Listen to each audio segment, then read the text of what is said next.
A lot of people will say, big deal. Well, you heard them talking this morning, where was it, Utah, or someplace where they're having this horrible death rate, and the hospitals are getting full, and they were asking her questions like, well, what would happen if you have a heart, if you get full and you have a heart attack? You have a heart attack, so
No, No, do you have a screen? I do have, well, I just have this, the time screen.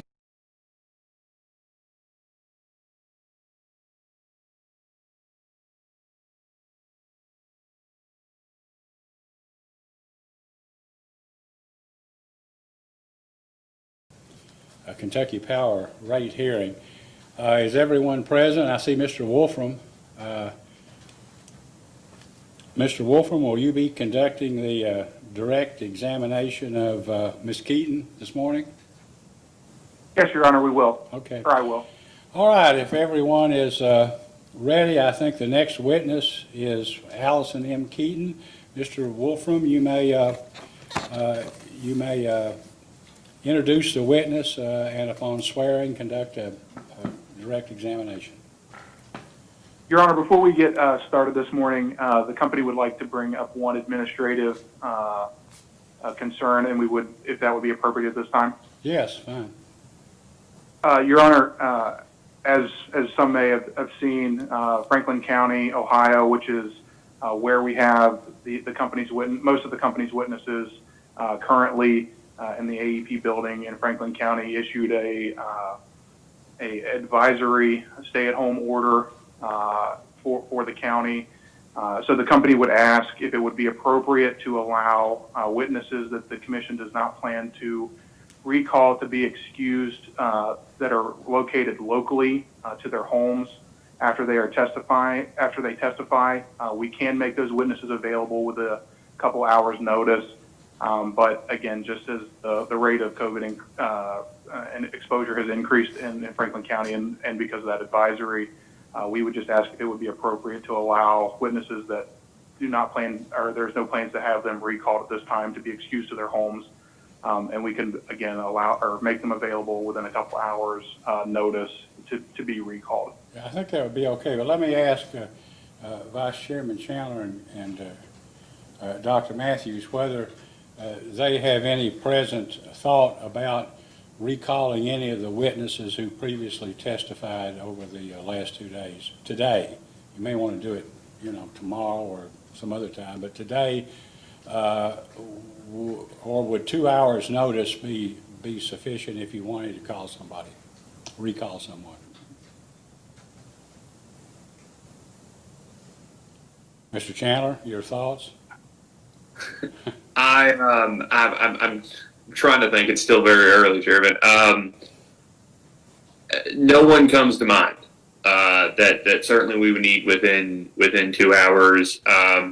And I certainly defer to the company whether they would, especially on a recalling a witness, as short of questioning as it would likely be, if that was the case, whether they would even want to, bring them back in to do so, or just to have them participate remotely. I would leave that up to them. Commissioner Matthews, any thoughts, any objections? I don't have any objections. I would be fine if they wanted to make those, anybody that if we deemed that we needed to hear someone else, or hear someone again, to have them available at home. Okay. All right, well, Mr. Wolfram, then your motion or suggestion is sustained, and those witnesses who previously testified may go to their homes but remain available for recall within 2 or 3 hours notice. We'll try to give you more than that, okay?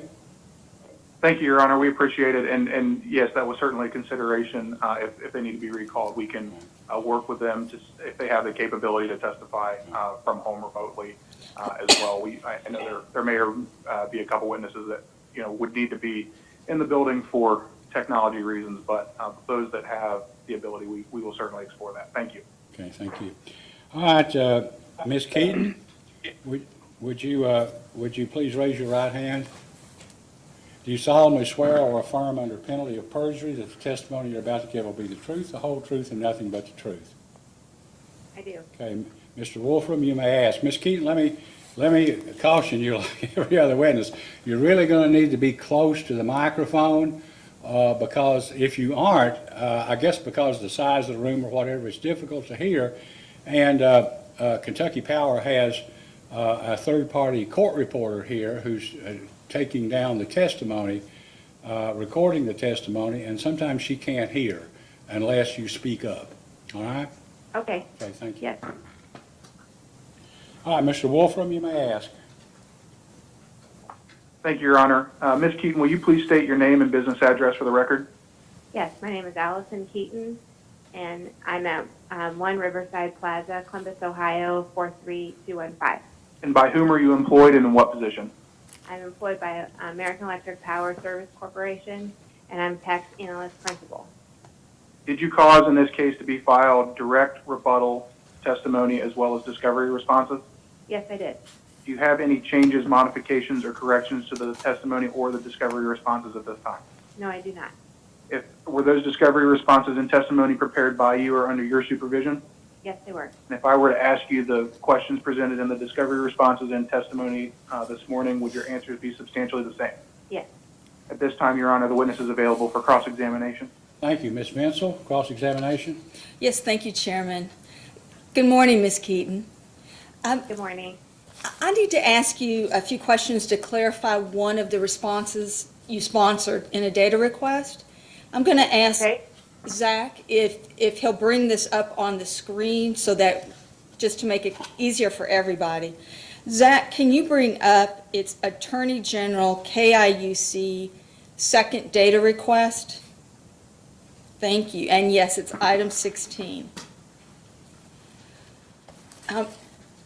Zach, do you mind to make the response a little bigger? I think the technical word is resize it.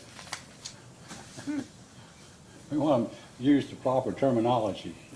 We get confused otherwise. There you go. Okay, so Ms. Keaton, what we need some clarification about is make sure it's the second sentence, you referenced the ADIT that's related to the net prepaid pension and OPEB, that's OPEB, contra assets that Yes. are included in rate base. And then after the comma, you referenced that if the commission allows the two prepaid assets to be included in rate base with no offset for the two related contra assets, then the asset ADIT related to the two contra assets should also be excluded from rate base. So I don't want to oversimplify this, but I want to understand if this is the case. If you will, I hate to use the word buckets, but I'm going to use buckets here. Okay. We have assets, contra assets. So we've got, in the assets, we've got the prepaid pension, prepaid OPEB, and then ADIT related to that. Is that correct? That's correct. And then that second bucket of the contra assets. So there we have the contra asset for prepaid pension, prepaid OPEB, and ADIT in that bucket also. Is that correct? That is correct. So essentially, if we allow, let me make sure I'm saying this right. If we allow the prepaid assets, all the two assets and the ADIT, and we don't make a similar adjustment for the contra assets, we're basically skewing the results. Is that a fair statement? The ADIT should always follow cost of service. So if the two prepaid pension and OPEB are included in rate base, and so should the ADIT. The contra accounts are not included in rate base, then the ADIT contra accounts should not be included in rate base. And I apologize, I'm having to text one of my coworkers, who of course is not in the building, to make sure that I've gotten the answer for you. I'm going to move on to something else right now, and if I hear back in Okay. time, I will let you know. And thank you for your patience with that. Oh, you're welcome. In regard to the blended state income tax, when it's calculated, is each state's tax rate weighted for a portion of expense that's related to that state? So essentially, when you blend the tax rate, I guess the underlying question is, how do you do it? Are you using a proportion of expenses in each state, or are you just using the tax rate? We use the tax rate, and we also use an apportionment for each of the state that Kentucky Power is in. Okay.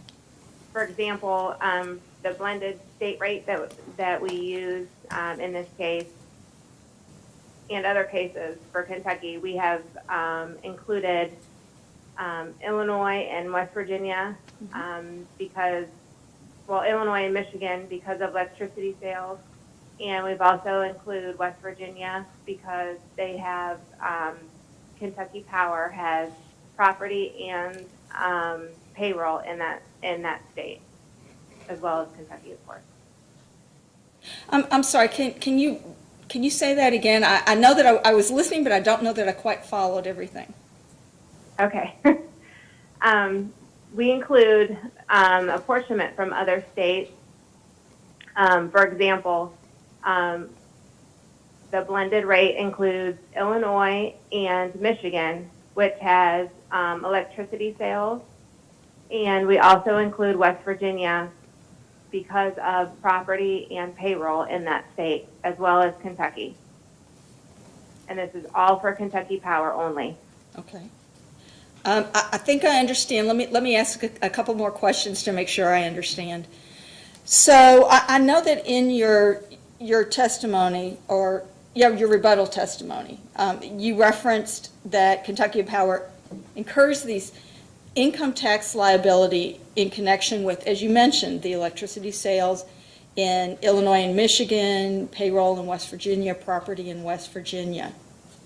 So when you calculate the blended rate, are you then considering the apportionment of, for example, those electric sales in Illinois and Michigan, and then making a calculation for the income tax rate, the apportionment to create the blended rate based on those electric sales?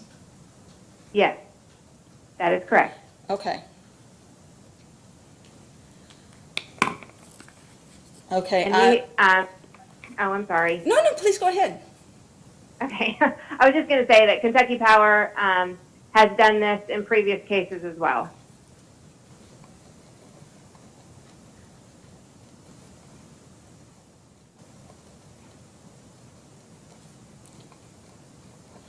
And as you know, the Kentucky corporate income tax rate was reduced, just like the federal. And I think that's why there may be a difference from past years. But I understand what you're saying. And Okay, great. I've got, and I apologize, I'm clarifying something with a coworker. Going back to the prepaid pension, OPEB, and the ADIT, Yes. are the contra assets currently excluded from rate base? No, in the case they were included. However, I realized that they should not have been, and ADIT should always follow cost of service. And I corrected that in my data request.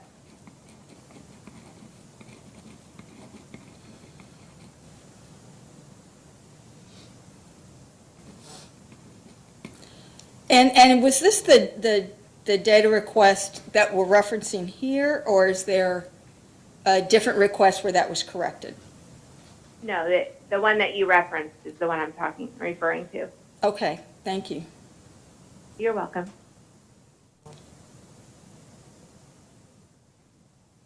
Oh, okay, I think staff has no further questions. Thank you very much.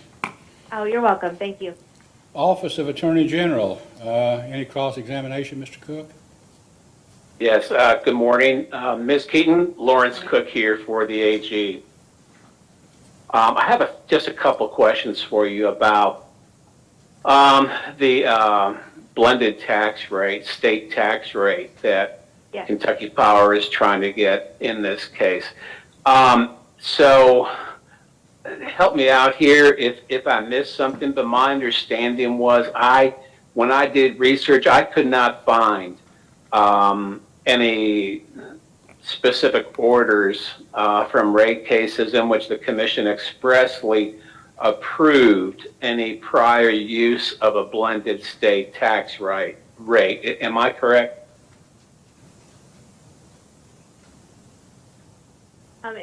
We did use the blended rate. I know in the last two cases, and I believe that it was not, it was not questioned or brought up. Okay. So, in other words, in a litigated rate case, there's no language in a final order that expressly approved using that blended state tax rate, correct? I'm not sure on that. Okay. Shouldn't the commission be consistent and treat Kentucky Power as a standalone entity for the purpose of calculating state income tax expense just the same way it does with federal income tax expense? Yes. Yes, I agree. And the blended rate is a Kentucky Power rate only. It does not include any affiliates or any AEP consolidated members. It is Kentucky Power only. Okay, could you help me understand that then?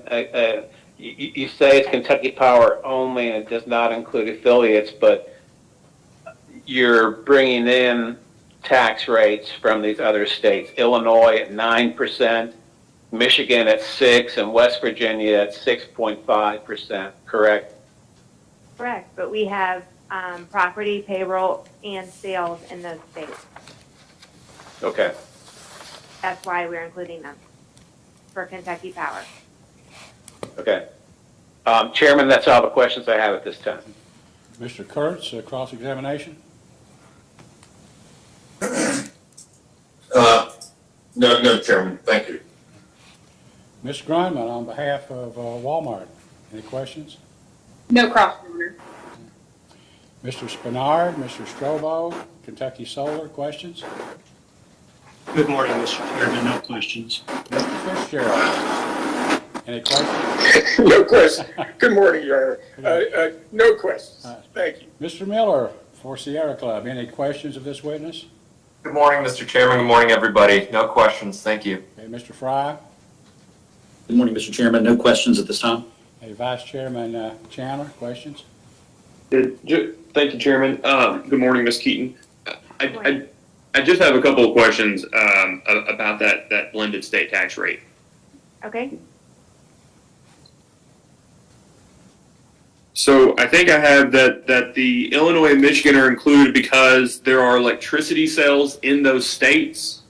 That is correct. Okay, can you explain that to me? It is sales from PJM are the reason why we include those states. We have sales in those states because of PJM. Okay, so what generation is located in Michigan in which Kentucky Power is using that asset to sell into PJM? I'm not sure. That would be a better question for another witness. Okay, do you know which witness? Because you're telling me that they incurred. Well, let me ask it this way: does Kentucky Power, right? Let's say during the test year, did they actually incur Michigan sales tax for those electricity sales? Yes, they did. Okay. And they also incurred Illinois sales tax for sales from some activity in the state of Illinois in the test year. Yes. Okay. Correct. And I guess it makes sense. The state tax rate applies to the sale of electricity. Can you explain to me? Are you saying? And I genuinely don't know this. I'm trying. That state sales tax applies to payroll. No. I'm saying that there's sales, payroll, and property apportionment. And so sales is separate, payroll is separate, property is separate. So payroll, we have payroll in West Virginia, and we have property in West Virginia. So that is the reason why we include West Virginia, because we have employees in West Virginia, and we have the Mitchell plant in West Virginia. So that's why we include them. We include we include Illinois and Michigan because of electric sales, and then Kentucky, obviously. Okay. And do you know whether the sales tax apply? Well, let me ask this: how does the sales tax apply to energy sales in PJM? Is it where the energy is sold or where the energy is produced? I cannot answer that question. I'm sorry. It would be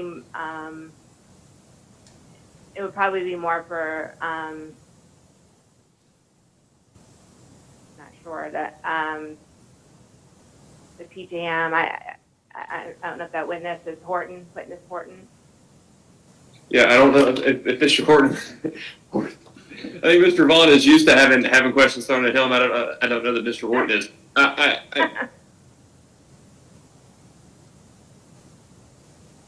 I guess I struggle with. I'm attempting to understand the relationship between Kentucky Power, Illinois, and Michigan as it relates to the sale of electricity during a test year. Particularly if the sales are going into PJM. I don't know, if there was a bilateral purchase or whatever, bilateral sale or direct sale into PJM. I'm struggling to understand how those transactions actually occur to determine whether this makes sense. So,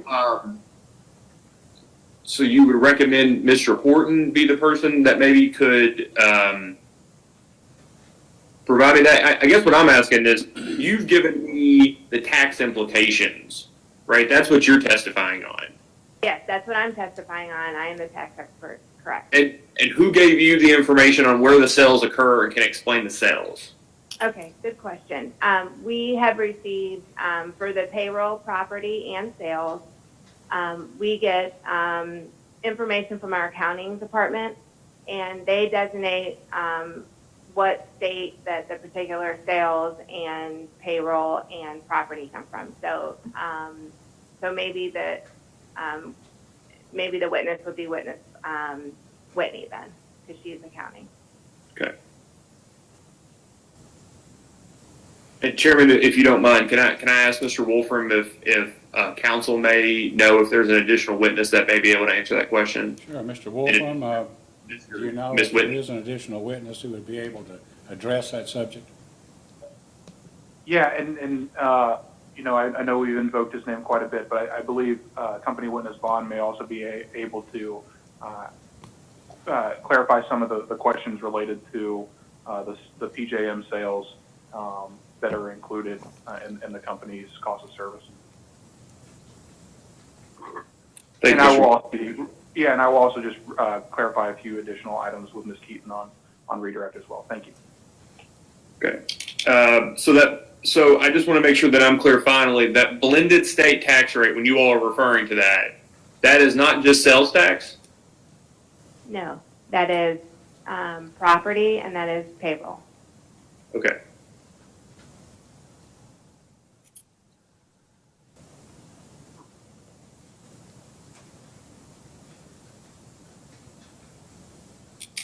And the payroll is in West Virginia, the property is in West Virginia, and the sales of electricity were exclusively to Illinois and Michigan, or not exclusively, excuse me, were at some point, some proportion in the test year to Illinois and Michigan. That is correct. Okay, and to understand those, the nexus to Illinois and Michigan, I would need to talk to Ms. Whitney or Mr. Vaughn. That is correct. And those would be the witnesses, for instance, that could tell me whether beyond the test year moving forward, there may be sales in those states as opposed to different states. Yes. Okay. Thank you, Ms. Keaton. That's all I have, Chairman. Dr. Matthews, questions? No, I think I'm gonna have to listen to the follow-up on the tax issue with regards to sales tax. I understand completely West Virginia payroll and property. I'm not sure I understand the Illinois, Michigan when it would, unless it is something unusual about the way Illinois and Michigan tax electricity sales. So I will hold my questions for Mr. Vaughn at this witness. Mr. Wolfram, redirect. Thank you, Your Honor. Just a couple questions. First, Ms. Keaton, I'd like to go back to a couple questions that I believe Mr. Cook asked regarding the Commission's approval or lack thereof related to the use of a blended tax rate in Kentucky's previous proceedings. Do you remember those questions? Yes, I do. Is it your understanding that the blended tax rate was included in the company's cost of service in those proceedings? Yes, I do. And the Commission approved the company's cost of service in those proceedings, which would have included the blended tax rate, is that correct? That is correct. Okay. I would like to move now to a couple quick questions that Vice Chairman Chandler mentioned about the PJM sales. Is it your understanding that the tax related to, that is incurred in both Illinois and Michigan are related to Kentucky Power sales to PJM in those states? Yes, Okay. that is correct.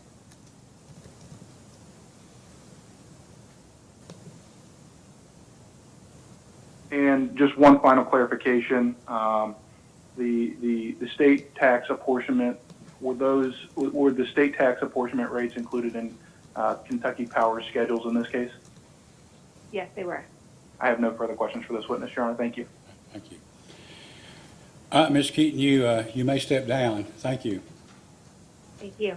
Okay. Mr. Wolfram, I guess you'll need 5 minutes or so to clean the witness area, correct? Well, Your Honor, I think we've adopted a expedited process, so we're going to try it out to see, and I will be the attorney sponsoring Ms. Kaiser as well. So if you give us just 1 second. Yes. Thank you.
Are you ready to proceed, Mr. Wolfram? Yes, Your Honor. At this time, the company would call witness Kimberly Kaiser to the stand, please. Ms. Kaiser, would you please raise your right hand? Do you solemnly swear or affirm under penalty of perjury that the testimony you're about to give will be the truth, the whole truth, and nothing but the truth? I do. Okay. Thank you, Mr. Wolfram. You may ask. Thank you, Your Honor. Ms. Kaiser, will you please state your name and business address for the record? Yes, it's Kimberly Kaiser, 1 Riverside Plaza, Columbus, Ohio, 43215. And by whom are you employed and in what position? American Electric Power Service Corp., and I am the Director of Compensation. And did you cause to be filed in this proceeding direct testimony, rebuttal testimony, and discovery responses? Yes, I did. Do you have any changes, modifications, or corrections to either your direct rebuttal, or discovery responses at this time? Yes, I have one minor change to my direct rebuttal, or I'm sorry, my direct testimony. On page 6, line 19, the sentence should read, the AEP system has exceeded the 1.0 score in 8 of the last 10 years. So instead of 9 of the last 10 years, it should say 8 of the last 10 years. Do you have any additional corrections, modifications, or changes to your testimony or your discovery responses at this time? No, I do not. Subject to the one change that you referenced, if I were to ask you the same questions that appear in the discovery responses and your testimony today, would your answers be substantially the same? Yes, they would. And were the discovery responses and your testimony prepared by you or under your supervision? Yes, they were. At this time, Your Honor, the witness is available for cross-examination. Thank you. Ms. Fensel, questions? Yes, thank you, Chairman. Good morning, Ms. Kaiser. Good morning. In the 2017 rate case, the commission asked the Kentucky Power witness about contributions, Kentucky Power contributions to a defined benefit and defined compensation plan. At that time, the witness testified that Kentucky Power was not making payments into both the defined benefit and defined compensation plan. And that is because the defined benefit plan had ended in 2000 and that benefits were frozen in 2010. Are you following me so far? Yes, but I don't believe I addressed any of that in my direct or my rebuttal. No, and that's exactly why I'm going to ask you the next question. Is that still the case? I can't answer that question. That would be a question for witness Carlin. And witness Carlin is not here today, is that correct? No, he's here. He's on the witness list. I'm sorry, witness Carlin is on the witness list? He is available. He is here in the building and available. He submitted data requests but did not submit testimony in this case. Okay, so I need to ask witness Carlin. I will get those logistics with Kentucky Power Council afterwards. Okay. You can testify to the incentive plans, is that correct? That is correct. Okay. What we'd like to do is just walk through the short-term incentive plan, the long-term incentive plan, and both the funding metrics and the performance metrics. Okay. And to the degree you can, we wanted to double check about 2019 versus 2020, because as I recall in your testimony, there was a change. So let's start with the short-term incentive plan. Can you tell me what the breakout is for the short-term incentive plan? What is the breakout for the funding metrics between financial metrics and non-financial metrics? Okay, for 2019, it was 70% EPS, 20% strategic initiatives, and 10% safety and compliance. And for 2020, it's 100% EPS.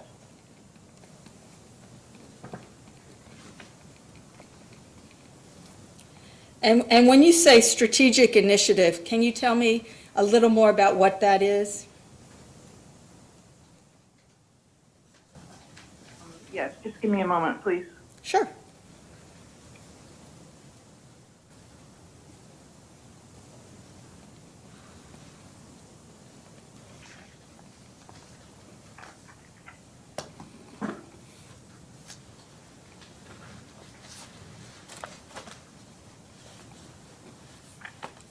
I don't seem to have a copy of the short-term incentive plan in front of me to give you the details of those.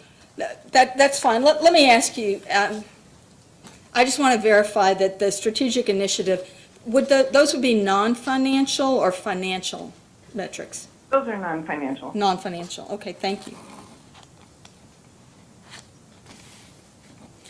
Now let's turn for the short-term incentive plan to the performance metrics. Can you give me the breakout for those in 2019? Yes, for 2019, there is a table in my rebuttal, Table 3, that lays those out and all the individual incentives, or all the individual goals. It's for 2019, it was 90% non-financial, 10% financial, and that is, I don't provide a table, but for 2020, it's 80% financial. I'm sorry, I said that backwards. 80% non-financial and 20% financial. Okay, So it's 90 and 10 and 80 and 20. okay. Thank you. And for the long-term incentive plan, let's start with funding. Can you give me the breakout for funding metrics for 2019? For 2019, it's 50% EPS, 50% total shareholder return.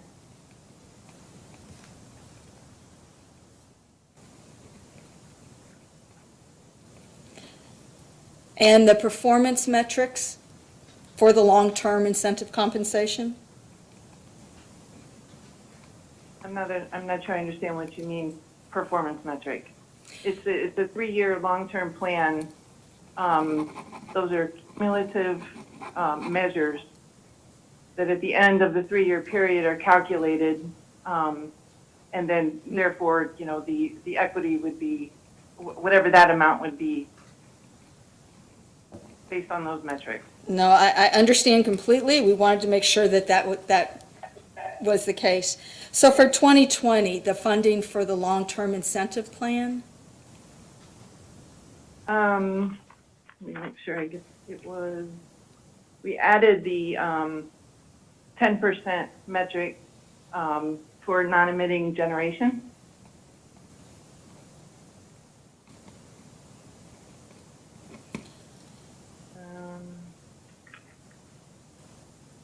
Let me just validate something for a second. Okay.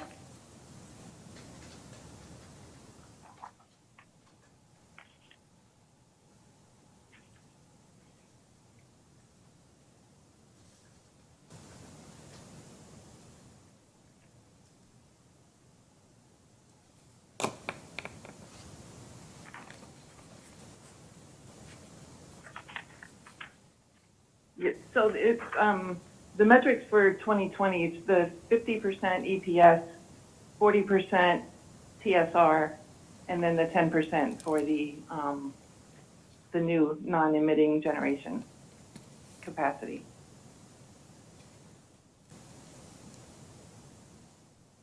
I think you've answered all the questions then that staff have for you. I think at the end, Chairman, if it's acceptable to you, after all the parties have had an opportunity, do you mind if I consult with Mr. Wolfram to find out about Mr. Carlin's availability? No, I think that'd be fine. If Mr. Carlin's available, I'm sure they would submit him. All right, Mr. Cook or Attorney General's office, any questions for this witness? Yes, thank you, Chairman. Good morning, Ms. Codger. Lawrence Cook on behalf of the AG. Good morning. I just wanted, staff did get into a lot of the questions that I wanted to ask, so I'm going to try to piece through some of this here just to ask something to clarify to help my understanding.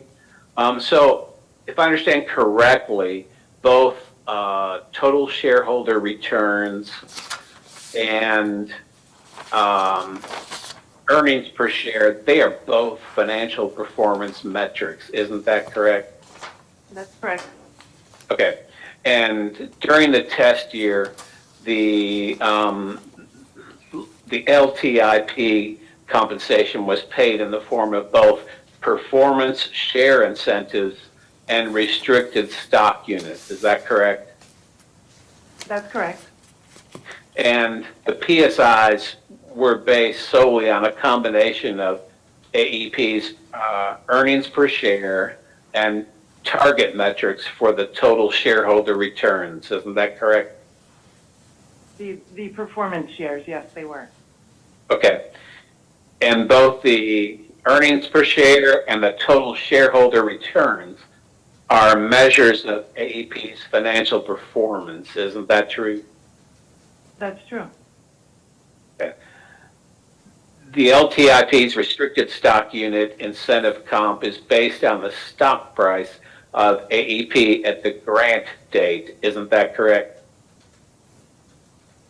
That is correct. And isn't AEP's stock price a measure of AEP's financial performance? Yes, it is, which, I mean, it is common with long-term incentive plans. Okay.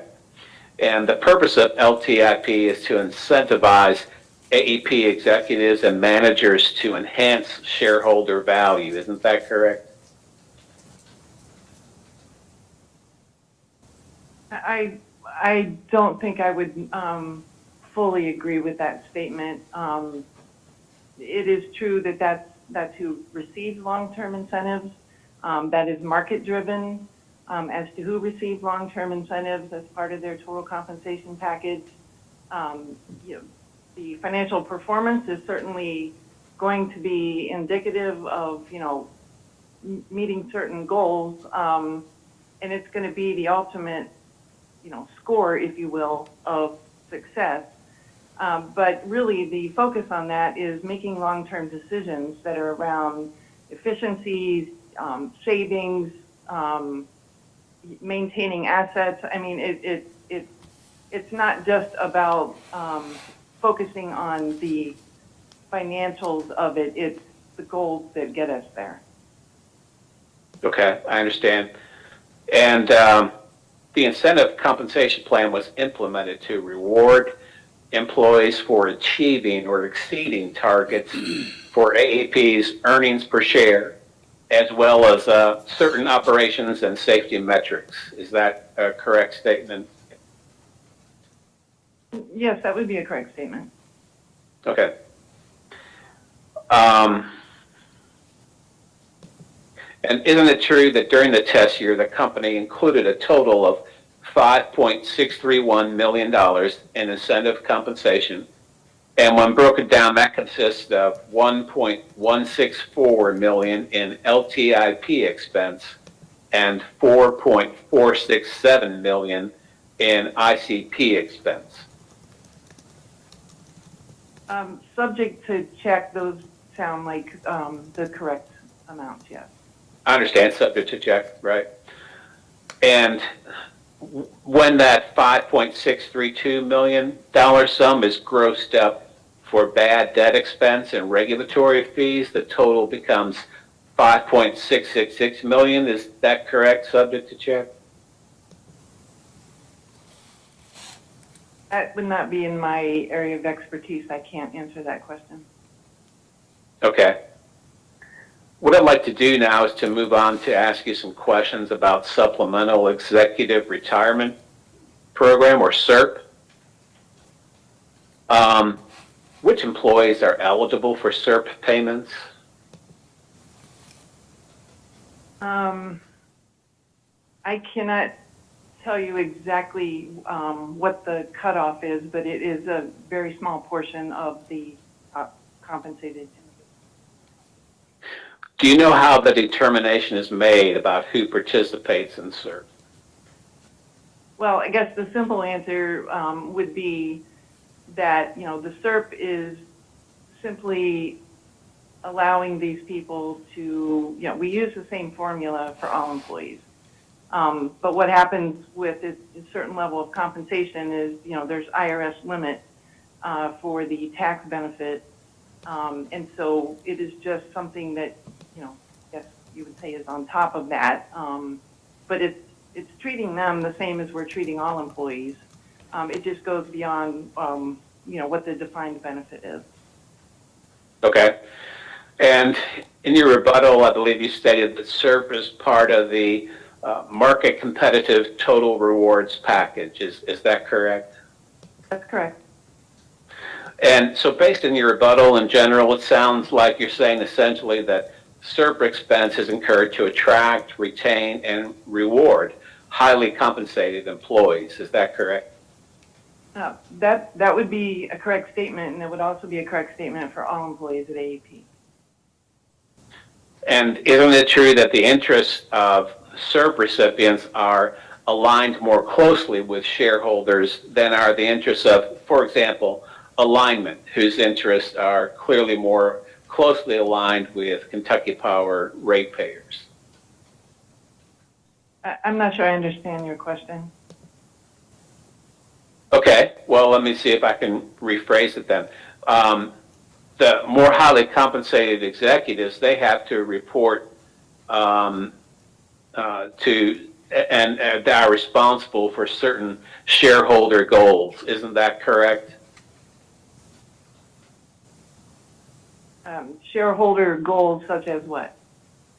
How the company performs financially. Well, it wouldn't just be limited to the SERP individuals. It would be anybody that participates in LTIP, for example. Okay, but employees such as linemen and linewomen, that they certainly aren't responsible for those types of programs. Isn't that correct? No, that's correct. They're not responsible for, focusing on the stock price at AEP. So isn't it true that the company could provide safe and reliable utility service without seeking to recover SERP expense from ratepayers? No, because, just like with base pay and incentive compensation, for the line workers, which is their total compensation, SERP is part of total compensation for these executives at a certain level. Well, and the company could pay all the SERP it wanted to if it was a shareholder expense. Isn't that correct?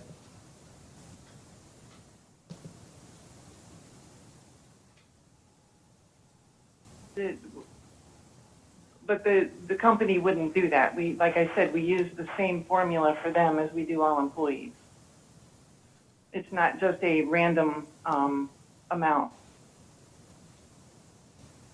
Okay. So those who are eligible for SERP payments also participate in and are eligible for a defined benefit plan in the form of a pension. Isn't that correct?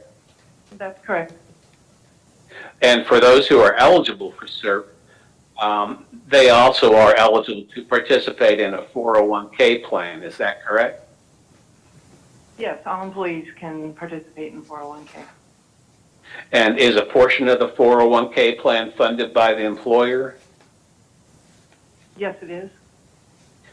So SERP, if I understand correctly, it's a non-qualified retirement plan for IRS purposes. Isn't that correct? That's correct. And SERP can be structured as either a defined benefit or a defined contribution plan. Isn't that correct? I don't really know how to answer that question. That would also be a question that witness Carlin could answer. Okay. Do you know whether for AEP, whether SERP is a defined benefit or a defined contribution plan? No, it is not. Oh, so you're saying that it is not a defined contribution plan? I'm sorry. I was thinking non-qualified. So Okay. I would ask witness Carlin further questions. He's really the expert on SERP. Okay, I understand. Thank you. So AEP files a consolidated federal tax return on behalf of all of its operating companies, including Kentucky Power. Isn't that correct? I don't know. That is not in the area of compensation. Okay. Do you know whether AEP has the ability to deduct SERP expense as a business expense when the SERP benefits are paid? No, I do not. Would it surprise you that, or not, that at some point in time, the SERP expenses are going to be deducted? I can't answer that. Okay. So, bottom line, executives who receive SERP have a salary and benefits package whose monetary worth exceeds that of employees who do not receive SERP. Is that fair to say? That's fair to say because only people that are qualified for SERP that would be over the IRS limit would be the more highly compensated employee. Okay. Thank you. Mr. Chairman, that's all questions I have at this time. Mr. Cook, do you intend to, along with Ms. Vinsel, would you like to ask Mr. Carlin to clarify some of this or not? If you would, I guess at some point in time when we take a break, anyone who would, maybe you and Ms. Vinsel could get on the line with Mr. Wolfram and we could do two things. One, see when Mr. Carlin could be available, and two, give him enough information about the specific issues you'd like to speak with him about so that he could have time to prepare. Okay? If you would. Yes, that's fine. Thank you. Mr. Kurtz, across Your Honor. examination? Your Honor, before we, if I may, before Mr. Kurtz asks any questions, Mr. Carlin is available. He's in the room and he has been watching the proceedings, so he is here. Okay, well, we'll, I don't know, maybe somebody would want to put him on next. I'll leave that up to council. Chairman? Yes. I want to make sure that none of the other parties are objecting to this. There may be a potential objection to calling Mr. Carlin. I want to make sure that Okay, council is given the opportunity. Oh, you think one of the other parties may object? All right, oh, well, let's see. Yes, there's Ms. Grunman. Your Honor, I guess I have more of a procedural question that maybe you could weigh in on. This is obviously not a subject that Walmart addressed in any of its testimony, but the commission did ask the company to file its witness order with the commission in advance of the hearing. And although there are a great number of witnesses there, Mr. Carlin is not among them. And so I just guess I question, obviously the company has the ability to make its case as it sees fit, and it didn't see fit to name Mr. Carlin. So I guess I'm just curious about the appropriateness of identifying him at this late date for certain subjects that they haven't named a witness who's able to answer questions on a given subject for which they're seeking rate relief from Kentucky ratepayers. I think you make a good point.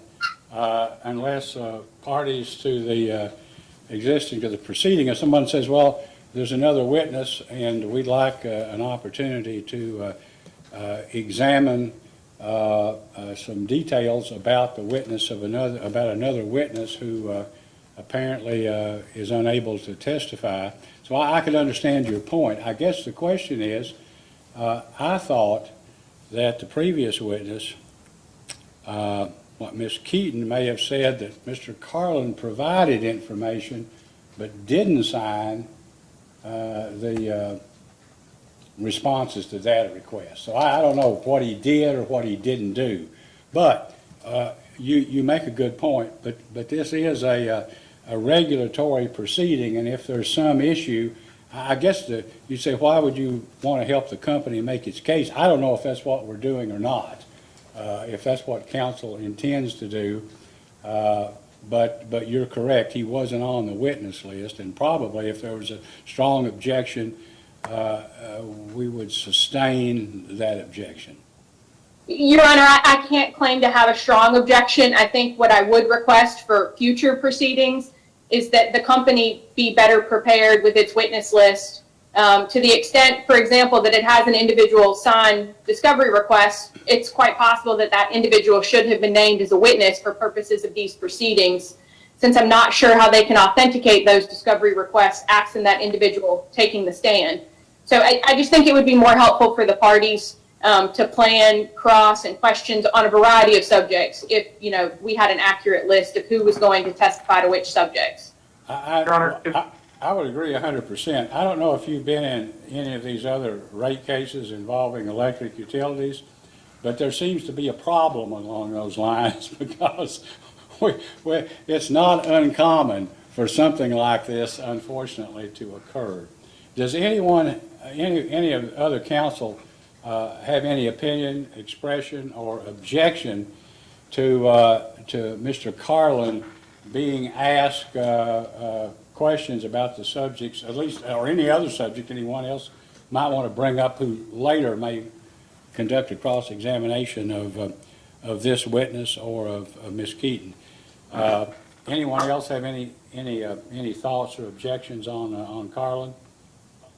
Your Honor, this is Tanner Wolfram with the company. We would respond, but it would be appropriate for us to respond after any other. Yeah, let's hear what anybody else who has a question. Mr. Kurtz, do you have any thoughts? We don't have any objection at all. Staff wants more information for the record. I think it's a good idea to put them on. So same with the Attorney General. But we have no questions for this witness or for the supplemental witness. Mr. Spenard, Mr. Fitzgerald, any questions? Good morning, Mr. Chairman. Casilla has no objection to staff or the other parties questioning the witness Carlin that they propose to bring in. Okay, Mr. Fry, Mr. Miller? Any objection to Mr. Carlin being brought in and asked questions? I suppose, I guess it could go a little beyond the questions that have been asked, but I think it ought to be limited to what to the issues raised at least during the initial cross-examination. Your Honor, Sierra Club has no objections to that. Mr. Fry? SWVA takes no position on this and so has no objection, Your Honor. And just to be clear, Your Honor, I don't know that I'm even launching it as a formal objection. I just wanted to be clear for the record that I thought it was confusing to me that Mr. Carlin was invoked as the appropriate witness to testify to a large number of subjects, but hadn't been identified as a witness on the company's list. And as we're only halfway through the company's list, I just have concerns to the extent that that arises in the context of other subjects moving forward. Oh, I understand your concern, and I as an old practicing lawyer myself, believe me, I understand. Chairman, can I ask a question of Mr. Wolfram? Is there anyone else that answered a data request or that was a data request respondent that is not included in the company's witness list? Yeah, Mr. Jason Cash did sponsor some data responses, but he has been excused. Mr. Carlin has been made available per the commission's request to have any witness that sponsored a data request. He has been involved in the proceeding and has been made available, and he did sponsor and verify responses, data responses to SERP-related questions, which is what the subject of his or Ms. Kaiser's deferral to Mr. Carlin would be. So again, per the commission's order, the company has made Mr. Carlin available. The company just did not anticipate or calling Mr. Carlin as a witness to support the case. Let's continue with the cross-examination of this witness, and then we'll see when Mr. Carlin and perhaps the other witness, if something comes up that's within the area of his knowledge or expertise, might be called. Mr. Kurtz, do you have cross-examination? Chairman, no, I do not. Thank you, sir. Okay. Ms. Grunman, cross-examination? No cross-examination, Your Honor. Mr. Spenard, Mr. Strobo, questions? No questions, Mr. Chairman.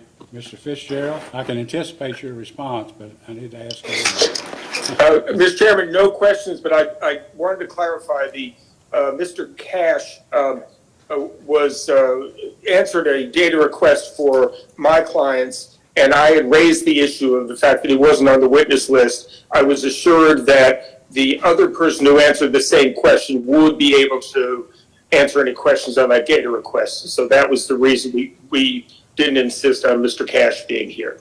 Okay, all right, thank you. Mr. Miller, No questions, Your Honor. Thank you. Mr. Fry, No questions, Your Honor. Vice Chairman Chandler. Yes, thank you, Chairman. Good morning still, Ms. Kaiser. Just a couple of quick questions on is it the ICP? Is that the correct term for one of the plans? Yes, that's our short-term plan. And under the short-term plan, the 2020 metrics, where the funding metric was moved to 100% EPS from a previous funding metric in 2019 of 10% safety, 20% strategic initiatives, and 70% EPS. Is that right? That's correct. That change was made in May. We were initially going with the same 70-20-10 split.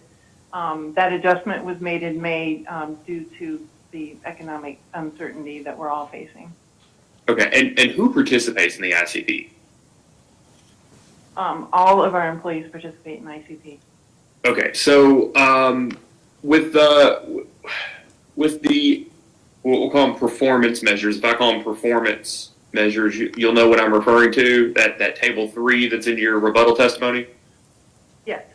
Okay, so if, as Mr. Cook said a second ago, a lineman or a customer service representative in any portion of Kentucky Power's operations in 2020 did their absolute best to hit or to help the company hit all of these different performance metrics, and the management of AEP was unable to hit the EPS metrics laid out for the funding mechanism, what happens to the payouts to those employees who did their utmost and maybe hit every single one of the performance measures? What happens? So the way it works, 100% EPS for 2020. That is going to be the funding mechanism for the entire company. Then each business unit has their own scorecard. For example, Table 3 is the operating company scorecard. And that's what the payouts for the Kentucky Power employees, for example, would be based on. There's the funding mechanism, which is then dispersed to the business units based on all of their performance relative to each other. But if the EPS, if the goal was hit, we could still pay out a portion. It wouldn't be 100% funding, but it could still pay out a portion as long as we hit the threshold for EPS. Okay. Yeah, but the scenario I asked assumes that management was unable to hit the EPS threshold. If the Kentucky Power operating the Kentucky Power operating company from Mr. Madison down hit every single one of the performance measures and the EPS threshold for funding was not met, what do they get paid in terms of the ICP? There would be no payouts for anyone in the company in that scenario. There would be no payouts.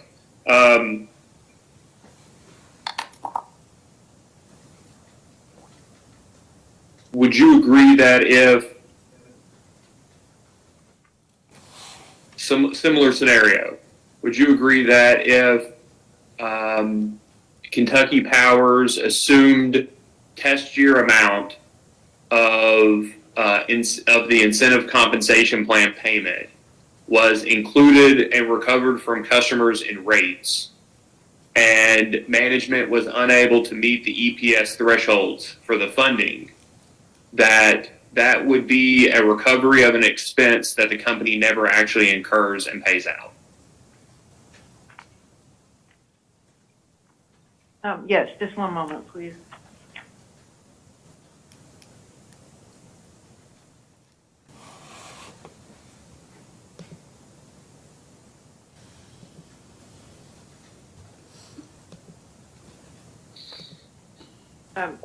Yes, that would be true, but as I pointed out at the beginning with my correction, that has only happened twice in the last 10 years.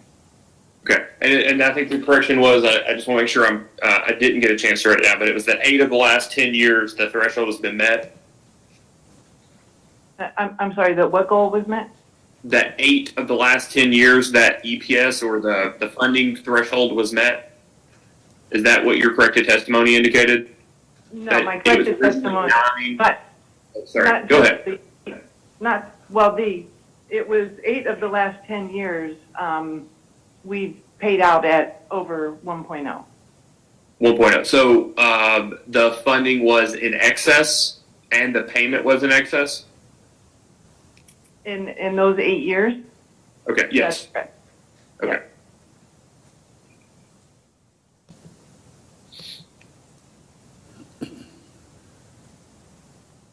And I guess I want to make sure I understand the rebuttal is that it's your testimony that because the commission has previously said that the focus, I think you remember quoting the 2014 order on the funding versus performance measures? Yes, I do. Okay, and so that applies, at least in response to your rebuttal, you applied that to the ICP, right? That's correct. From 2014, the recovery was the non-financial, which was 85% for ICP. And why should that not apply to the LTIP?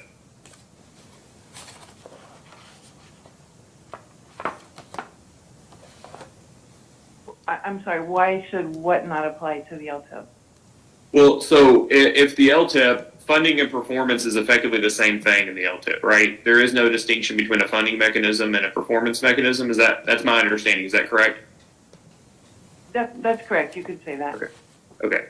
And so if whether it gets paid out or not, the performance measure is the basis for the recovery of the ICP, or that your basis for the recovery of the, what is it? Let me make sure I get this right. Your table 3 here of 90% of the ICP, right? Non-financial performance metrics. That's your testimony, right?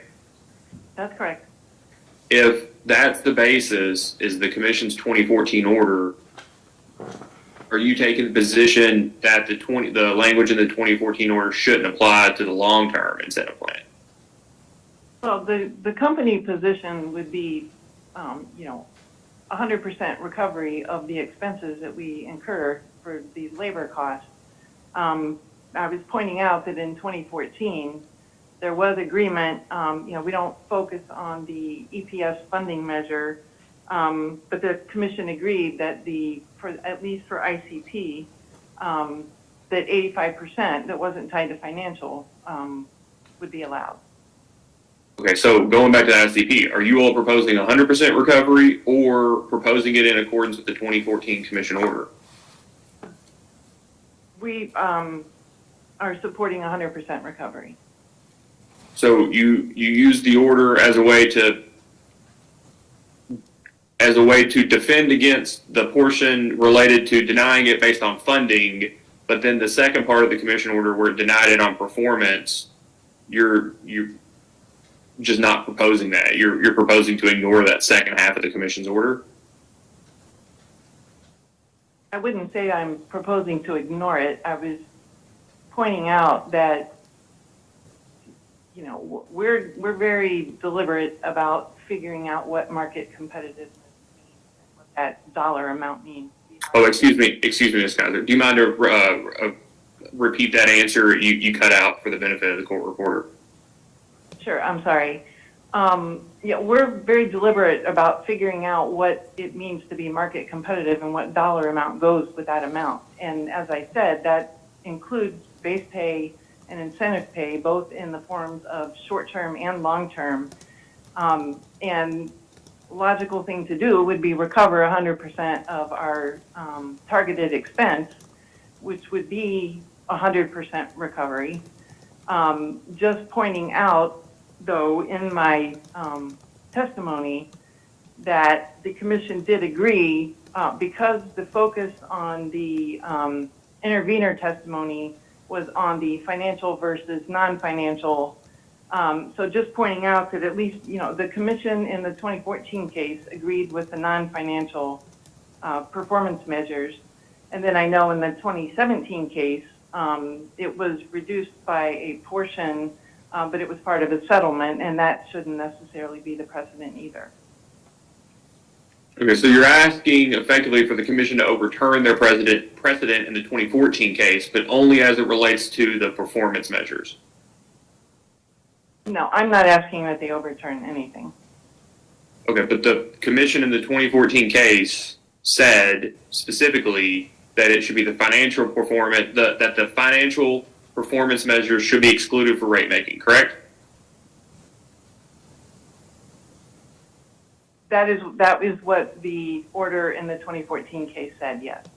Okay, and you all are proposing to recover 100%, correct?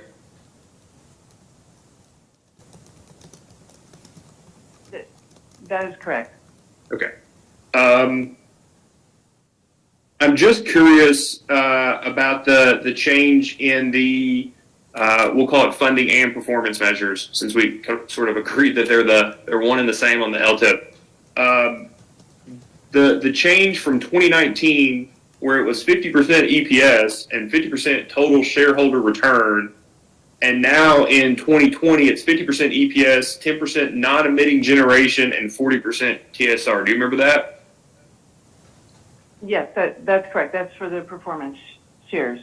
What is this non-emitting generation performance measure? Well, I'm certainly not an expert on it, but what it is a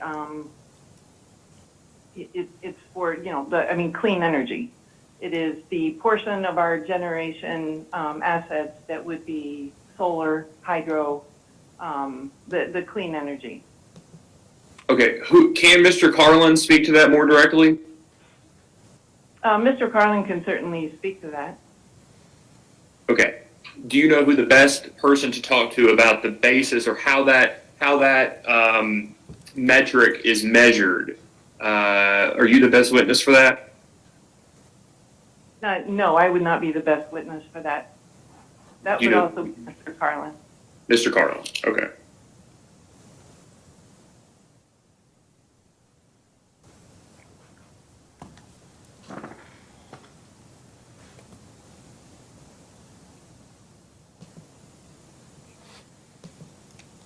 And you were asked a question earlier about the 20% in 2019, the funding mechanism for the ICP that is strategic initiatives.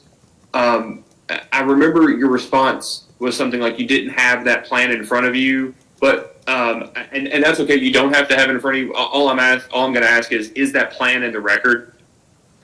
Oh, yes, it is. It was a data request. It was a data request response. Do you by any chance know in response to which party? It's a pretty big record.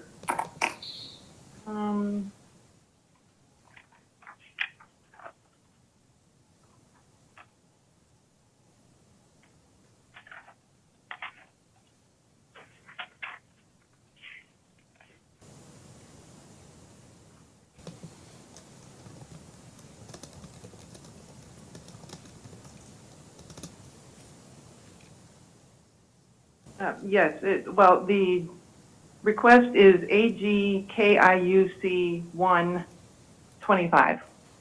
1-25, and that would explain what the strategic initiatives are and how they're funded, how it's met, how that metric would be met in 2019. Yes. Okay. And finally, and if there's another witness that is better to answer this, please let me know. Can you provide more color around why the company in mid-year of 2020 changed the funding mechanism for the ICP to 100% EPS and took out 10% safety? Yes. So, that was, after the pandemic hit, the discussion was that we have to make sure that we are focusing on operational efficiencies, cost reduction, and that in these, the word's been overused, but in these unprecedented times, we have to make sure that AEP is financially healthy enough before any payouts are made, regardless of anything else that happens. What happened to the rest of the goals that make up the other, 20 and 10%? Those are still being measured as planned. As far as targets were set, we're keeping track of those measures, and they will be used as discretionary adjustment if needed, either positively or negatively based on, how the company still performed against those strategic goals in safety and compliance. But if the EPS measure is not met with everything that's going on, it doesn't make sense to necessarily say that we're going to be obligated to make payouts if it doesn't make sense. Well, let me ask on that. If the folks at Kentucky Power that are the CSRs and the linemen and the meter readers and everybody else are continuing to do their job safely and are continuing to hit the performance measures for proactive safety performance, culture action plans, SAIDI, work plan customized by operation company, they're continuing to do those things. If we're talking about an overall compensation package and a fair compensation package, then why, regardless of whether AEP doesn't meet their EPS in a 100-year pandemic, do those people deserve not to be paid out those amounts? Well, it's because it's a part of the corporate plan. Kentucky Power doesn't just operate independently and fund their own plans. So let me ask this, are the plans on a calendar year basis, or is there a separate fiscal year that they run? No, the short-term plan is on a calendar year basis. So in May of the calendar year basis, the AEP decided to change the funding mechanism for all customers' short-term incentive plan? Yes, that is correct, for the funding for the short-term incentive plans for everyone. Okay, all right. Thank you very much, Ms. Kaiser. Dr. Matthews, questions? I don't have any. Mr. Wolfram, any redirect? Thank you, Your Honor. Just a few questions. Ms. Kaiser, I'd like to take you back. There was some discussion regarding the company's payout, and I believe it was Vice Chairman that was asking in years that the company did not, or the earnings per share goal was not met in 2 of the 10 years that you provided in your testimony. Do you remember that discussion? Yes, I do. Is it your understanding that in the years that the EPS target was not funded or completely funded through EPS, that the short-term incentive was funded to the 1.0 target by shareholder funds?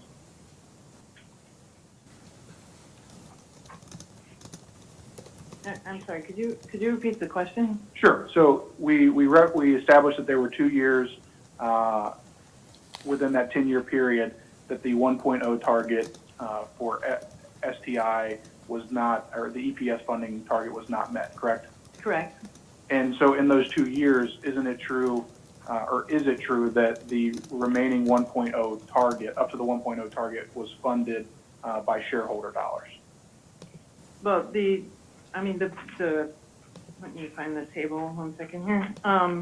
The payouts in 2011 were 97.8% and 92% in 2017. So that was the expense those years. Right, and then at least some of that was contributed by shareholder funds, correct? Correct. If I could take you back, there was, and I know that Mr. Carlin's going to talk a little bit about SERP expense, it sounds like later, but there was some discussion, I believe, with Mr. Cook about the SERP expense being tied to quote-unquote highly compensated members of the company. Do you remember that discussion? Yes, I do. Is the SERP expense in addition to or above what I'll call market competitive incentive or employee compensation? Not for those individuals, no. And that is based on, and could you just expand on that a little bit and explain why it's not in addition to market competitive pay for those individuals? Sure. As I mentioned before, we do multiple surveys. We have outside consultants that we work with to determine what market competitive pay looks like for all of our employees. And we use that information to determine what total compensation packages should look like for each employee, including these highly compensated individuals. And finally, just one more line of questioning. You had a conversation with the vice chairman about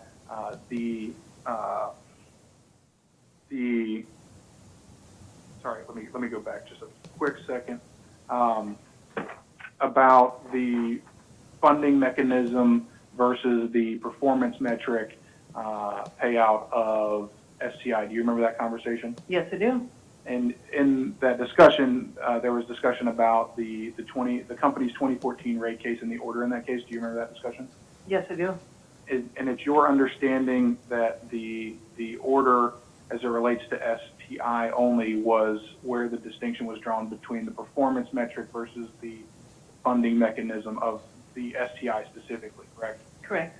And it's your understanding that the LTIP expense in that case was, or let me ask, are you aware, or what is your understanding of how the LTIP expense was treated in that case? Was it excluded or included, if you know? In 2014, you're talking about, it was excluded. I have no further questions for this witness, Your Honor. It's probably time for us to take the morning break. Mr. Wolfram, will you be presenting Mr. Carlin, or will that be another attorney? I will be the attorney presenting Mr. Carlin, yeah. And Mr. Carlin is available. Would he be, if we take a 10, 15-minute break, would Mr. Carlin be available as soon as we come back off that break? Yes, Your Honor.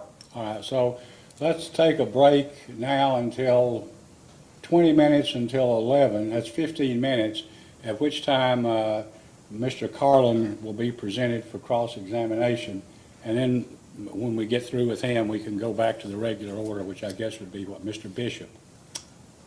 That's correct, Your Honor. Thank you. All right, we'll be in recess until 20 minutes until 11 o'clock.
You'll have to tell me when we're on. You are on, gentlemen.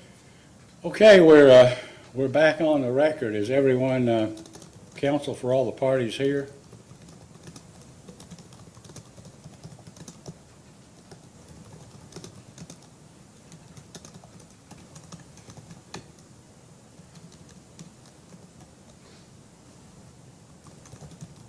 Can you tell Candace if everybody's there? Or?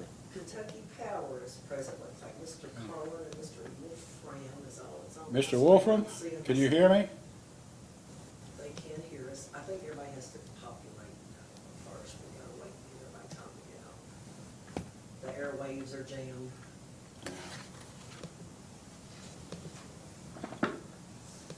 COVID's attacked our system or something. That's all. There's one, but I think when everybody gets in trouble. Vice Chairman, we still need him.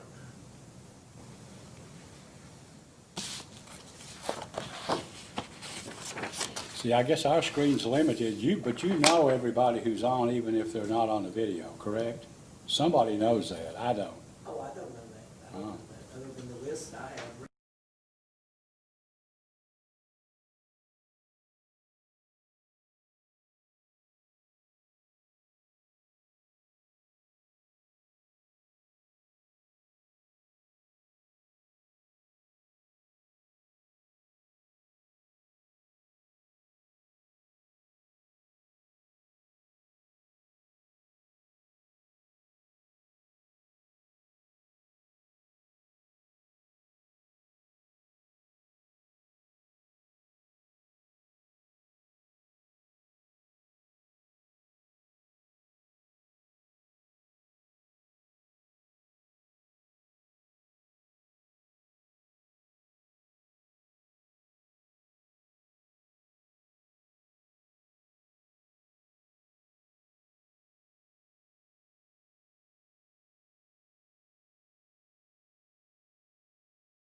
At this time, the company calls Andy Carlin to the stand.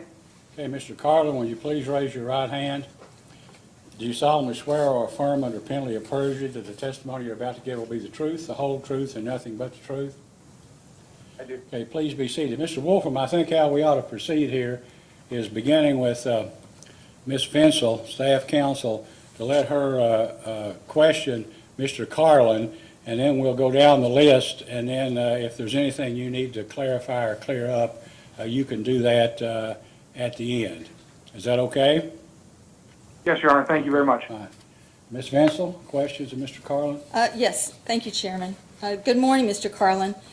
I'm going to have a data request brought up first. Zach, can I ask you to bring up the PSC's fourth data request? This is to help you. This is document number 104 in the hearing documents.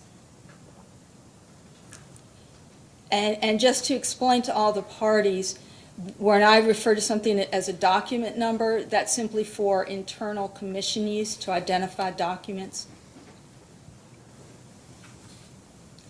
While Zach is bringing this up, I'll point out that this is Kentucky Power's response to commission staff's fourth request for information, item 10, which asks to explain, here it is. Zach, can you go to data request 10? It is PDF pagination 197.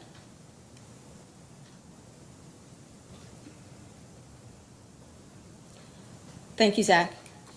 Mr. Carlin, in this data request, we asked about whether Kentucky Power provides a retirement and a security plan in tandem with the 401K plan. And as you can see, this response was sponsored by you and by Ms. Kaiser, but she was unable to speak to the underlying question. And that is simply this. I believe it was in the 2017 rate case. I believe it was you that testified that Kentucky Power had locked and frozen its defined benefit program. Do you recall that? It had locked and frozen its original defined benefit program. We still have a cash balance program that will eventually grow to supersede the value of the original final average pay formula defined benefit plan. And so we are still providing both a retirement savings plan benefit, a defined contribution plan, and a defined benefit plan going forward for the foreseeable future. And is it the case that Kentucky Power is providing matching funds to employees on both plans? The 401K contributions are matching. The defined benefit contributions are entirely the company's. There's no employee contribution.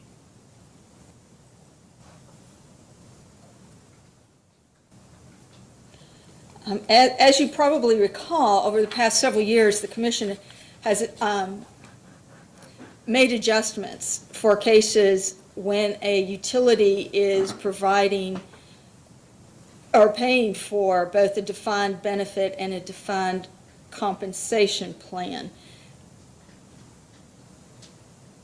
I do recall that some adjustments were made, but not in the company's case, because we were able to show that in combination they provide market competitive benefits to employees, where and we provided some testimony to that in this case as well. These two plans were designed together, and I'm going to use the analogy I used in the 2017 case. They were designed together to provide a market competitive benefits, but with two components. In other words, this is the same size. This is an ice cream analogy. Same size cup or cone, but instead of chocolate or vanilla, we've got a swirl of the two kinds of flavors. But the same size ice cream,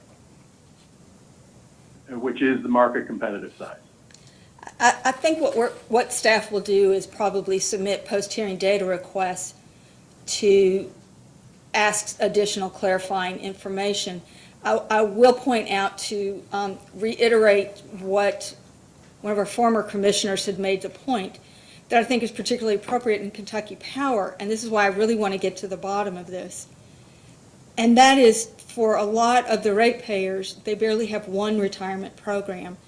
The Commission over the past few years has made sure that ratepayers are not paying for a utility to provide some, again, that I don't want to use the word double dipping, but that is what comes to mind right now. So I think in our post-hearing data request, we will ask some questions to clarify these. Well, and that's fine. We'll respond to any post-hearing data requests. The point, though, is that these benefits are market competitive in total, and they were designed that way, and they remain market competitive in total.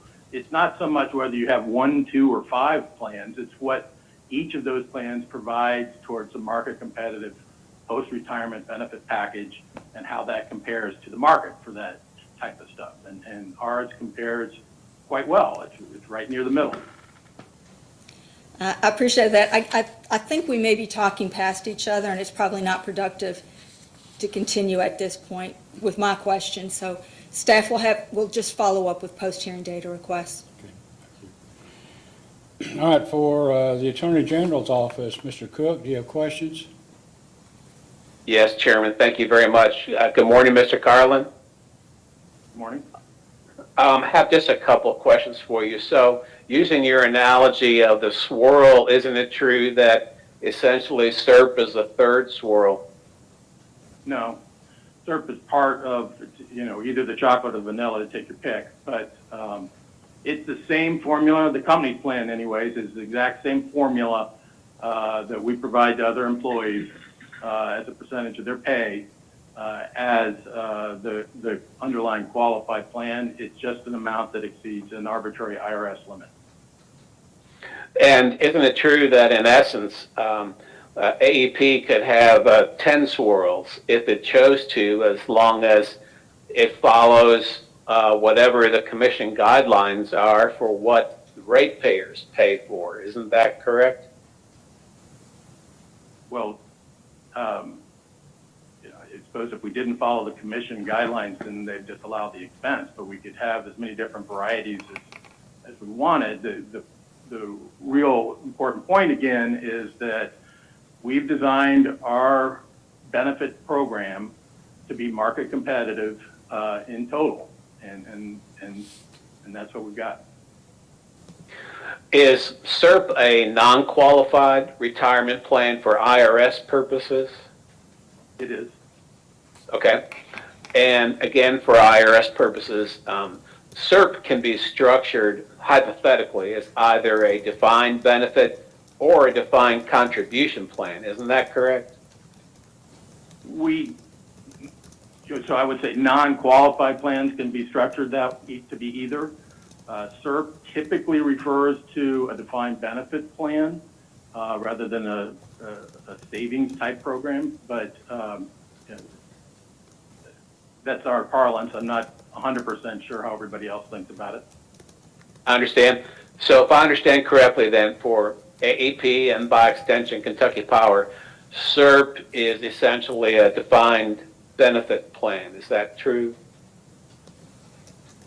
SERP is exactly that. When we just use the term SERP, we think of it as the excess portion of our defined benefit pension plan, which has those two formulas I was referring to earlier: the frozen and locked final average pay formula, which is still in existence, but it's frozen and locked, and the cash balance version of the defined benefit pension, which is the one that's going forward. Okay, thank you.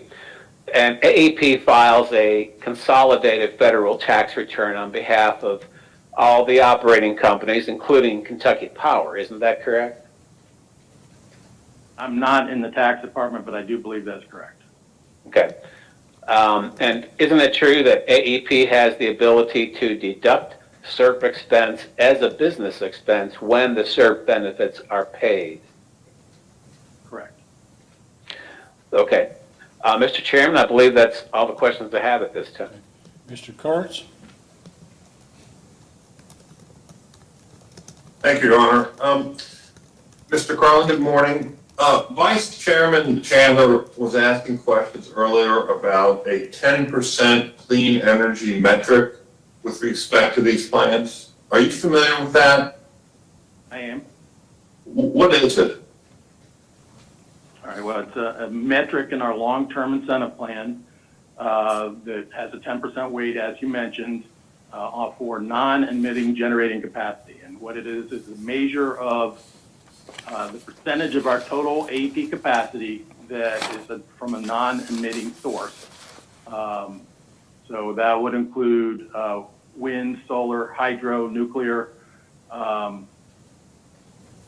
energy efficiency programs, demand management programs, and it includes both owned and PPA capacity.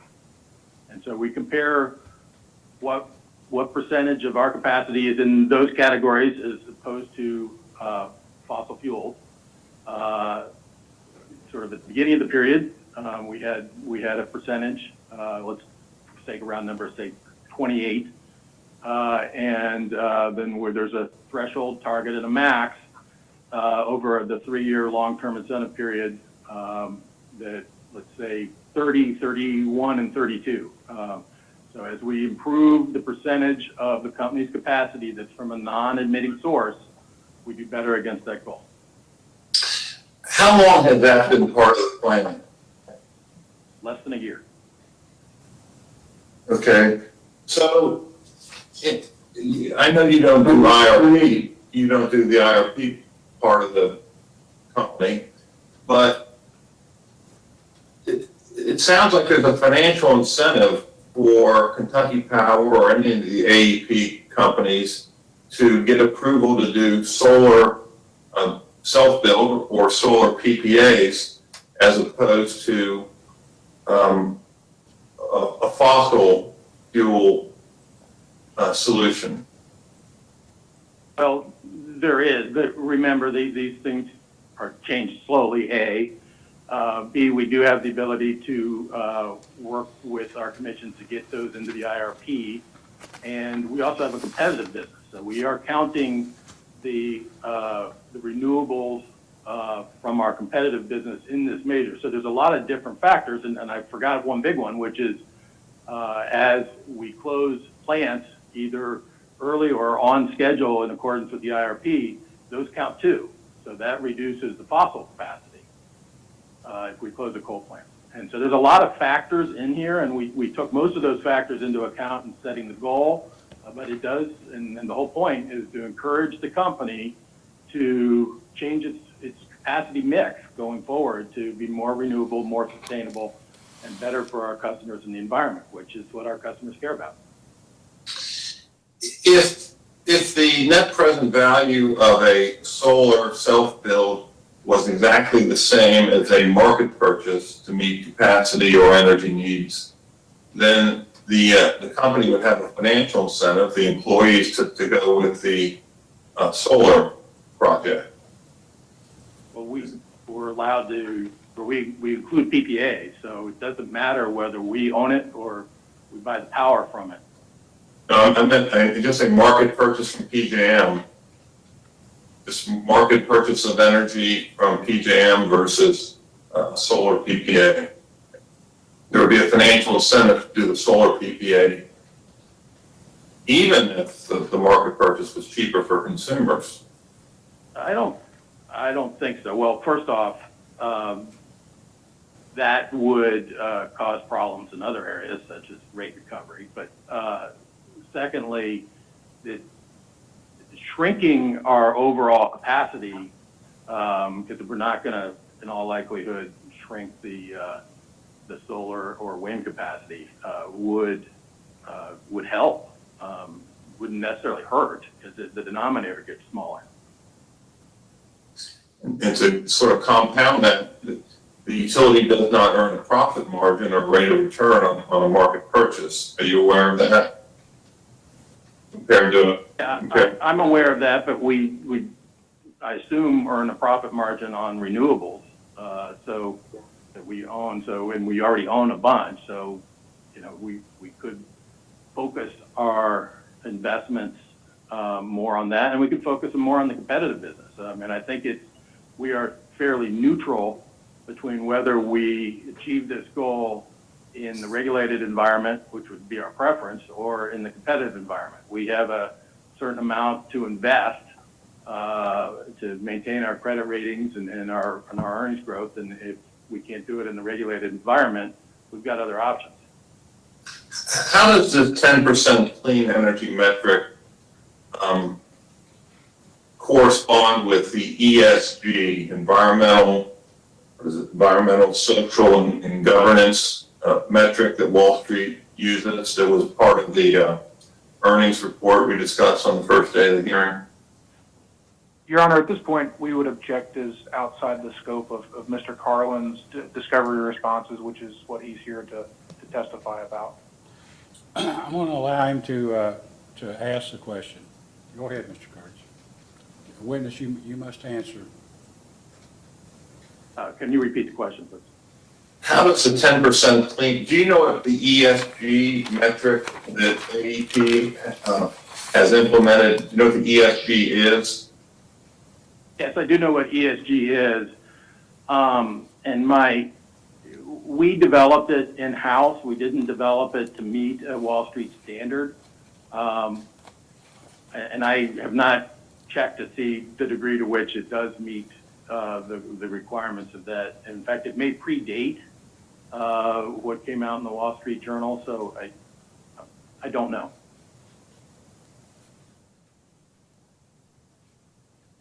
Can you give me a dollar order of magnitude? 10% of what? How much money are we talking about? I don't know the Kentucky Power portion that's LTIP. AEP-wide, LTIP is about 40 million a year, so 4 million a year on an AEP-wide basis. So from that perspective, it's not a lot of money. 4 million. Oh, it's more symbolic, but I think it's important symbolically. And $40 million AEP wide is what? You just said the 10%. 40 million is the total annual cost of the LTIP program, assuming target performance. Approximately, that's give me a wide margin on that number since I'm pulling it out of thin air, but that's an approximation. So 10% of that would be about 4 million. So that gives you an order of magnitude for the cost of this measure. That's what I want. Thank you, sir. No further questions. Ms. Grunman, questions? No questions, Your Honor. Mr. Spinard, Mr. Strobo, questions? No questions, Mr. Chairman. Mr. Fitzgerald? No questions, Mr. Chairman. Thank you. Mr. Miller? Thank you, Your Honor. No questions. Mr. Fry? No questions, Your Honor. Hey, Vice Chairman Chandler? Yeah, thank you, Chairman. Good. Check the clock every time. Good morning, Mr. Carlin. Let me ask a straightforward question. Does Kentucky Power or AEP and then allocated to Kentucky Power contribute to defined benefit and 401k matching plans concurrently? Yes, we have both. Okay. So I just want to pull up on the screen here, and I think this is the order, and correct me if I'm wrong, Chairman, the order that the commission took, that we took administrative notice of yesterday. It's the January, I believe, 18th order in case number 2017-179, Kentucky Power's most recent rate case. Please let me know when you can see my screen, Mr. Carlin. I can see it.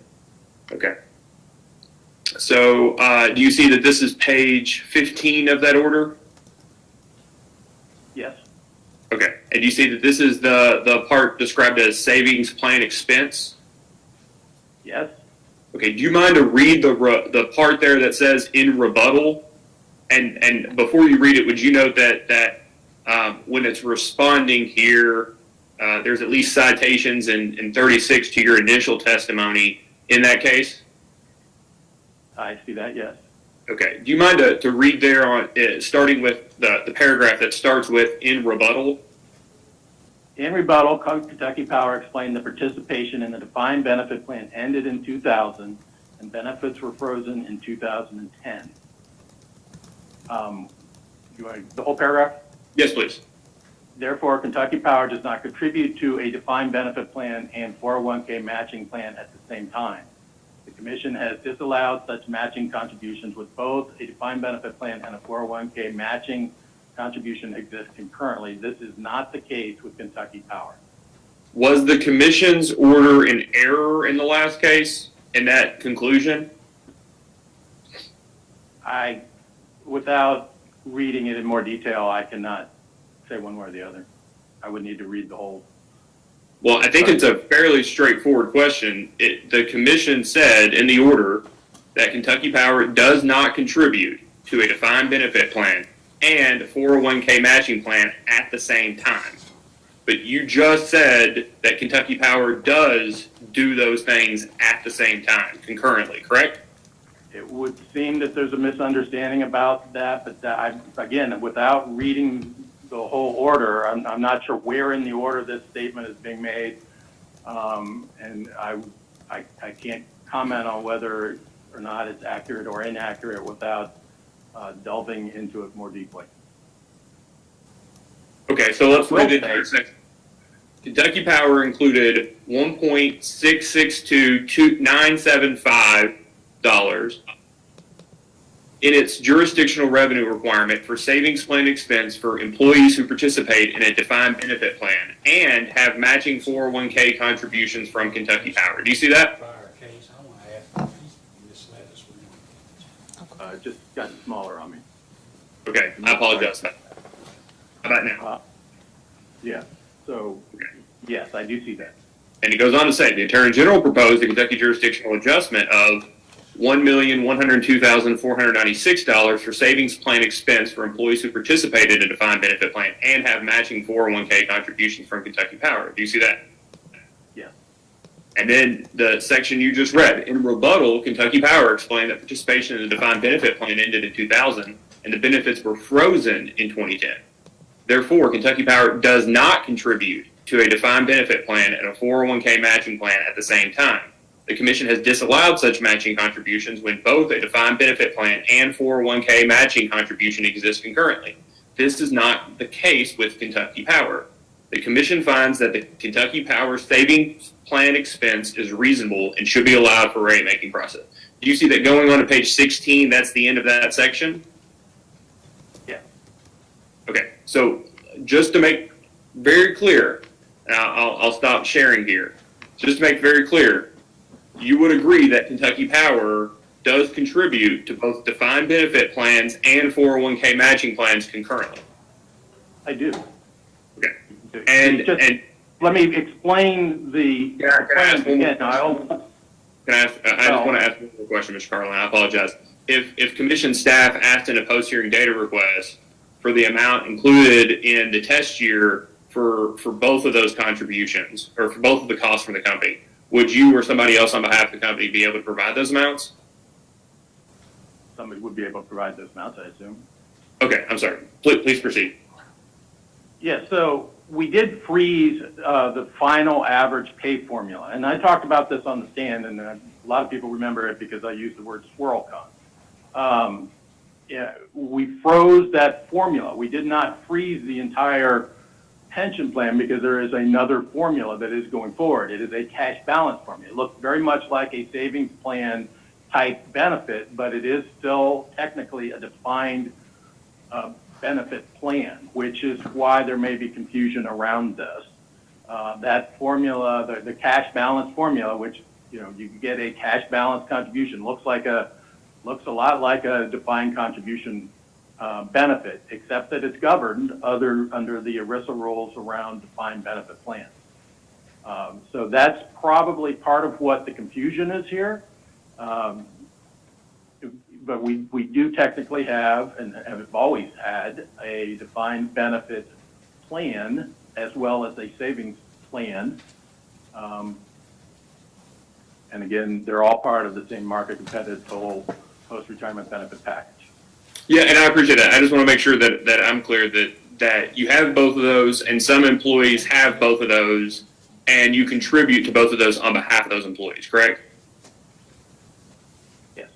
And just to be clear, we can ask for those amounts for the test year, and the company will be able to provide those contributions? I'd be surprised if they haven't already been provided somewhere. Okay, I appreciate that.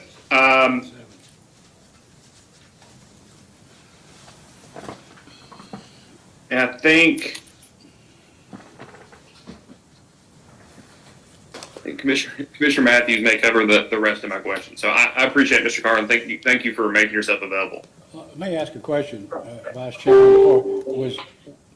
I may have made an erroneous note on it. Was Mr. Carlin a witness who was supposed to have information about sales in Illinois or Michigan, or was that once again Mr. Vaughn? Chairman, I have from my notes that will be Ms. Whitney or Mr. Vaughn. Okay, all right, thank you. All right, Dr. Matthews, questions? Yes. Good morning, Mr. Carlin. Let's talk about that 10% clean energy goal, if you don't mind. Certainly. Would you agree that one of the drivers for this case, as the company has made the assertion, is that it's driven by the lack of economic development in the service territory of Kentucky Power? Is that one of the drivers for the rate case? I've been on the periphery of some of the meetings where we discussed the main drivers of the rate case, but I presume that is at least part of it. Would you agree, and this is not asking you to be an economist or anything other than just an observer of the service territory, would you agree that some of that economic downturn has been driven by a lack of coal sales and the closure of many coal mines and coal mine related industries? Certainly, to the extent I've watched the news, that is accurate. Okay. And you said that the $40 million for LTIP per year was symbolic. It was largely a symbolic gesture that was related to this clean energy. It has a symbolic meaning to it, yes. Right. I didn't say that was its only intent. Well, but do you agree that the symbolism to the folks of Eastern Kentucky who are being asked to pay a proportion of this is also, I'm just going to say I'm trying to come up with a word.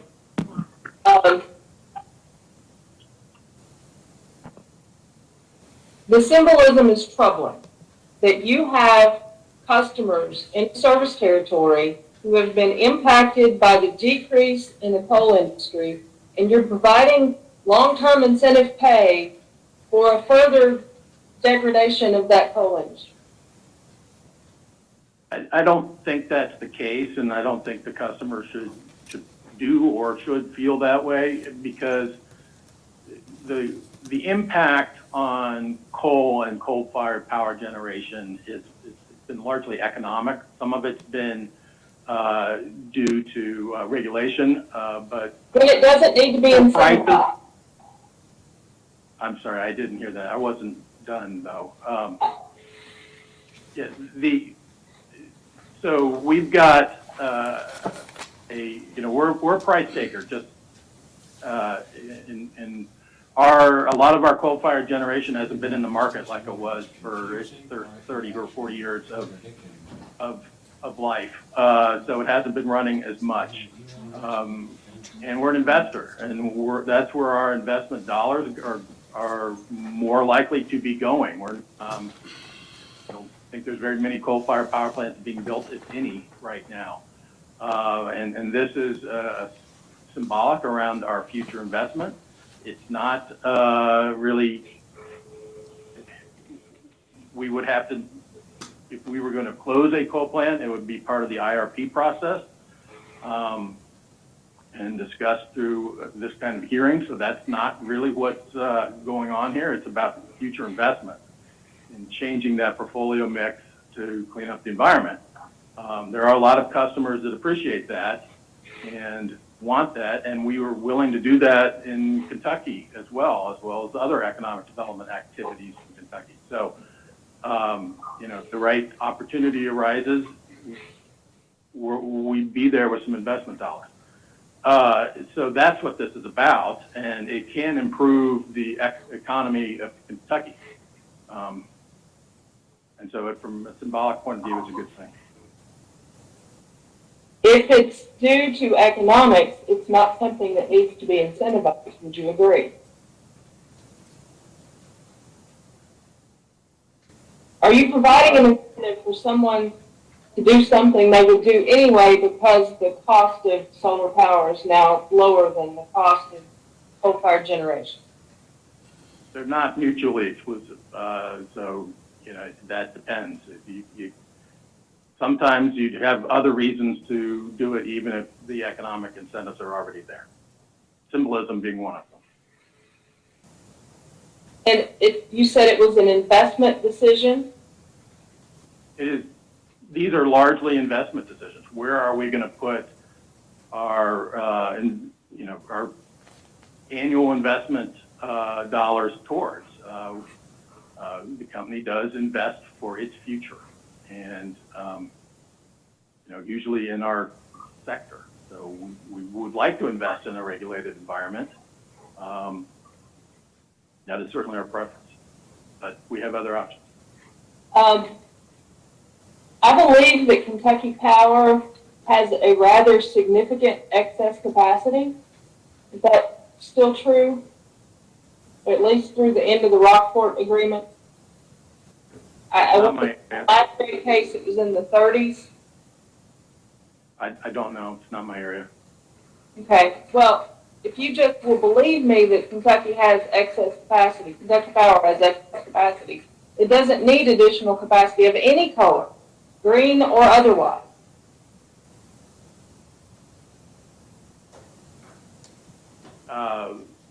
That may be true.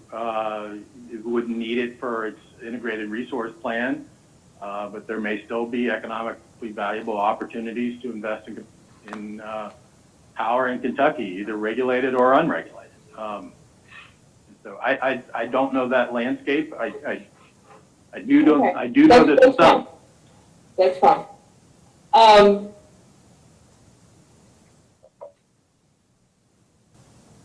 How would this incentive affect the decision of closing a coal plant early? I believe you said we may close a coal plant early and replace it with renewable energy. Well, it would certainly encourage us to look at that. If the economics of the coal plant of a coal plant are such that it doesn't look like it's in ours and customers' interest to maintain it for its scheduled life, it would encourage us to take action to close it earlier than the expected closure date through the appropriate regulatory process. And if we talk about that appropriate regulatory process, does the Kentucky Public Service Commission have to approve closure of a coal plant? I don't know the answer to that. I will answer, we do not. We can deal with the regulatory cost implications and so forth, but there is no, the Kentucky Public Service Commission does not approve the closure of a coal plant. It can determine on what happens to the undepreciated value that's left. It can make decisions based on the reasonableness of your generation options, but does not weigh in on the closure of a coal plant. So that makes sense. RP process is not as stringent as it might be in other states. Those are some very large economic levers that the commission still has. That's true. And I just wanted to respond to a few of your comments there and to just highlight the symbolism of the reason this rate, one of the reasons this rate case is before us has been purported that it's the poor economic environment of Eastern Kentucky in your service territory, and that the downturn of the coal industry has been a large reason for the poor economic conditions in that area, and that the long-term incentive pay being tied to a 10% clean energy goal had some symbolism as well. So that's all, Mr. Chairman. I'd ask during Vice Chairman Chandler's testimony for Ms. Vinsel to look at Mr. Carlin's rebuttal testimony in the 2017 case.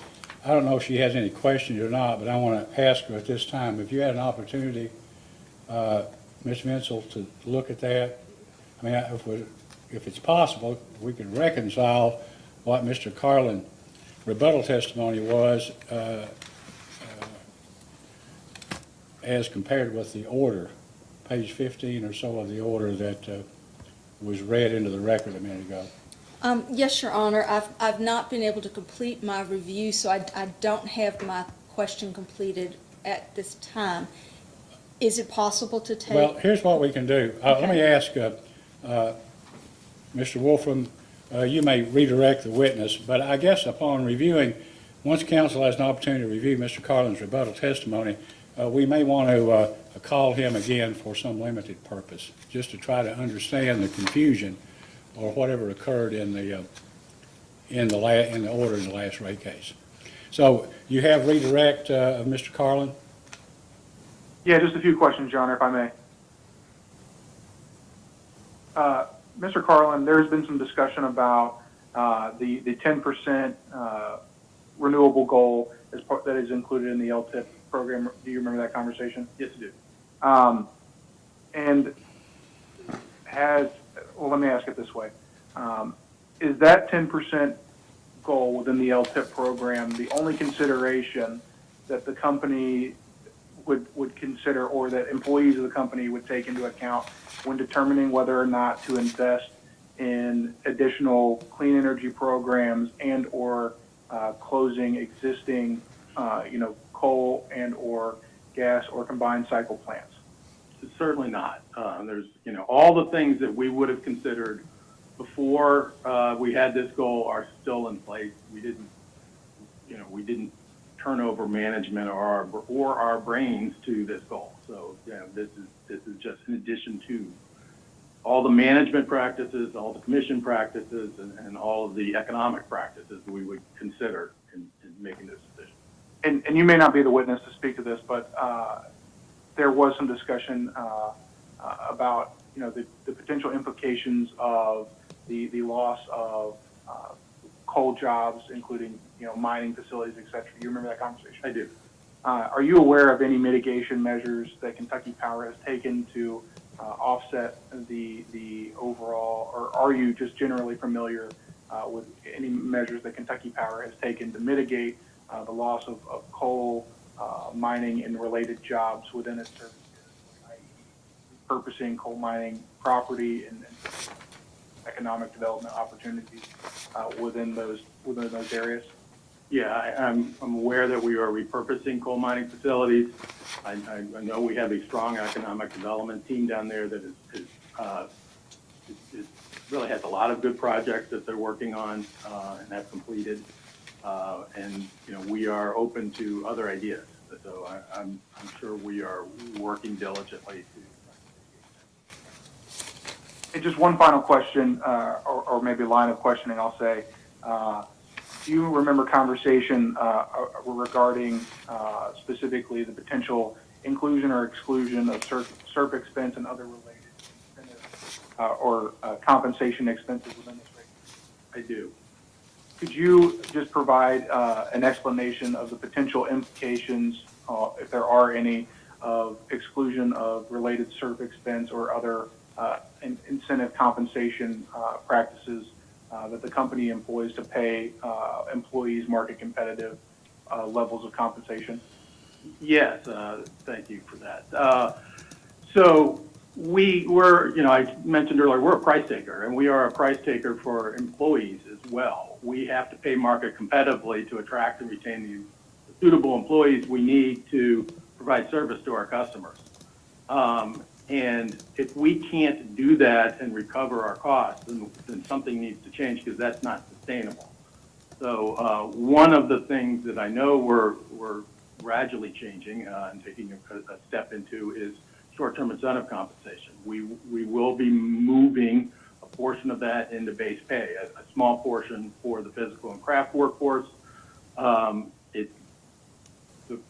base pay for that group our total pay for that group won't change, and the base pay for that group will still be market competitive, but we'll be able to recover a little bit more of our costs as a result. The same is true for long-term incentive compensation and SERP. And I kind of bemoan these changes because I know that these programs have value to the company and our customers, because they encourage a high-performance culture that will eventually erode or gradually erode as the value of these incentive programs is reduced.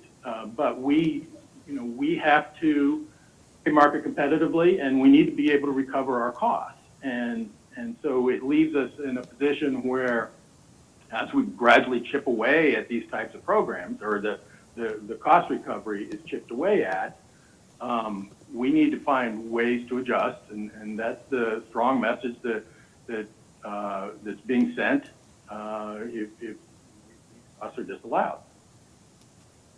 I have no further questions for this witness, Your Honor. Thank you. Okay, thank you. At this time. You may step down, Mr. Carlin. Let's see if we can get Mr. Bishop on the stand here before lunch, and before we take a lunch break, maybe we can complete that witness. Your Honor, just give us 1 second while we clean the witness sure. table and the attorney station, and we will call Mr. Bishop.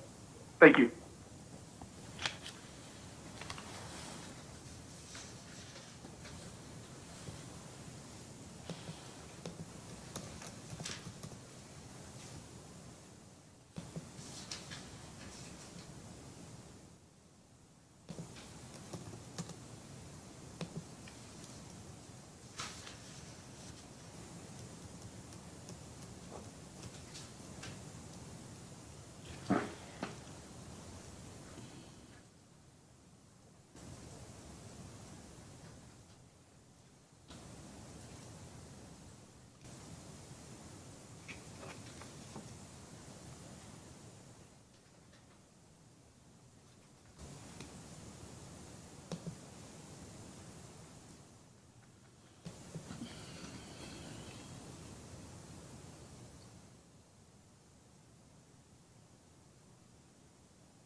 Okay, Ms. Glass, are you ready? Okay. Would you please introduce your next witness?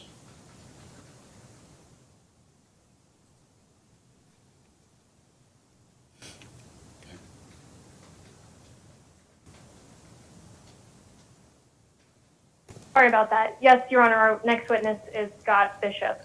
Mr. Bishop, will you please raise your right hand? Do you solemnly swear or affirm under penalty of perjury that the testimony you're about to give will be the truth, the whole truth, and nothing but the truth? I do. Thank you. Counsel, you may ask. Mr. Bishop, can you please state your name, business address, and employer for the record, please?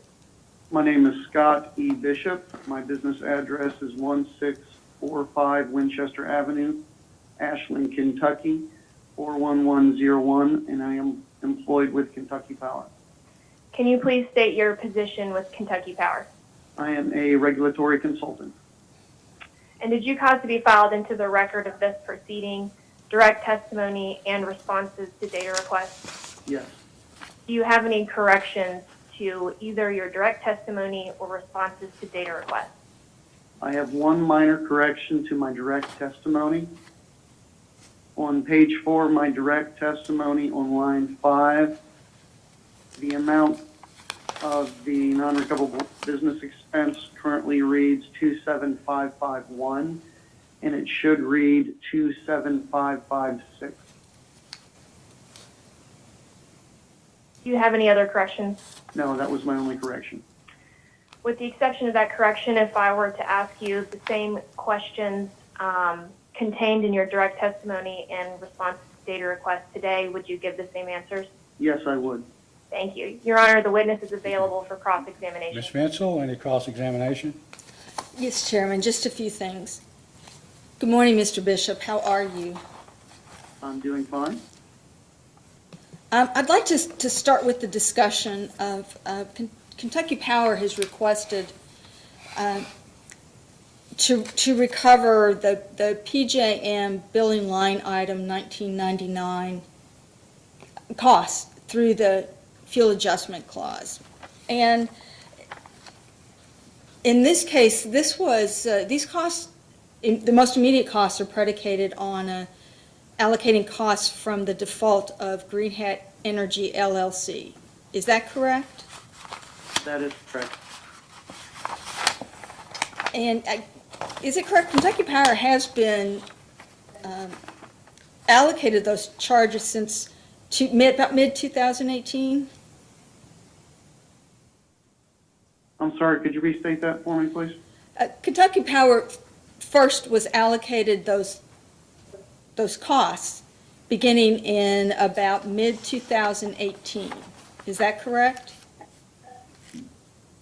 From my understanding, PJM started allocating those costs in the mid-2018. The best person to ask regarding the Green Hat default would probably Company Witness Ortman.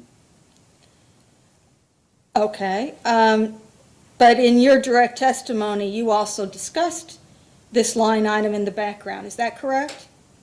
That is correct. Okay, so I'm just going to ask you to speak to your direct testimony then. Okay? Okay. And also, I believe, is it correct, I feel like I need to double check this. In your direct testimony, is it correct that these costs will be allocated through approximately June 2021? That is my understanding, yes. Okay.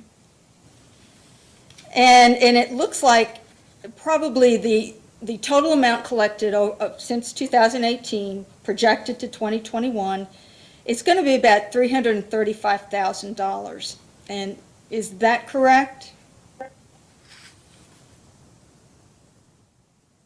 I am not sure what the total projected amount of the Green Hat default is going to be when it finishes. I believe in Company Witness Horton's rebuttal testimony, he stated the current balance was about $348,000. Did you not include an amount in your direct testimony? In my direct testimony, there was a balance of about $335,000 Okay. Through June. So then, yes, you can confirm what I asked, but you would clarify it that Mr. Horton has provided a revised number, is that correct? Yeah, he would have the updated number, yes. Okay, thank you.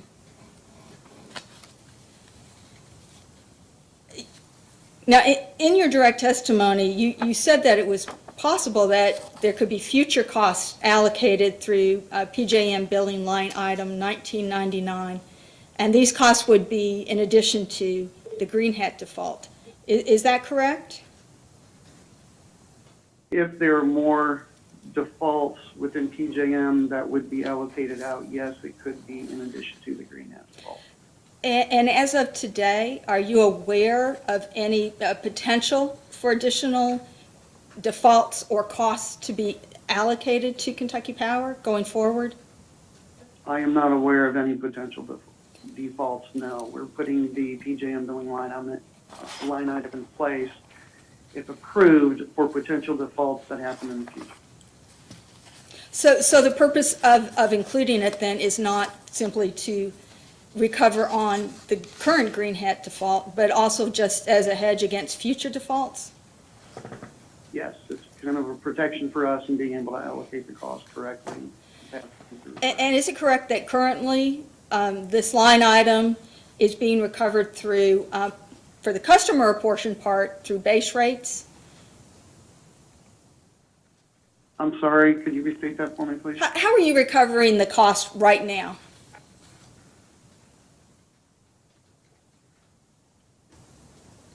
I know that the company has tried to set up a regulatory asset, and that has been set aside. I'm sorry, we have proposed in a different case to set up the regulatory asset, which is denied the accounting aspect of handling the Green Hat default I'm not familiar with. That'll probably might be able to be answered by Company Witness Hortman or someone in the accounting aspect like Company Witness Whitney.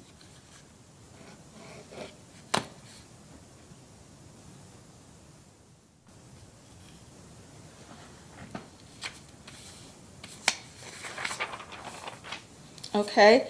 Let's see if we can do this without having to bring up, well, actually, no. I think we may have to bring up some screen share, but I'm going to wait and see if we can answer it without that, if you can answer it without that.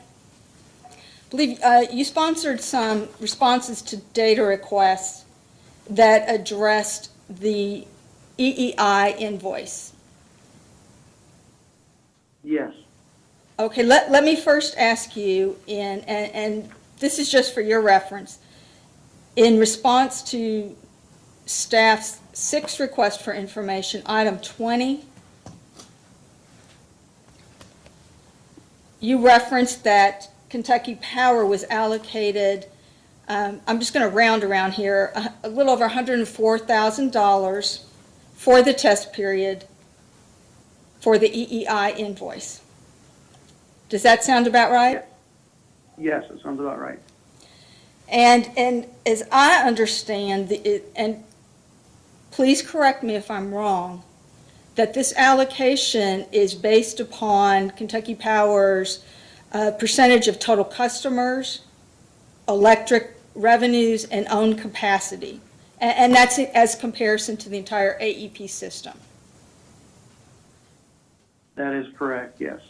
And of that $104,000, how much was excluded from rate base?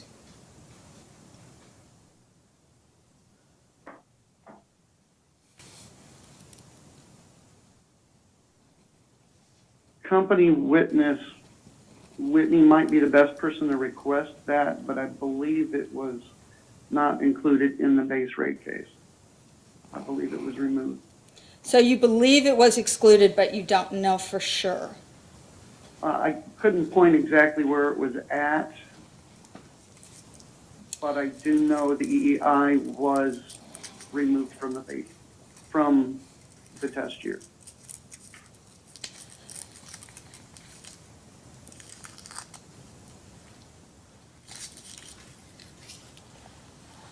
Well, staff also was unable to locate any corresponding adjustment in this case record.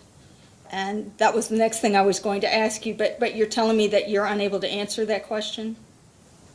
I could not point exactly where in the adjustment lines it would be. Company witness, Whitney, should be able to answer that question. I was not able. And witness Whitney was excused, so let me decide whether or not we want to recall her. I won't make that decision right now. Let me move on to another matter. Kentucky Power initially proposed to modify its terms and conditions of service in regard to underground service. In particular, there was an issue about recovery of the cost differential between overhead and underground facilities if a city or town had required underground facilities. Do you recall that modification? Yes, I do. And do you recall that in responses to data requests, Kentucky Power revised its plans for how it would recover the costs? What do you mean by revised? Initially, Kentucky Power proposed to recover the cost directly from customers that lived in the city or town that required the underground facilities. Subsequently, in data requests, Kentucky Power discussed collecting it from the municipal government itself and would even agree to a payment system. Does that refresh your memory? Yes, that refreshes my memory. Kentucky Power has not filed a revised tariff that would align with these proposals that were set forth in data requests. Does Kentucky Power propose to revise the tariff along those lines?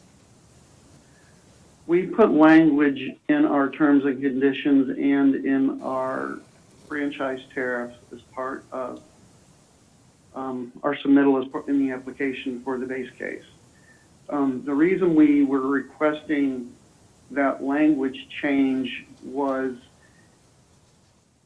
due to us looking at the tariff, seeing if there's holes potential risk to the company and things we might want to fix in the future.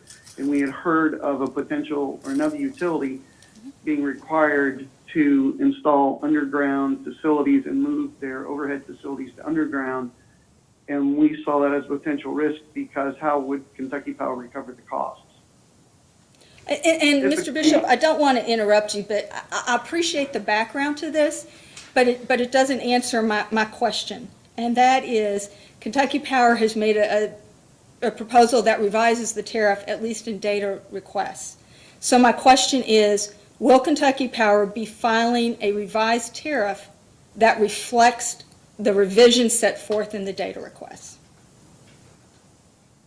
Yes, we would. Okay. And just to be sure, I will include in a post-hearing data request, ask for a copy of that revised tariff.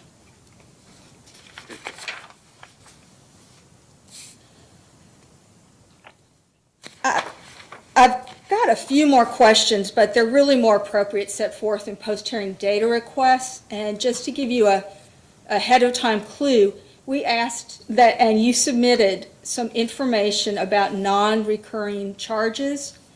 In a post-hearing data request, we're going to ask for the underlying cost calculations and some clarifications. So you can expect that to be coming. And one moment, may I check something? One moment, Chairman, in the record. Thank you.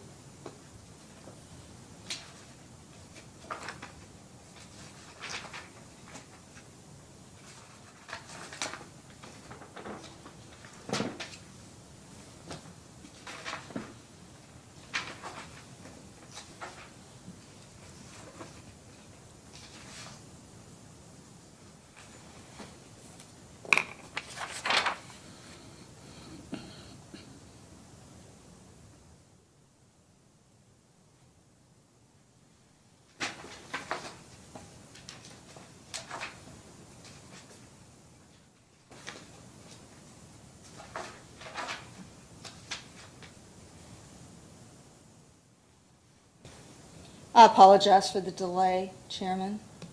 No apology necessary. I can bring this up pretty quickly.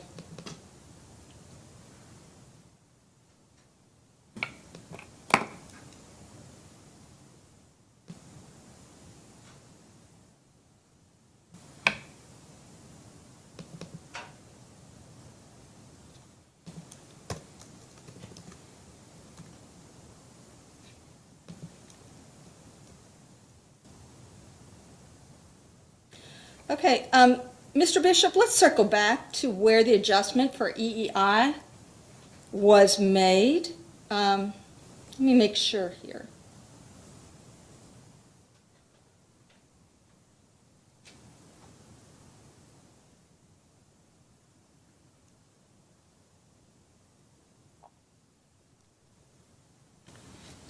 Okay, you filed a response to the Attorney General, KIUC's second request for information. It's item 44. I'm just going to, we don't need to screen share. I'm just going to ask you to bring it up. And you're the sponsor of this, correct? Yes.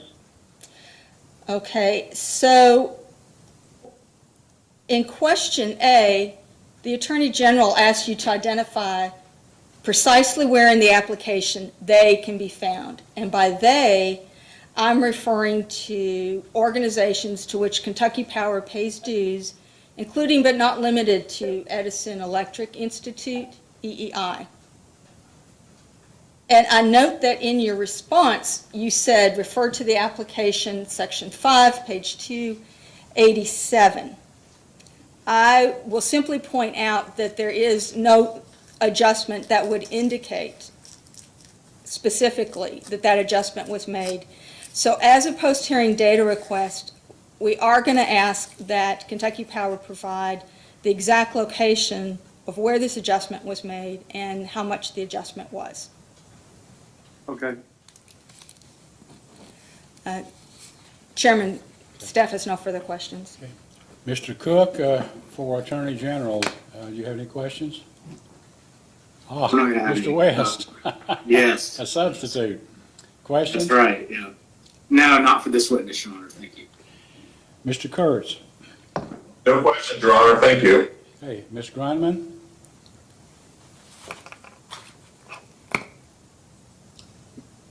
Ms. Grunman, do you have questions for this witness? We'll come back. She may have been disconnected. Mr. Spinard, questions? No, Mr. Chairman, Castilla has no questions. You do not? I'm sorry, I couldn't hear. I apologize. Mr. Chairman, no, Castilla does not have any questions. Okay, thank you. Mr. Fitzgerald? Mr. Chairman, at the risk of sitting between everyone and lunch, I do have some questions. Okay. I was going to, I was staying out for 10 witnesses, but then Ms. Glass threw Mr. Bishop under the bus. So, Mr. Bishop, Tom Fitzgerald, can you hear me okay? Yes, I can. Wonderful. Ms. Glass mentioned yesterday that you would be the witness familiar with the DSM program offerings at Kentucky Power. Is that correct? That is correct. Okay, and do you mind if I ask you some questions about that? I know you've moved on to a different area, but I think you used to work with the DSM programs. Is that correct? Yes, I worked with them, and yes. Oh, wonderful. Okay. Could you explain briefly what is the purpose of an energy efficiency or DSM program? It is, the demand side management program is designed to help customers reduce usage on the system, reduce their use. Reduce their usage? Yes. Okay, it would seem counterintuitive to me that a company that is seeking a rate increase due to lost load and declining customer usage would want to incentivize further reduction in energy usage by remaining customers. Is KPC compensated for the revenue that's lost due to the DSM program offerings? According to the statutes, we are able to recover lost revenue on DSM program, program, period of 3 years. Okay, so that's how you're made whole? I believe so on your understanding, yes. Okay, am I correct that the only DSM program that's currently available to residential customers is the Kentucky Power Targeted Energy Efficiency Program, which is a weatherization and energy efficiency program? Yes, that's our low-income weatherization program. Okay, and that's only available to residential customers with electric heat that use over 700 kilowatt hours a month, or on a more limited basis, customers with electric water heating who use more than that? Correct, they have to have a minimum usage of 700 kilowatt hours. Okay, and in an average year, do you know how many KPC customers are served through that program? Through the weatherization program, no, I do not know how many customers are served through that. Okay, do shareholders contribute to that DSM program cost, or the cost paid by the residential ratepayers? The costs are paid by the residential ratepayers with the DSM tariff. Okay, okay, thanks. And so that monthly charge is not just imposed on people who are participating, it's imposed on all of the residential customers? Yes, it is. Okay, and do you know what the cost is on a monthly basis right now for that program? I believe it's roughly, I don't know, I don't recall that. Okay, just 29 cents, I'm sorry. Yeah, I was gonna say around maybe 24 cents is my recollection. Okay, would 29 cents be something that you think is around there? Yes. I'm looking, Okay. I just happen to be looking at my bill, Mr. Fitzgerald, and it was 30 cents in October. I got I got my latest bill yesterday, but I haven't had a chance to look at it. But it was 30 cents for the DSM program. Thank you, Mr. Chairman, thank you. Is it fair to state, Mr. Bishop, that a non-participating customers who use less energy are subsidizing those who are participating in the DSM programs and who are deriving benefits from that participation that aren't available to everybody else?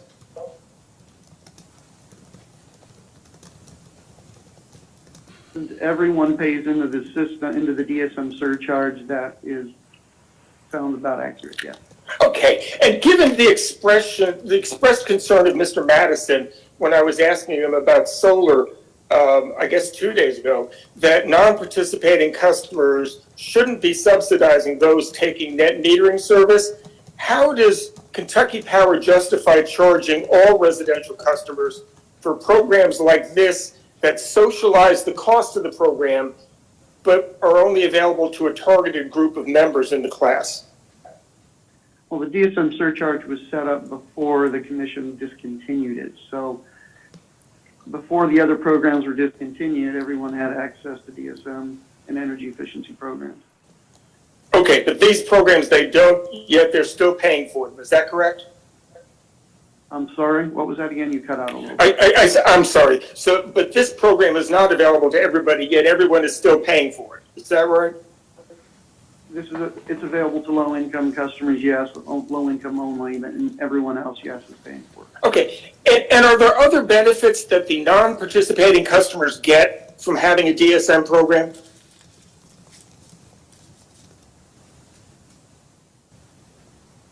There are benefits across the system because as customers use less energy, it becomes cheaper for those savings are passed along across the grid as a whole. So that though all the customers may not receive a lot of benefit, there is at least a little bit of benefit as long as customers are reducing their usage. Okay, is that part of the justification for spreading the cost of DSM, that everybody benefits a little bit at least? Yes. Okay. We kind of spread the cost over everybody, and it just happens to be Kentucky Power situation is we only have the one program. Okay, but before you had it spread and everybody had access to most of the programs, right? Yes. Okay, when you were working with the DSM programs, and I'm almost done, I promise, and so we can all get lunch and you don't have to listen to me any longer. When you were working with the DSM programs, did you all estimate how much electricity was saved overall by the individual program offerings? Yes, the energy saved, yes, we do. Okay. I'm sorry. Go ahead. Those savings are usually in the annual DSM filings and the status report that we file with the commission. Wonderful, thank you. Last couple of questions. If I'm a customer who either through a company-sponsored EE or DSM program or through my own energy efficiency measures, I just decide to go out and put in windows or upgrade my HVAC system. If I'm able to cut my usage, then is it correct that I'm paying less of the fixed costs that are embedded in the volumetric rates? Less of the fixed cost would always be consistent, but you would be paying less of the cost on an energy charge. Okay, but the energy charge also has some of your embedded fixed costs, is that correct? I believe so, yes. Okay, so if I'm using less electricity, then I'm paying less towards that than somebody who uses more, is that correct? That is correct. Okay, but you're still charging both customers the same, right? You don't say, okay, that person's more efficient, so we're going to raise their electric rate in order to compensate for the lost fixed charges that they're not paying that are part of the energy charge. How's that for confusing? Let me try that again. I was going to say, I'm a little confused. Could you restate that? Sure. We've established that if I use less electricity, that I'm paying less of the fixed costs that are over on the volumetric side. Right? Some of the fixed costs are on the meter charge, some of them are on the other side. I believe so, yes. Okay, so if I use less, then I'm paying less of that percentage or that amount that's over on the volumetric side than somebody who uses more. That would be, I believe, correct. Okay, and you are not charging the more efficient user more for their electricity to try to recover those lost fixed charges, are you? No, it's the same rate. Okay, that's all I needed. Mr. Bishop, thank you. Mr. Chairman, thank you for your indulgence. I am no longer standing in the way of lunch. Mr. Miller, questions? Thank you, Mr. Chairman. Nothing to add to that. Appreciate it. Mr. Fry, No questions, Your Honor. Vice Chairman Chandler. I do not. Thank you. Thank you, Chairman.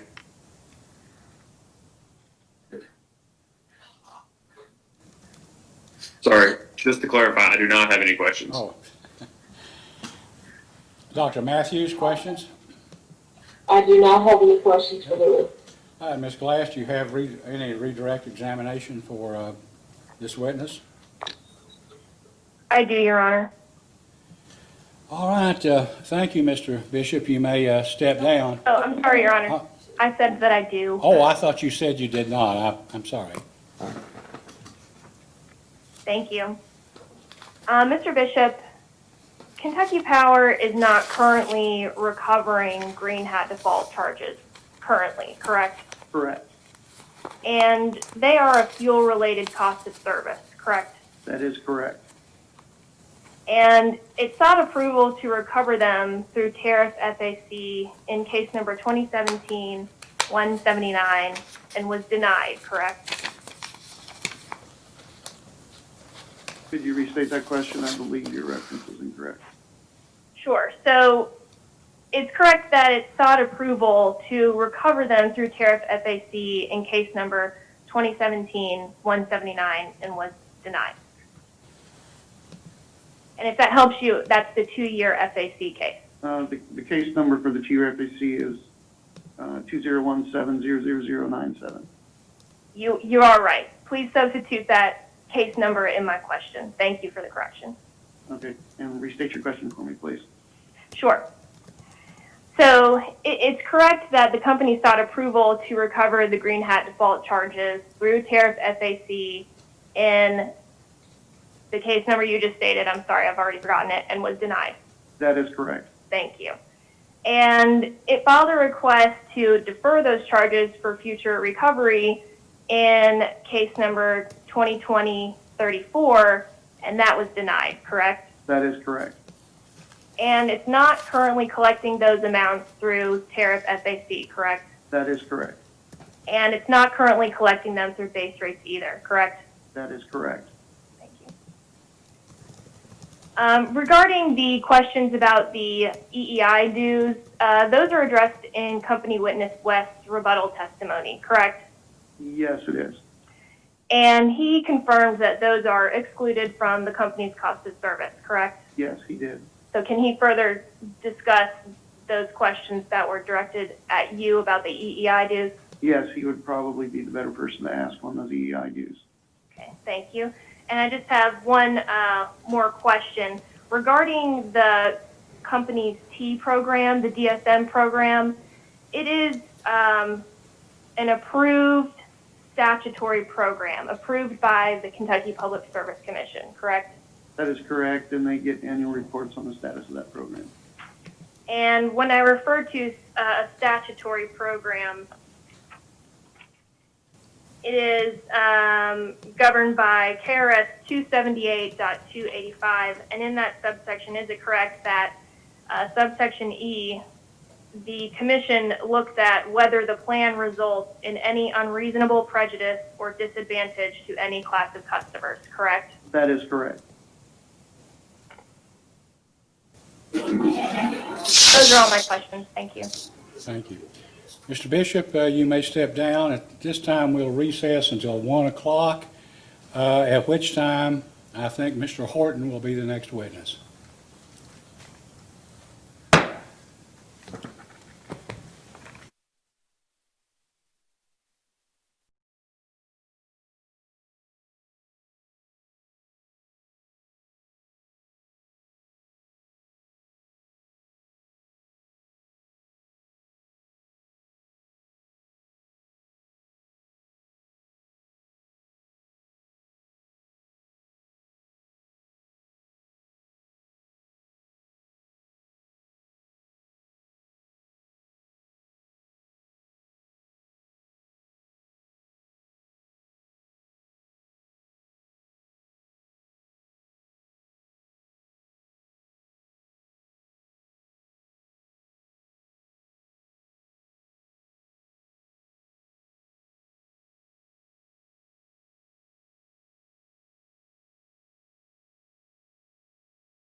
Okay, we're now back on the record.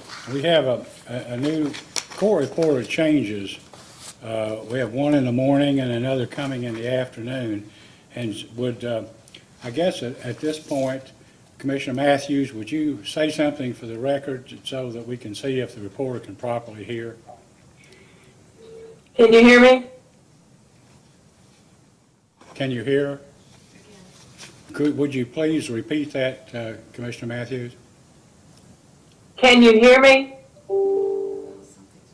Something's wrong. We'll have to wait to see if we can get it resolved, but she can't hear.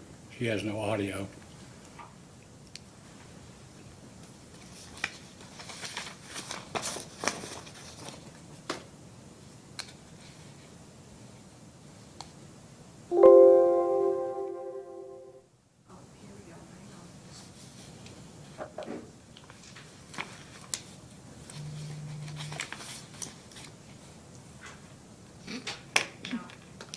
Okay. Commissioner Matthews, maybe the third time will be a charm. Can you hear me now? Yes, she can hear, so we're ready. We're ready to go. Mr. Overstreet, on behalf of Kentucky Power, are you in a position to call your next witness? Chairman? Yes, I am, Your Honor. Before we proceed, and let me know if this is an appropriate time. Yesterday afternoon, we talked about perhaps extending the schedule into the evening, and I didn't know whether you and Dr. Matthews and We have Vice Chair discussed it, but I can't go beyond 6 o'clock. So, Okay, I mean, thank you, Your Honor. We have today, the rest of today, tomorrow, and Monday, and if we can't do it then, we'll just keep going until we do. But we can go to 6 o'clock this evening. Thank you, Mr. Chairman. Okay, Ms. Vincel has something to say. I'm sorry, Mr. Overstreet, I didn't mean to speak over you. We have an echo in this room that will need to get fixed. Yeah, apparently there's an echo on the sound here in the hearing room, so we'll need to see if we can get our IT person to fix that maybe before we proceed. Chairman, you may want to ask the court stenographer to turn their microphone off.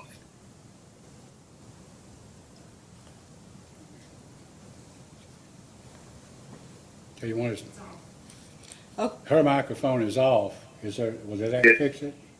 We still have that going. So are the speakers off also? Oh, I can hear it now. It comes over the. I'm making sure my tablet, Will our everything's off. people back here come out and Yes. see what they can do? All right, Ms. Vincel is seeking help, technological expertise. In the meantime, counsel, Mr. Overstreet, we, after looking at Mr. Carlin's rebuttal testimony in the previous case, the 2000, I think we know how that part of, I guess, sentence or paragraph in maybe on page 15 of the order was how that was drafted, and we will not need Mr. Carlin to testify again. I think we resolved how that worked out. So somebody can let Mr. Carlin know we will not be asking him to come in and discuss his testimony in light of what was in the order. Thank you, Mr. Chairman. We'll let him know.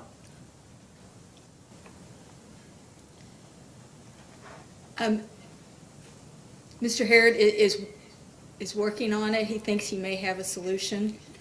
I can tell it's not kicked in yet. The problem is being worked on, so in the meantime, I guess we just need to wait until we can see if it can be resolved.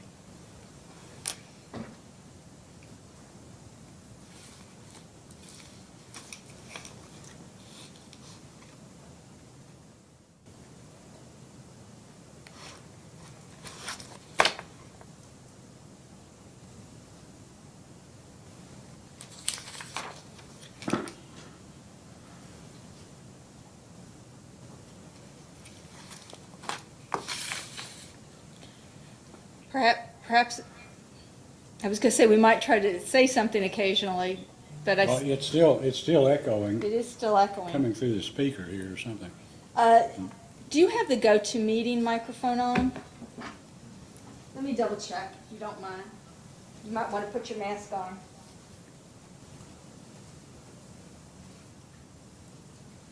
Where is your, showing it's muted.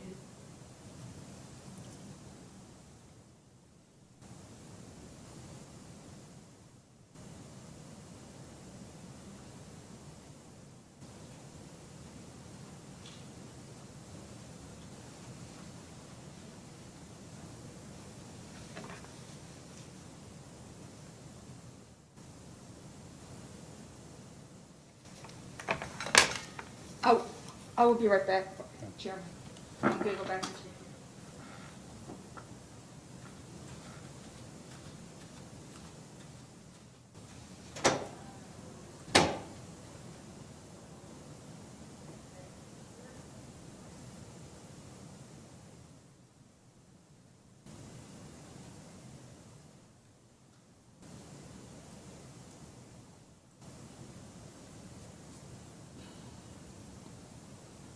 No. He didn't do anything different, so.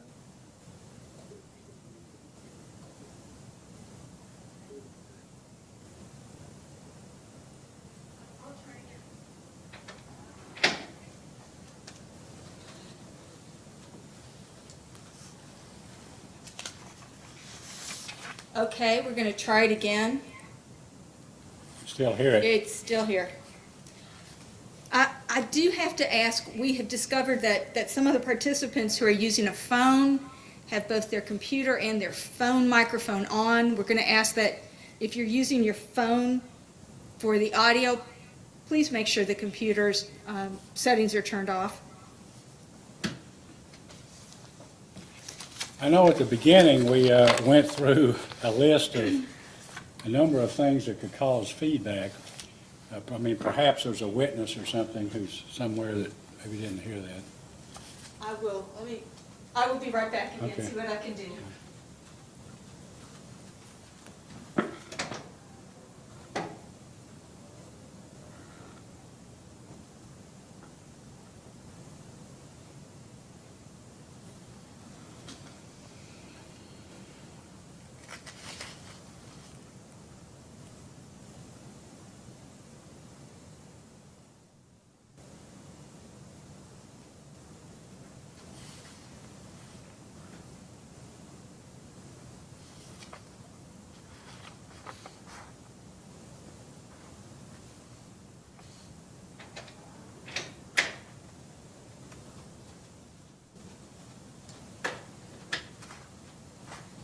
Okay, we're going to try one more time.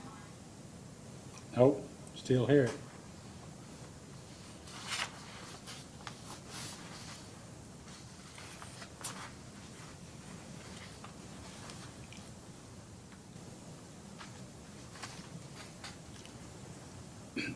When a witness speaks, is it the same thing? Is it just coming from speech in this hearing room? Let me try. Vice Chair Chandler, do you mind to say something?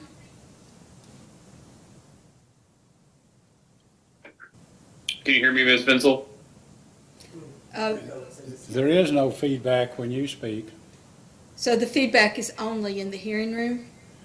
I can hear it when I speak. Can you hear feedback? Yes, I can. It's coming from the hearing room then, but at some Can we, point. just as a check, can we ask Mr. Overstreet to speak? This is Mark Overstreet. No feedback.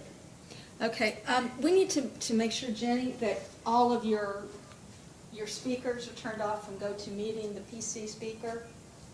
Thank you, Mr. Overstreet. We're making one last attempt. Ms. Vinsel is bringing all of her powers to bear on the subject. I mean, if not, we'll just, apparently there's no feedback coming from anybody but here. And if necessary, we'll have to move forward with it the way it is. All right, come right here.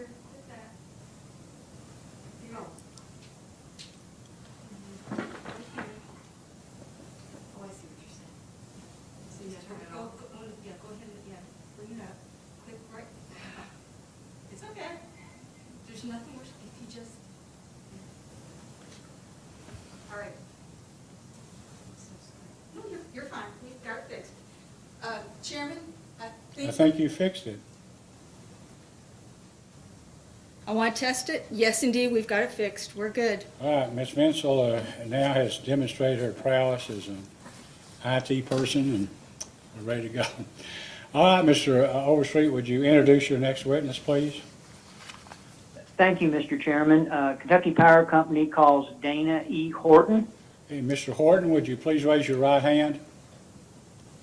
Do you solemnly swear or affirm under penalty of perjury that the testimony you're about to give will be the truth, the whole truth, and nothing but the truth? I do. Yeah, Mr. Overstreet, you may answer. I'm sorry, Mr. Chairman. Thank you.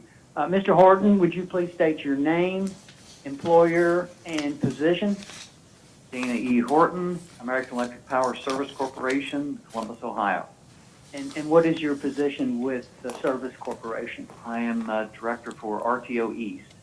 And did you cause to be filed in the record of this proceeding rebuttal testimony? Yes, sir.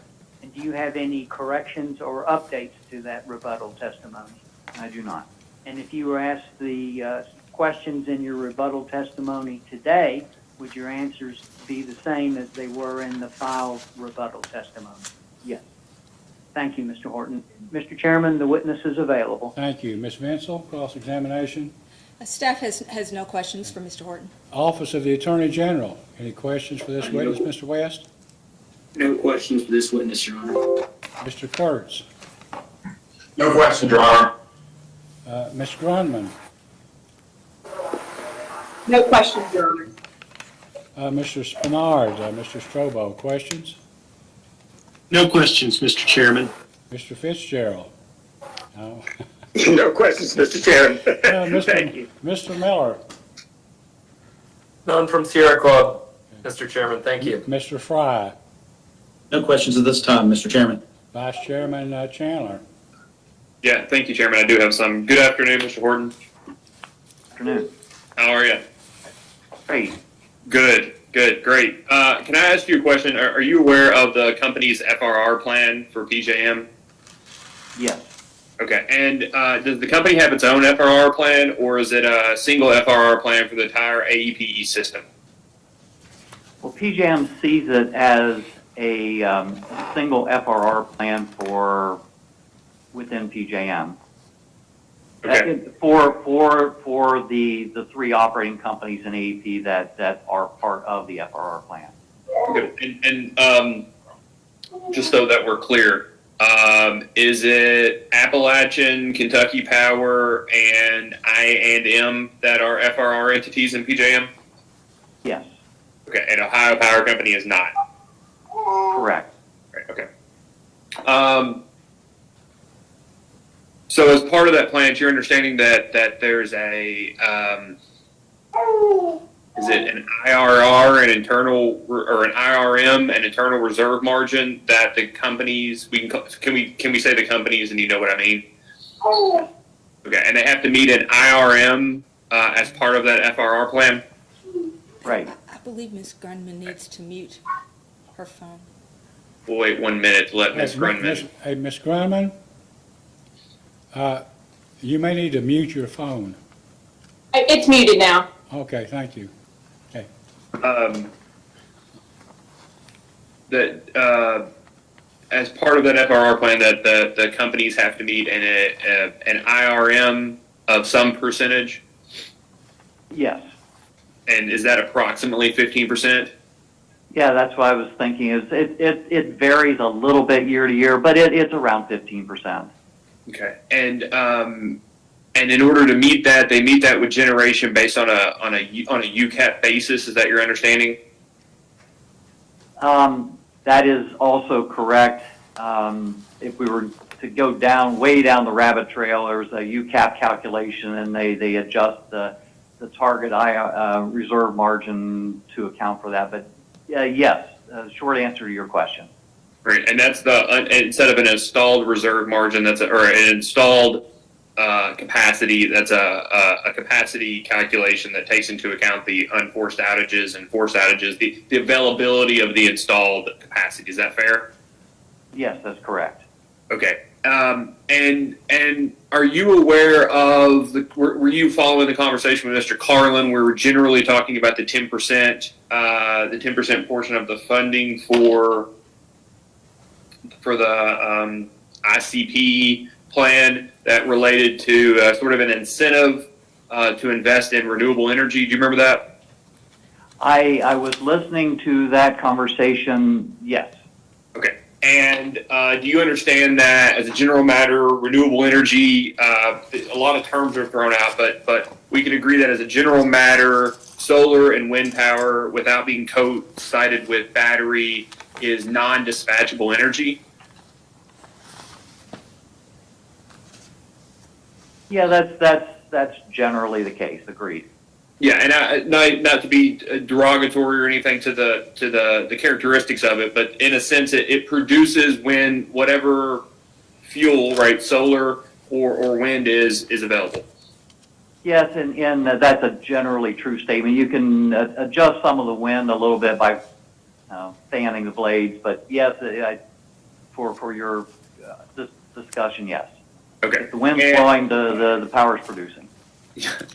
And would you also agree, as a general matter, solar power produces closer to its capacity when it's sunny out, and as a general matter, wind seems to have a capacity factor the colder it is, although the extreme can of course affect that, and generally the wind blows better at night as it relates to wind production. Are you aware of those generalizations?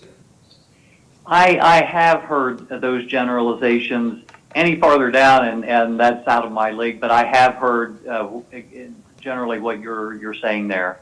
Yeah, and I think that's thankfully for both of us, that's as far into the details on those that we necessarily need to go. My questions are getting to this in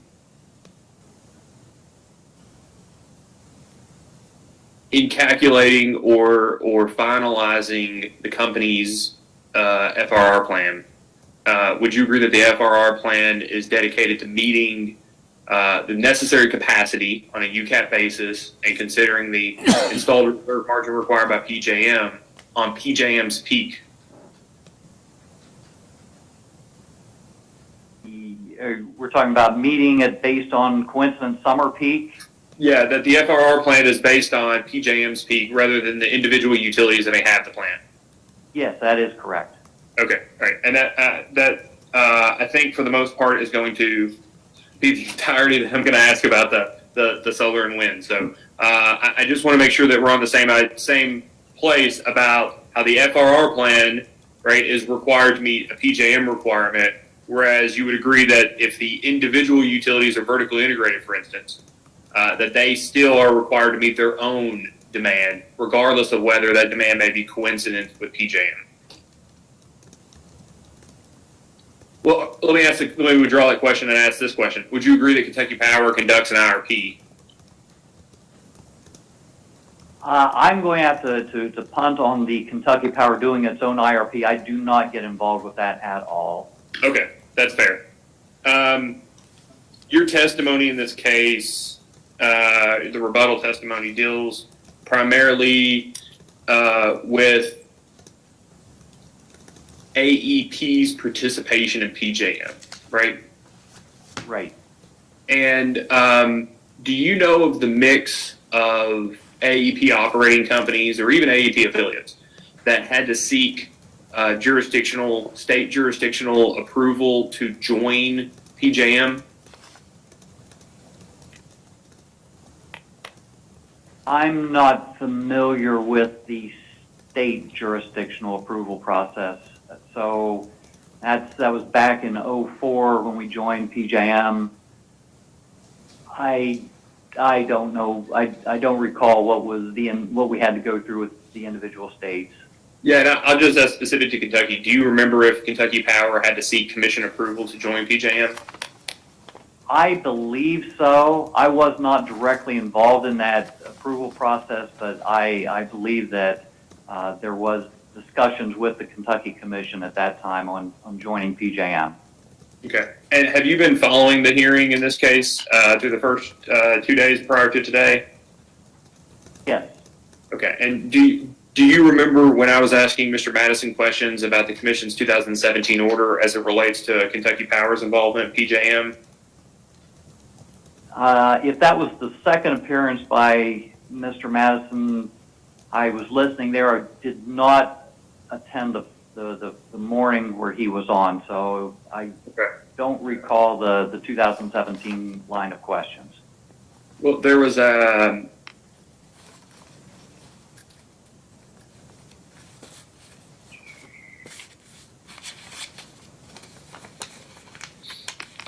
Just 1 second, Mr. Horton, I apologize.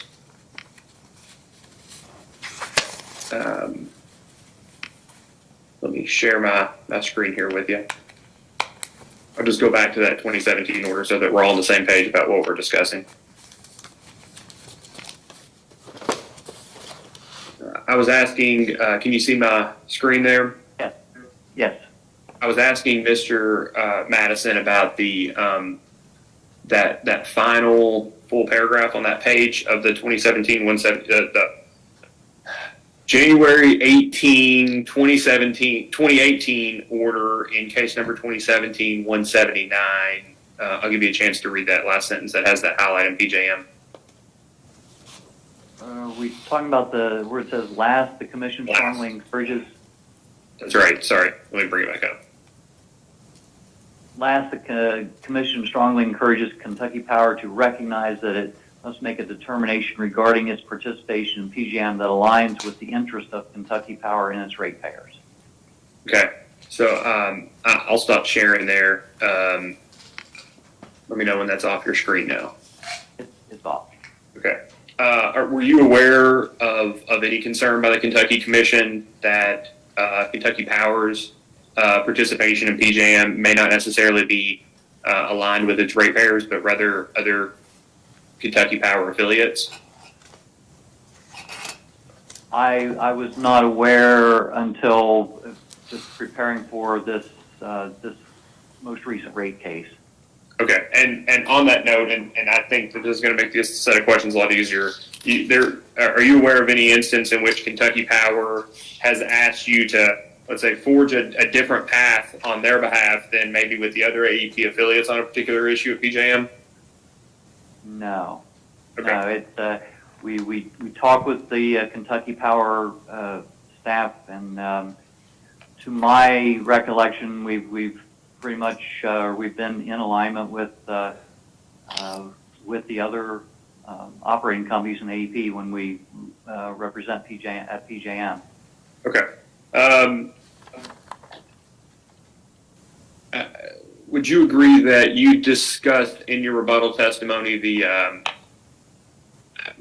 and this is my characterization, so I don't want to put words in your mouth, but just my understanding, the power that AEP or Kentucky Power individually have within PJM?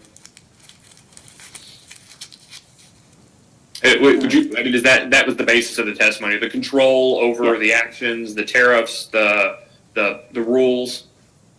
Yes, when it comes to sector voting, is that where you're going? I think that was part of your testimony, right? You discussed primarily the sector vote, the MRC and the MC, correct? Absolutely, yes. Okay, so I have a couple of questions about that, and if I go too fast, please let me know. But I'm just trying to think these out. So there's the MC, the Members Committee, and the MRC, which is the Markets and Reliability Committee, right? Right. And there's the MIC, the Markets Implementation Committee. Is that right? Right.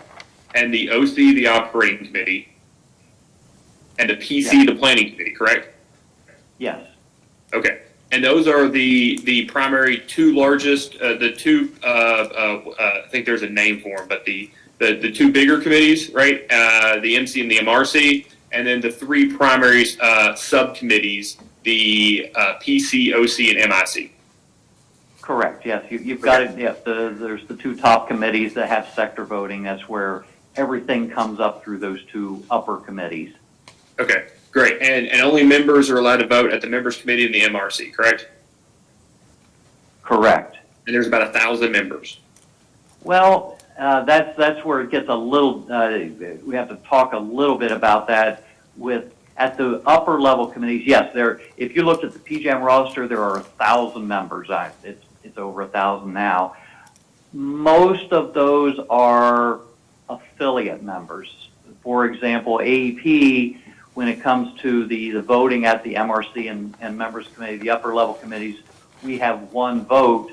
But if you go into the roster of 1,000, there's 20 AEP affiliates in there. And that is thank you very much, Mr. Horton. I think you've made our day a little shorter, because that's what I wanted to get to, right? So there's 1,000 members, but Kentucky Power, Ohio Power, Kentucky Transmission Company, none of those get their own individual vote at the MRC or the MC, correct? Correct. They do get the vote at the, we get 20 votes at those lower level committees, but when it comes to the upper level, they call it sector voting, that's where we get one. And that's where each sector, 5 sectors, each sector is weighted, and it's out of 5, and it has to be, what is it, 3.67 for something to pass, something like that, right? That's the 66 2/3% to pass, yes. Perfect. And so you were talking about within the sector voting that you're just one of 14, AEP is just one of 14 of 5 sectors, right? Right. One of 14 within we picked the transmission sector, and so we're one of 14 within that sector, and then each of the 5 sectors gets 20% of the vote, so we're 1/14 of 20%. Yeah, and you had a choice of a number of sectors, and you chose the sector in which there were the smallest number of members, so that ultimately you represent a larger proportion of the votes at PJM, correct? Yes. Okay. Yes. And so I'm sorry, go ahead. I would just say, you would agree that the 14 transmission owners at the MRC and MC sector have the largest proportion of vote individually as a single entity, correct? Each one of them has the same amount, but that's still the largest of any of the other members may have in those senior committees. I think the answer is yes, because, for example, say the generation sector has 40 voting members, and so if we had chosen the generation sector, which we could have, we'd have been one of 40 versus one of 14. Your vote would have been more done. Is that fair? That is correct, yes. Okay.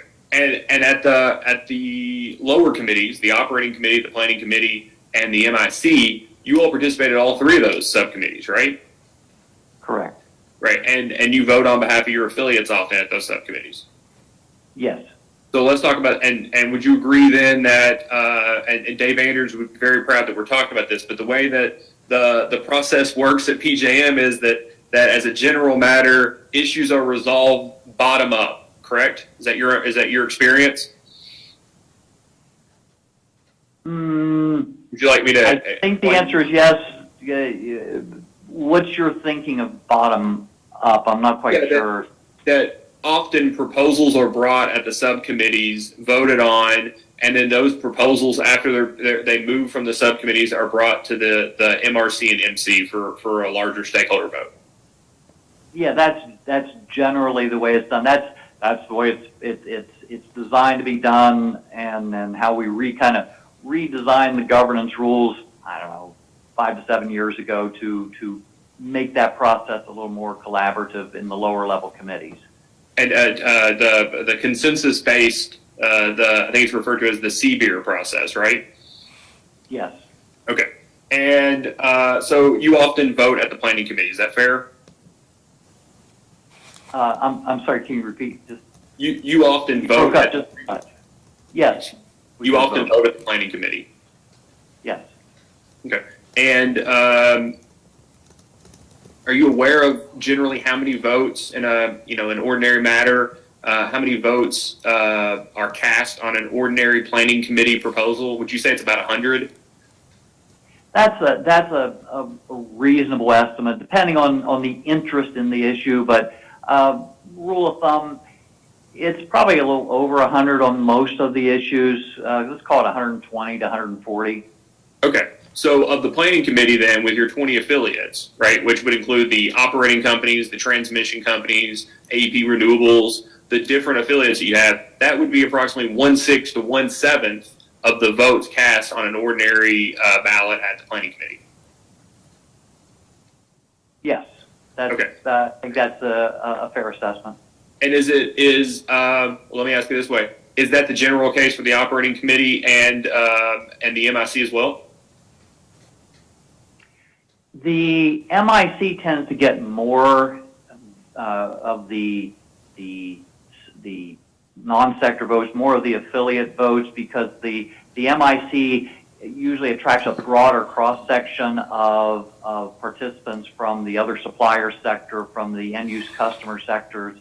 The planning committee and the operating committee are usually a little smaller, a little more focused on technical type issues, and so attract a fewer number of voters. Okay.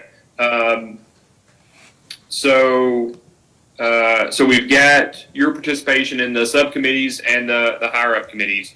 Are you aware if the transmission owners generally or AEP generally reserved any of its 205 filing rights when it joined PJM? Reserved its Let me ask this way. 5 rights. Let me withdraw that. Are you aware of any PJM related, right, or issues dealing with PJM, like let's say transmission planning, right? There was a transmission planning, would you agree, has been a big conversation at PJM over the last 2 or 3 years, particularly. Yes. And you would agree that it's at least focused on these end of life projects, at least recently, correct? That has been a big focus, yes. And AEP or some of its affiliates, but AEP and the other transmission owners, for instance, made a filing at FERC. Time doesn't matter anymore, but 6-8 months ago on the issue of end of life planning, correct? Correct. And that's a right that those transmission owners reserved when they joined PJM, is the ability to still file those types of things on their own behalf. That is correct. And please go ahead if you have additional color. Oh, and yeah, that may be the end of my useful knowledge on it. I am aware of the CTOA agreement and those 205 rights. I was not involved in that original, how that was set up, but I do know what you were talking about there. Yeah, and I just have one more question on the issue, because I think we may exhaust both of our knowledge on the issue. But are you aware that, is it your understanding that most other members don't have that right, for instance, to still file things, to their benefit or to their credit at FERC on issues that still deal with them as members of PJM? Yes, this 205 rights that are retained by the transmission owners, and understand that's not being in the transmission sector is different from being a transmission owner. It sounds the same, but being a part of the transmission sector is merely for governance and voting purposes. But if you're a transmission owner and you own transmission assets, yes, you're part of that 205, that special 205 agreement where you can file with FERC for transmission rates within your system. Okay. And have you ever heard of a document called the Joint Reliability Coordination Agreement that's between PJM and TVA? That may have been recently brought to the TOAC, the Transmission Owners Advisory Committee? I don't remember anything about that. I am aware of it, and that's about it. I'm not aware that it was brought to the TOAC recently. Well, just very quickly, can you tell me what the TOAC is? Transmission Owners Advisory. No, I think it's Advisory Committee, but it is where the owners of transmission, they talk about various transmission issues, and usually with PJM involved too. And it's more of I haven't attended one of those in probably 10 years, but I do know they exist. Okay, then I won't ask you any more questions other than you know it exists, and you know that are you aware that the TOAC reserves some rights as it relates to transmission planning and cost allocation after the transmission owners' participation or joining PJM?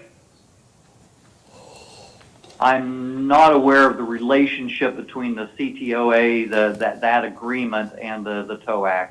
That's fair. So I'm not aware of the Okay. difference or the relationship.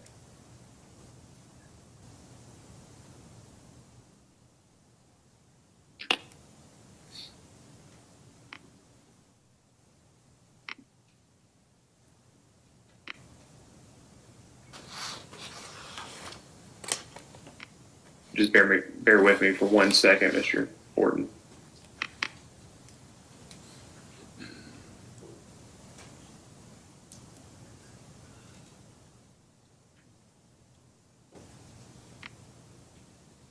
And I would just ask, as it relates to FTRs, or markets in general that are administered by, well, so I'll withdraw that. You would agree that there is an FTR market administered by PJM, correct?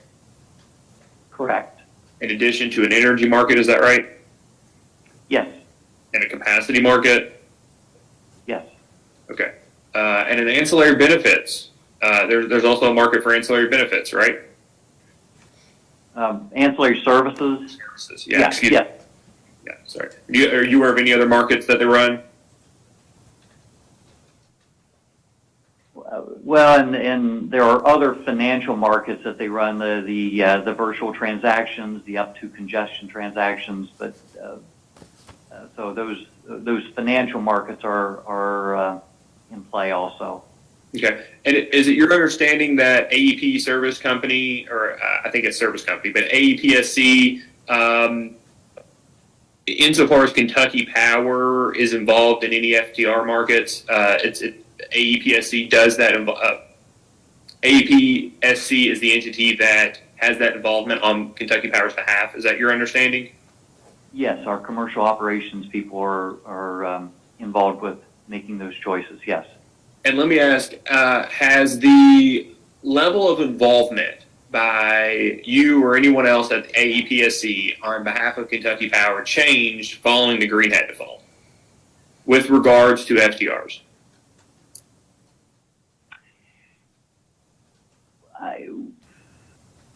I'll start to answer your question, Mr. Vice Chair. As far as specifically the activity that we do within the FTR markets, no, it has not changed. Our change in involvement in PJM is we have been actively involved with the new chief risk officer and all of the task forces and committee discussions that have taken place subsequent to the Green Hat default to reshape the credit and collateral rules, as well as the upcoming discussions on changes in the FTR market. But yeah, again, it was an artful question. I'm getting used to asking those. I meant specifically at PJM in regard to the stakeholder process. Would you say that the involvement has increased since the default of Green Hat? Short answer, yes. Yes. Have you hired additional people at AEP to address maybe some of the shortcomings you all may have, or to add additional manpower to have additional oversight or insight into those PJM rules?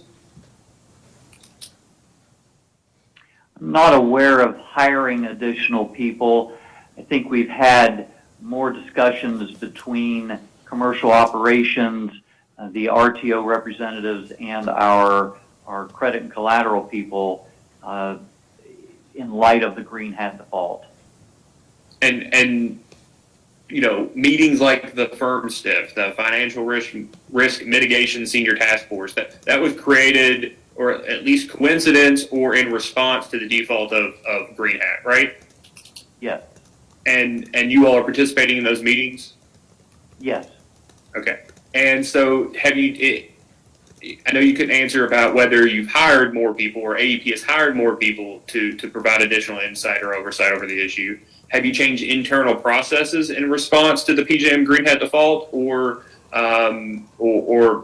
any rules internally so that you all have more insight or additional oversight over your participation in PJM?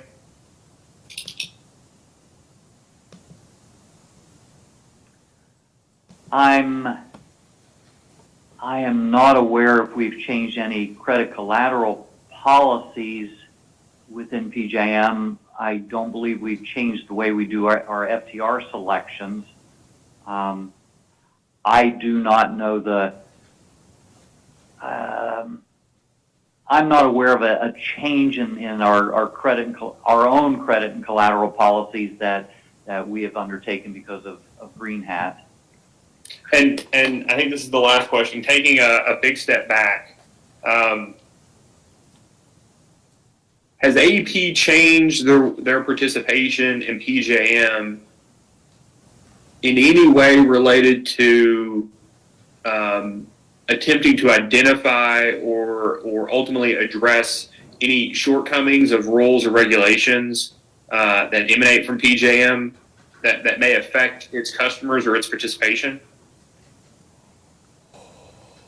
since the Green Hat default? Could you repeat the question, Mr. Vice Chair? Yeah, and maybe it'll be better to ask it a little differently. Would you agree that the Green Hat default was an issue with PJM rules? Yes. Yes. And would you agree that it would seem from the studies done on that default that very few people knew that the rules were no good? Yes, that's exactly what the report indicated. And so let me ask, excuse me, I'm sorry. No, and let me ask this, and I'll ask it as simply as possible. Is AEP doing anything different moving forward to ensure that AEP is able to find and change for their own behalf, right? Find and change rules at PJM that are no good?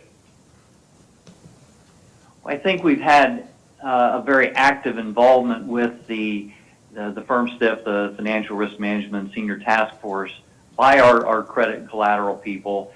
And so we're more proactive now than before for Green Hat. We were participating in the credit and collateral Senior Task Force at that time.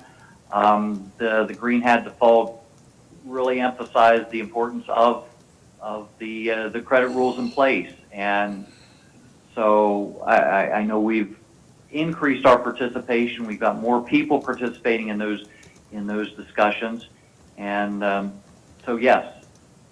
Yeah, but I guess I was asking, just even beyond the FTR issue, have you all taken a step back and say maybe we need to be more in the weeds, right? Or we need to be following things closely, or we need to dedicate more resources to our participation because there is a significant downside risk to all the different markets we participate. Has that occurred at the AEP level as it relates to PJM since the Green Hat default?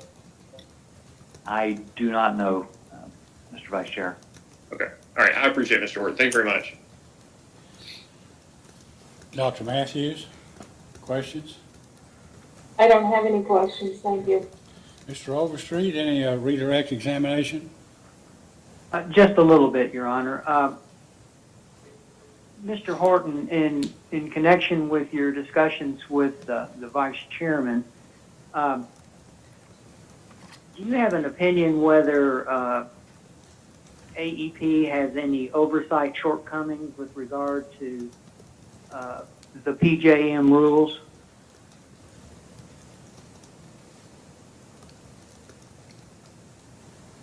If we have any oversight shortcomings?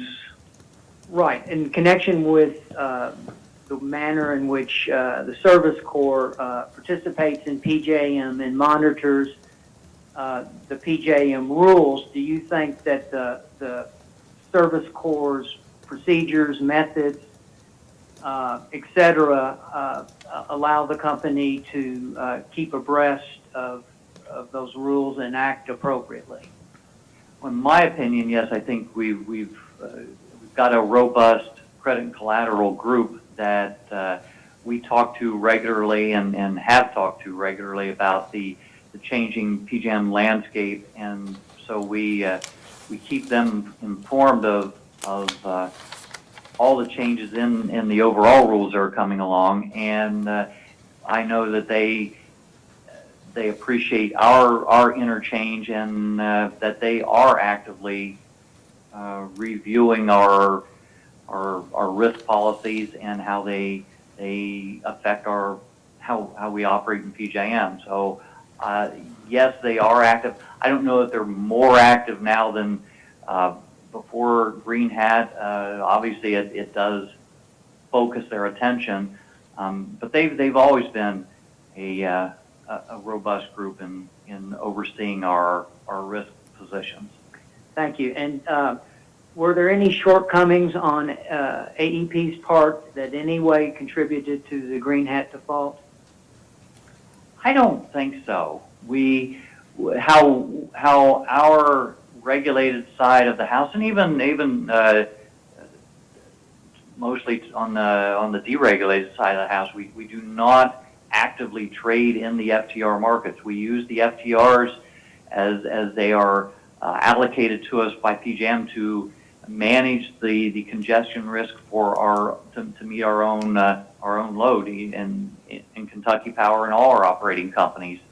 So we had no high risk activity in the FTR market where we were actively trading with Green Hat, or even trading to the extent that we knew that there was a Green Hat out there.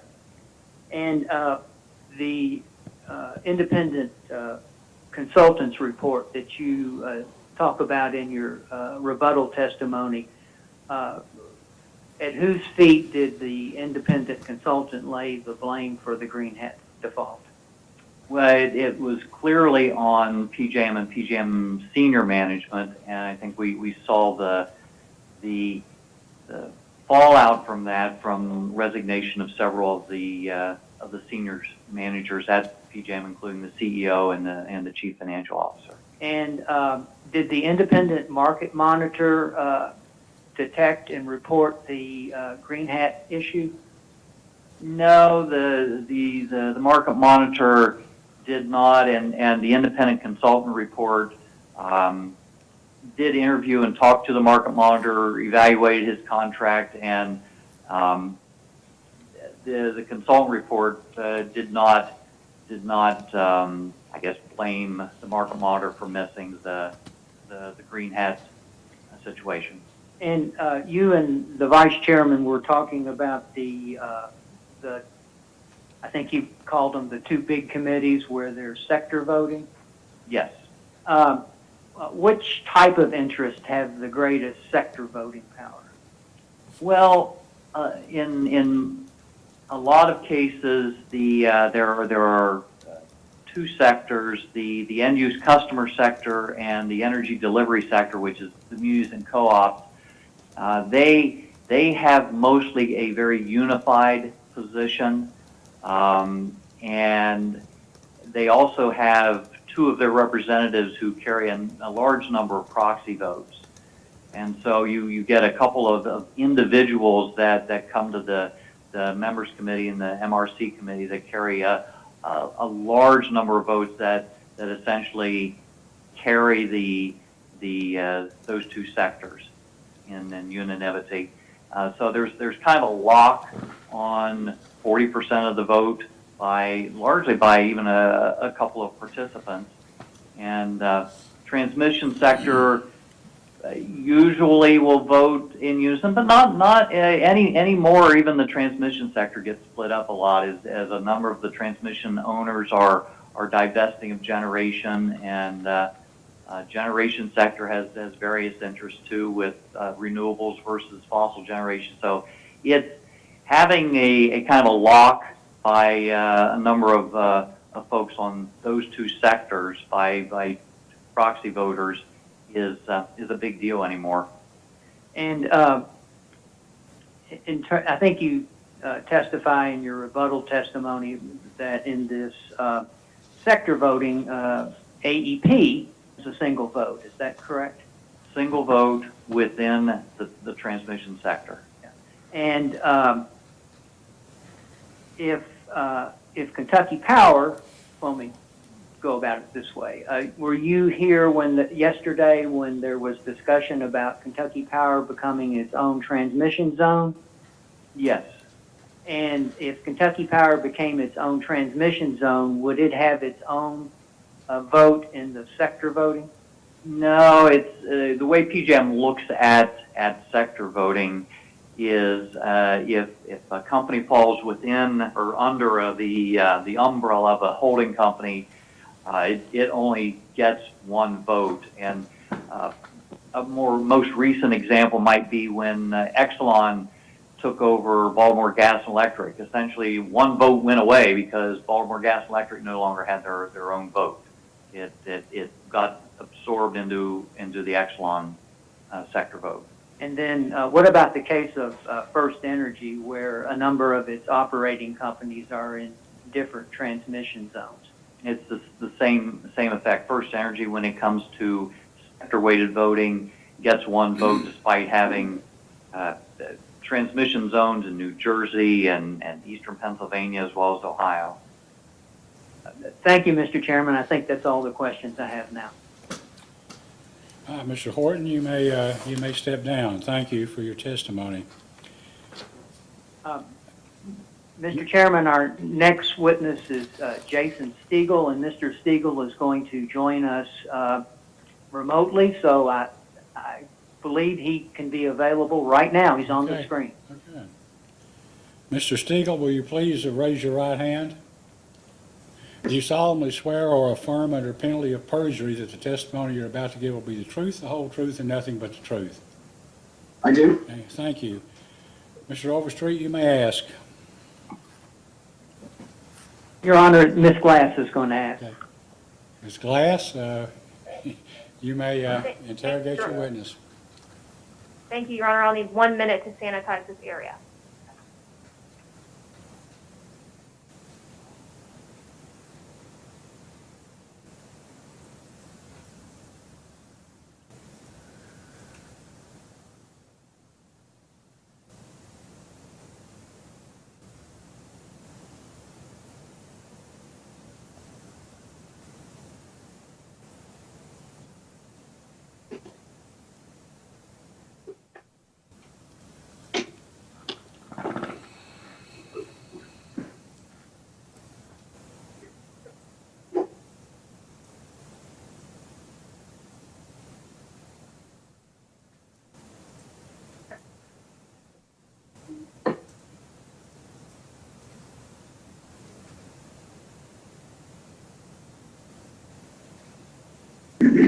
Sorry for the delay. Mr. Siegel, can you please state your name, business address, and employer? My name is Jason Stiegel. My business address is 1 Riverside Plaza, Columbus, Ohio, 43215, and my employer is AEP Service Corporation. And can you please state your position with AEPSC? I'm the manager of regulatory pricing and analysis. Thank you. And did you cause to be filed into the record of this case direct testimony and answers to data requests? Yes, I did. Do you have any corrections to those answers I do not. or to your direct testimony? No, I do not. Thank you. So if I were to ask you those same questions today, would you have the same responses? Yes, I would. Thank you. The witness is available for cross-examination. Thank you. Ms. Vinsel, cross-examination. Thank you, Chairman. Good afternoon, Mr. Stiegel. Good Actually, afternoon. I do not have any questions for you today. Mr. West, or anyone on behalf of Attorney General's office, any questions of this witness? None for this witness, Your Honor. Thank you. Mr. Kurtz, questions? No, Your Honor. Ms. Grunman, No questions, Your Honor. Mr. Spinard, questions? No questions, Mr. Chairman. Mr. Fitzgerald, questions? No, Mr. Chairman. Thank you. Mr. Miller? Yes, Mr. Chairman, I do have a few questions. Hi, Mr. Stiegel, how are you? All right, how are you doing? Good, thanks. My name's Matt Miller, I represent Sierra Club here. We're gonna pray that my computer stays alive through this series of questions because it crashed not too long ago. So my apologies if that happens again, knock on wood. Mr. Stiegel, I wanted to ask you some questions to better understand the methodology in place for the decision whether and how the Mitchell coal units are committed to dispatch in PJM, and in particular, a decision whether to self-schedule versus market or economic commit. So just to get us going for some high-level context and definitions, is it correct to define self-scheduling, in a few words, as a generator in an RTO signaling to the market operator a day ahead of time that the unit is going to operate regardless of the prevailing market price? So it will dispatch and take whatever is the prevailing price for its energy that day? I want to be clear that when we talk about dispatching, you can hear me, correct? I can make it out, but it's a little rough coming through to me anyway.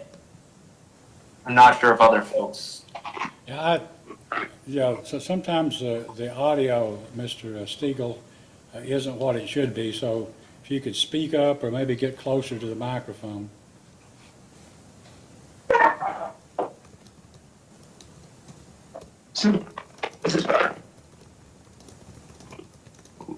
Maybe try again. That was actually a little rougher for me.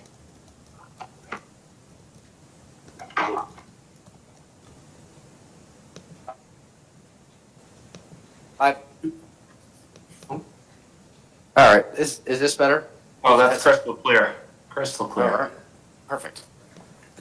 Thank you. So, going back to your question about dispatching, I want to be clear when we talk about unit dispatch, there's the making sure that the unit is on, which is committing the unit in the day ahead as a must run.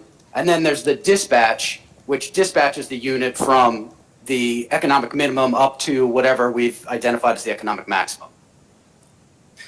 Great. I appreciate that. That's a good distinction. And I think what I was getting at with the self-scheduling being the decision to make the units available and make them price takers regardless of what the market price is going to be that next day. Is that right? So you mean turning the unit on or leaving it on regardless of what we expect the market price to be? Is that? Yeah, and maybe we're describing in different ways, but my understanding is that self-scheduling as distinct from market or economic committed, the RTOs have different terms for this, but that coal units in particular will often self-schedule because they're not able to ramp up and down quickly like a gas unit, and need to make a projection as to whether it's going to be economical to run into the coming days, and so self-schedule and basically take whatever the prevailing market price is that day, even if it doesn't cover the unit's variable operating costs. So you make that projection, anticipating that we're going to be in the black here, so we're going to self-schedule the units. Is that a fair characterization? To be clear, when we're talking about coal units like the Mitchell unit, the ramp rates and the ability to start the unit and if you shut it down, the expectation of how long it will be down, all of that has to figure into this decision. So you're attempting to make a decision over a longer period of time than the market is willing to schedule through the day-ahead market. Got it. Right. And I agree with that. Great. I just wanted to kind of get that fundamental distinction between a self-scheduling versus market or economic commitment mode. Right. And just I want to make sure we're still talking the same terms. So if you operate a generating unit in the market, let's you have an economic distinction or a must-run distinction, or for some reason you're in an outage, unavailable, right? And so this is the piece you're talking about, because once the unit's on, the unit's dispatched by the market.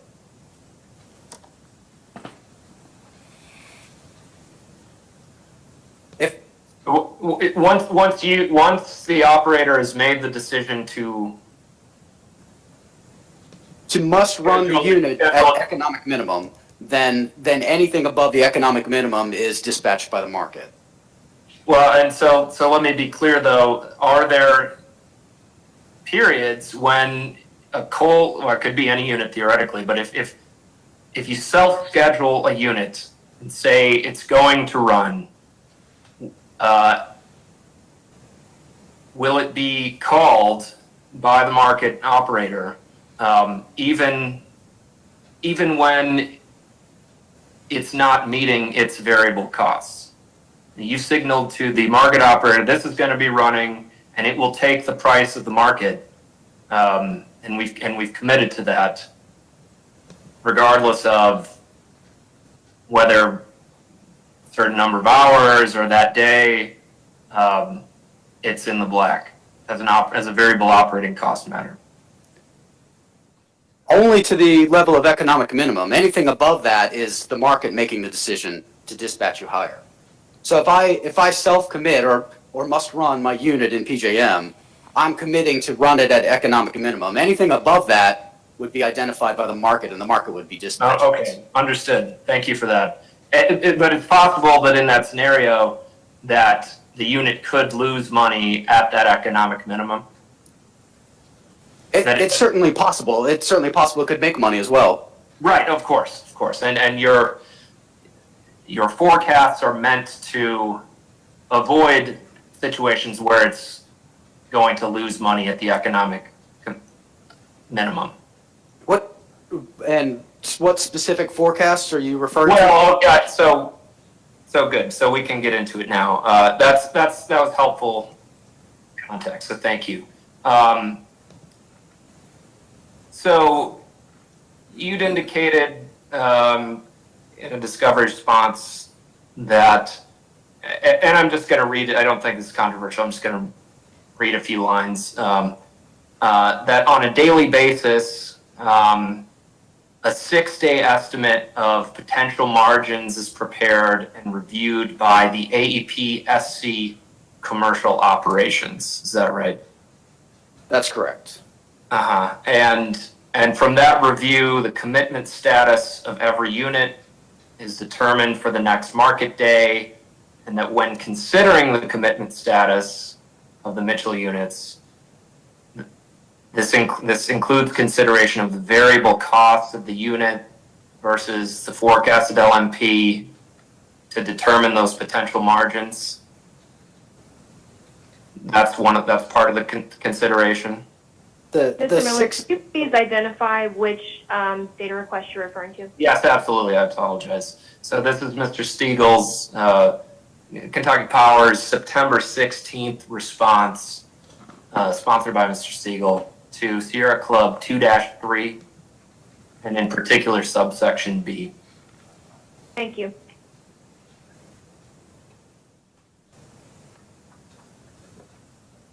Okay. I'm sorry, what was your question? No, just basically just reading this response back that there are a variety of factors that AEPSC Commercial Ops considers. The variable cost of the unit versus the forecasted LMP.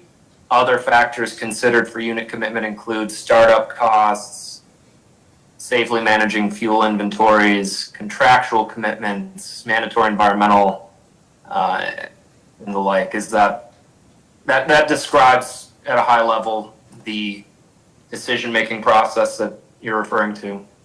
Yes. All right.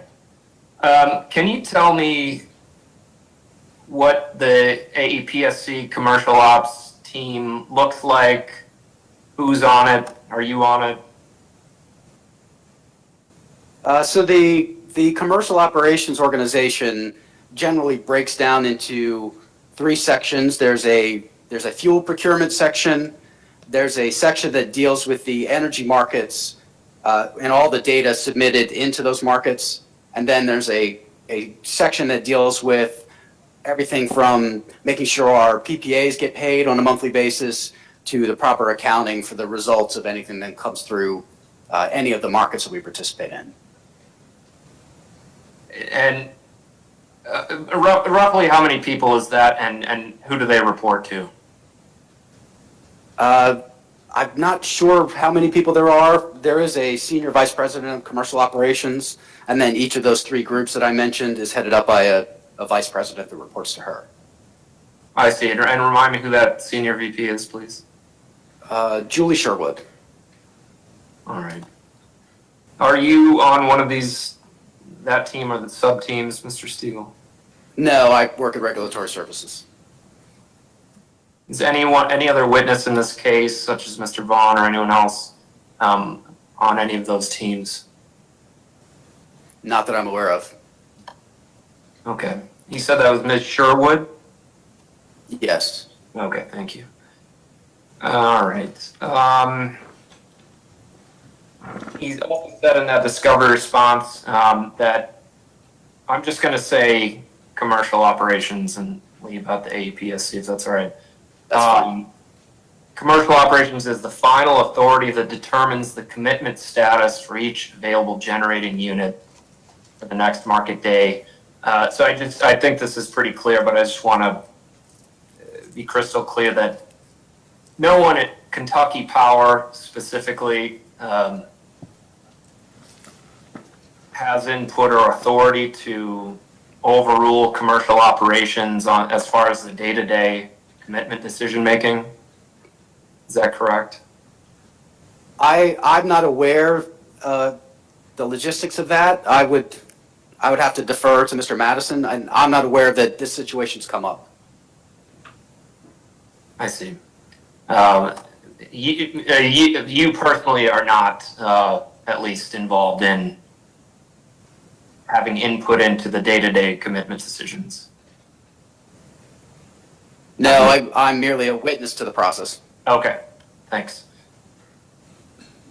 And so possibly Mr. Madison, you're not necessarily aware of anyone else that would be consulting with commercial operations, anyone from KPC who consults with them regularly about the commitment decisions or patterns of commitment decisions. And keep in mind, these commitment decisions aren't completely made in a vacuum. Mr. Kearns and his staff would have input into any decisions that would affect the reliability or the safety at the plant. And these commercial operations is the final decision point, but Mr. Kearns and his staff are the ones on the ground at the power plants understanding what the operational issues are. I see. So, for instance, if there were a stack test that needed to be done or some kind of compliance testing, that could be an instance where you said, we got to operate this. But otherwise you're not. That's an example. Okay. Other than that, you're not personally aware of anyone else? No. Okay. Do you happen to know, does AEP, so Mitchell is co-owned by KPC and Wheeling Power. Do you happen to know, does AEP, the commercial operations, assume that the respective interests of KPC and Wheeling Power are coextensive for purposes of making Mitchell's commitment decisions? Are you asking if commercial operations takes both companies' best interest in mind? I suppose it's kind of a vague way of my having phrased it. Is for any reason, whether it's different regulatory approvals or otherwise, does commercial operations basically just make a decision as to the plant, irrespective, without having a distinction in mind between Kentucky Power and Wheeling? Yes, they're generally viewing the generating assets in terms of market offers. They're generally viewing it as a single generating unit. They're not taking individual ownership into account. Okay, thank you. So they're trying to maximize, oh, I'm sorry. Oh, no, that, I didn't mean to cut you off. Okay. They're trying to maximize the value of the unit. They're not paying attention to the ownership share. Understood. Thanks. Okay, so kind of putting aside the day-to-day commitment decisions, are you aware of any seasonal or perhaps annual, kind of longer incremental conversations at AEP or KPC for that matter, where folks make a point of looking back at whether self-scheduling resulted in losses, variable operating losses for significant stretches of time that may have been avoidable if the company had chosen not to self-schedule Mitchell. I'm not aware of any specific studies, but keep in mind, I mean, you yourself listed earlier all the different factors that go into any decision to self-schedule. The determination of whether or not you have adequate fuel supply, or if you can safely operate the unit, or any operational consideration such as a test, or for a 2-unit power plant like Mitchell, whether you need to keep a unit on during cold weather for heat. Sure. Things like that. Sure, and I appreciate that. And my question, which I think you answered, but just to be clear, sometimes, looking back, you may get a perspective that wasn't anticipated with the day-to-day analyses. You might see that weeks over weeks or even months, the self-scheduling resulted in losses, and losses that might have been avoidable had a plant not been self-scheduled. And I'm not asking you to admit to or concede that has happened right here. I'm just wondering if you're aware of conversations, presentations, or certainly any documentary, whether there's a memo or internal studies that address this as a bigger pattern, if it's come up. I'm not aware of anything formal, but I know that they're reviewing the results of the market and trying to understand how that fits in with fuel supply, fuel obligations, all those other factors to make sure that whatever we're doing makes economic and operational sense for the units. Thank you. I suppose a component of that, and I'll just ask to be clear, you may be aware of increasing discussion, some might say debate, studies about coal units self-scheduling, or sometimes called self-committing, depending on the RTO, in the trade press, at different commissions. Are you aware of any documents or any dialogue at AEP or KPC reacting to that discussion in the industry? I'm not aware of any documentation. I'm aware of some of the things that you've mentioned. I know that the issues of dispatch have been brought up in front of other commissions, and I believe RTOs have each addressed that to an extent. That's helpful, thanks. In that same discovery response, a couple subparts down in 2.3D and D4, Roman 4, he said that the workbooks that are generated on a daily basis, looking ahead 6 days, they provide a snapshot in time that is used as a starting point for the unit bids that are ultimately submitted to PJM. I'm when you say unit bids, I just want to make sure I understand, does that encompass the decision whether to self-schedule the units? These daily files initially come up with a recommendation discussion point. These files are generated at the beginning of the daily commitment process. So you've got an analyst looking at unit availability, current unit availability at that point in time, as well as the current LMP forecast, and attempting to come up with some talking points to deal with, or to bring up to the rest of the team. But yes, it's a snapshot in time. It's done very early in the process, and there's additional monitoring and analysis and communication with the generating plants that goes on up until the point where the units are offered into the market.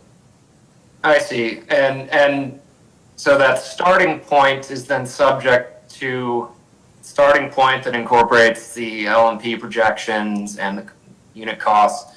That's a starting point, and then other factors such as fuel contract constraints and the like are folded in, and then the ultimate decision is made.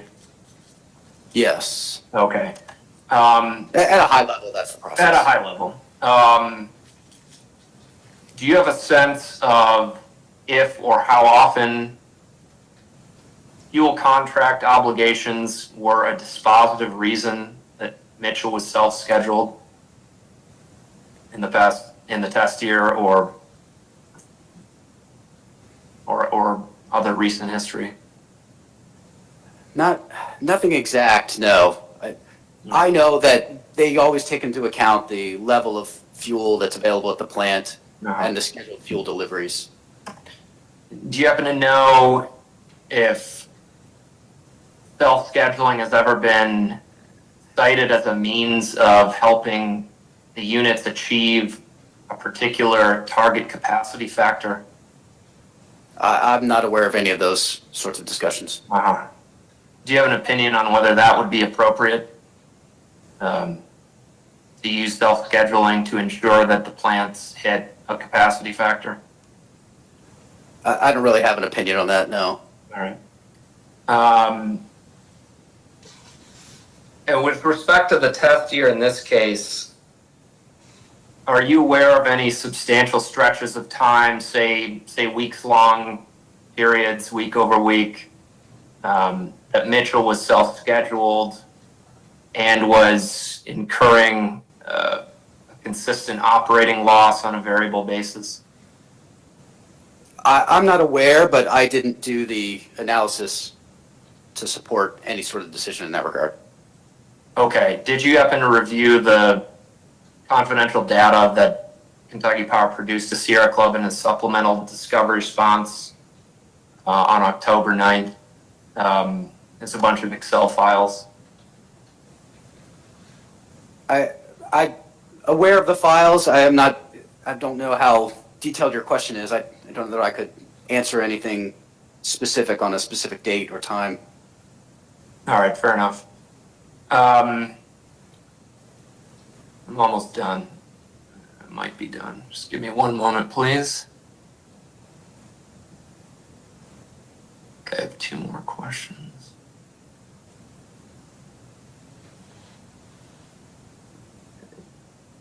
Do you happen to know,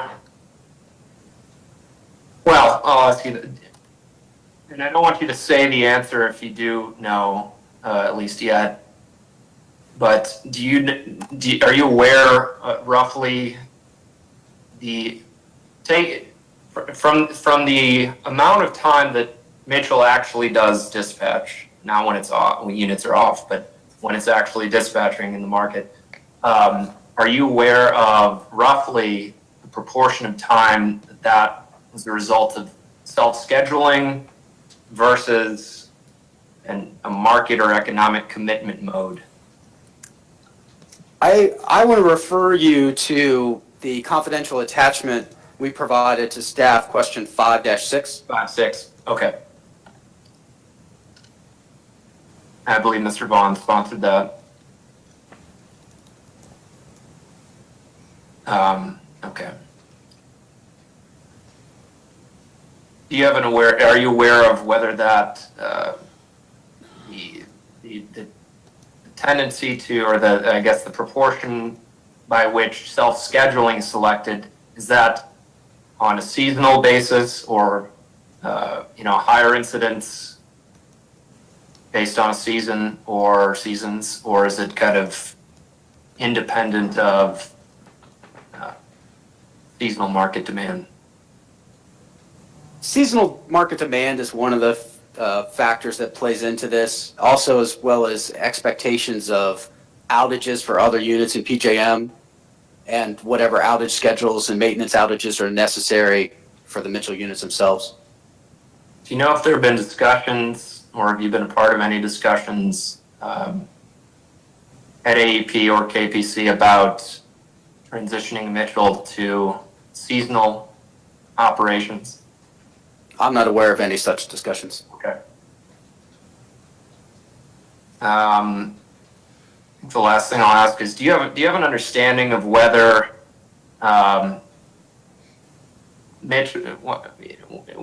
whether the unit commitment decision making with respect to Mitchell has ever been explicitly offered for approval or specifically challenged or otherwise specifically passed on by this commission, whether that decision, self-scheduling versus market commitment its prudence has been passed on? I'm not aware that the commission has ever addressed it specifically, but the fuel usage at Mitchell is obviously up for review as part of the company's fuel filings. Okay, and so would you, and I'm not asking for a legal conclusion, but just your understanding as somebody who supports this decision-making as a technical matter, is your understanding that the prudence of these decisions, in tandem with the gains or losses that the company realizes, is at issue in the fuel reconciliation dockets? It's my understanding that, yeah, the off-system sales margin and the fuel expense are things that are reviewed as part of the fuel dockets. Okay. Does that answer your question? It does. And would you agree that it's also at issue in the general rate case?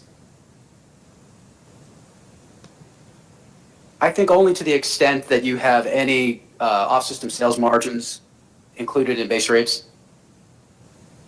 But even still, anything that you have in base rates, if it's trued up in a rider, would really be addressed in that particular rider, in this case, the FAC. Well, Mr. Stiegel, thank you very much for walking through this with me. I appreciate your precision and your help. That's all I have. Mr. Chairman, thank you very much. Thank you. Mr. Fry, any questions? No questions at this time, Mr. Chairman. Vice Chairman Chandler, questions? Yeah, thank you, Mr. Chairman. I appreciate it. Is it Mr. Stegall or Mr. Stiegel? Mr. Stiegel. Stiegel. Good afternoon. In terms of the interaction between the company's dispatch decisions and the off-system sales clause, is it better to ask questions of you or Mr. Vaughn? I think it depends on the question. I mean, I can talk about how the process at a high level, but the dispatch is just offering the units in. The determinant of off-system sales is something that occurs once we have market results and understand our internal load. Yeah, and I think that's an important distinction, isn't it? Is that there's the ultimate decisions, and then the off-system sales is just the result of those decisions, correct? Correct. Okay. And you agree that off-system sales, pursuant to a commission-approved tariff, is shared between customers and Kentucky Power, correct? Correct. Do you know on what percentage basis that is shared? Off the top of my head, I don't recall. I know that there is a sharing mechanism, though. Okay. And is it your understanding that the company's customers pay for the units For instance, the Mitchell and the Big Sandy 1 unit. I think the company's customers pay their financial obligation towards these generating assets. Okay, and the fuel and other variable O&M expenses, right? Or the other variable expenses are recovered through a number of different places, right? Base rates plus the different riders that are applicable to those units, right? Correct. Like the FAC that you were talking about? Yes. Okay. Is it your experience that the company makes the appropriate dispatch decisions because they have a sharing mechanism in the off-system sales clause? Let me withdraw that question. Let me ask the question this way. Do you think that a no sharing of the off-system sales clause between customers and the company, no sharing with the company, would change the company's dispatch procedures or choices? No, because I think commercial operations tries to make the best decision for customers regardless. Okay. And I was just interested in maybe following up on one of Mr. Miller's questions, and I guess I can appreciate the perspective on it. In regards to the companies, and if you can't speak to this, please don't just push it off to Mr. Kearns or somebody else. Feel free to. But are you aware of the company going back and doing after the fact reviews of whether, and I'm really summarizing, whether the company's actions on dispatch decisions have been fruitful, or if there needs to be a change going forward? The evaluation is done, whether it's on a annual basis or even on a short-term basis. I've heard discussions about evaluating on a short-term basis. I'm not aware of a formal review on something on a month-by-month or year-by-year, but that doesn't mean that it's not done. And the company's own results and off-system sales margins would dictate at a high level whether or not we're successful overall. Well, it would to a degree, but those are the off-system sales margins. So let me ask this: insofar as sales, right? The revenue received is less than the cost. Is it your understanding that the company shares in those losses? Are you talking about at the end of the day when we file a FAQ with an off-system sales margin? Are there individual hours where we came in negative? No, I'm asking, the off-system sales clause or the off-system sales margin is shared, a percentage of it with the company, correct? Correct. The profit is shared with the company. Insofar as there are losses, is the sharing with the company $0 or the amount or that percentage of the losses? I don't have enough knowledge of the mechanism to tell you for sure. I know across the system, across AEP, I've seen different views, but generally the view is that the company, if it's a loss overall, the company will absorb the loss. If it's a gain overall, then it's shared, or the customer gets all of it, depending on the jurisdiction. Well, let me make sure that I'm clear. You say the company would absorb the loss, but doesn't the company recover the costs through the FAC? Well, any costs for off-system sales, so any fuel that's burned to generate off-system sales in the FAC is recorded as a credit, subject to check. So we have a cost allocation process at the end of the month, and once we know all of our transactions and what serves internal load versus what serves off-system load, and there's a cost recovery mechanism that assigns an offsetting revenue to sort of a contra expense to fuel for any fuel burned to serve off-system customers. Okay, so let me ask this question. Insofar as sales are made or generation is produced to make sales in excess of native load need, right? Is that a function of a particular action the company took, or is that a function of being dispatched in the market for an amount in excess of native load demand? I would say it's both. It's making your generation available to the point where it can be dispatched by the market, and then it's market demand requesting that you produce more energy that can be sold. And this energy that you're producing happens to exceed what your internal load is. So the off-system sales margin is only in for that answer, incentivizing making the units available for PJM's economic dispatch?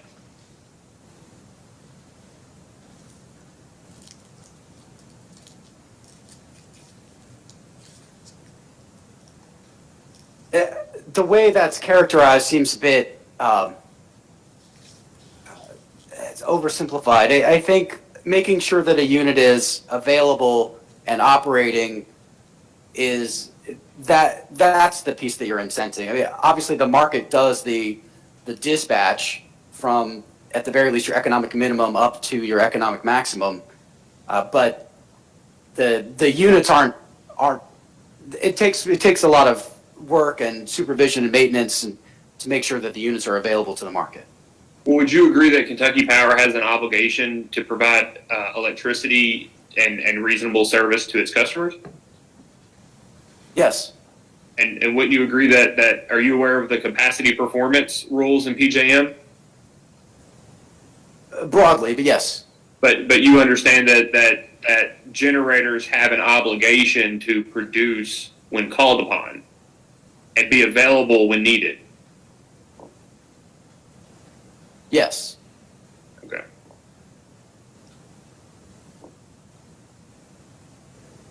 All right, I appreciate it. Thank you very much. Good. Have a good evening. Dr. Matthews, questions? I don't have any. Mr. Glass, any redirect? Just one quick one, Your Honor. Mr. Siegel, would company witness bond be the best witness to discuss the operation of the company's system sales costs? Yes. Thank you. That's all I have. Thank you. You may step down. Thank you, Mr. Thank you. Stigall. I guess the next witness is what, Ms. Cost? Yes, Your Honor.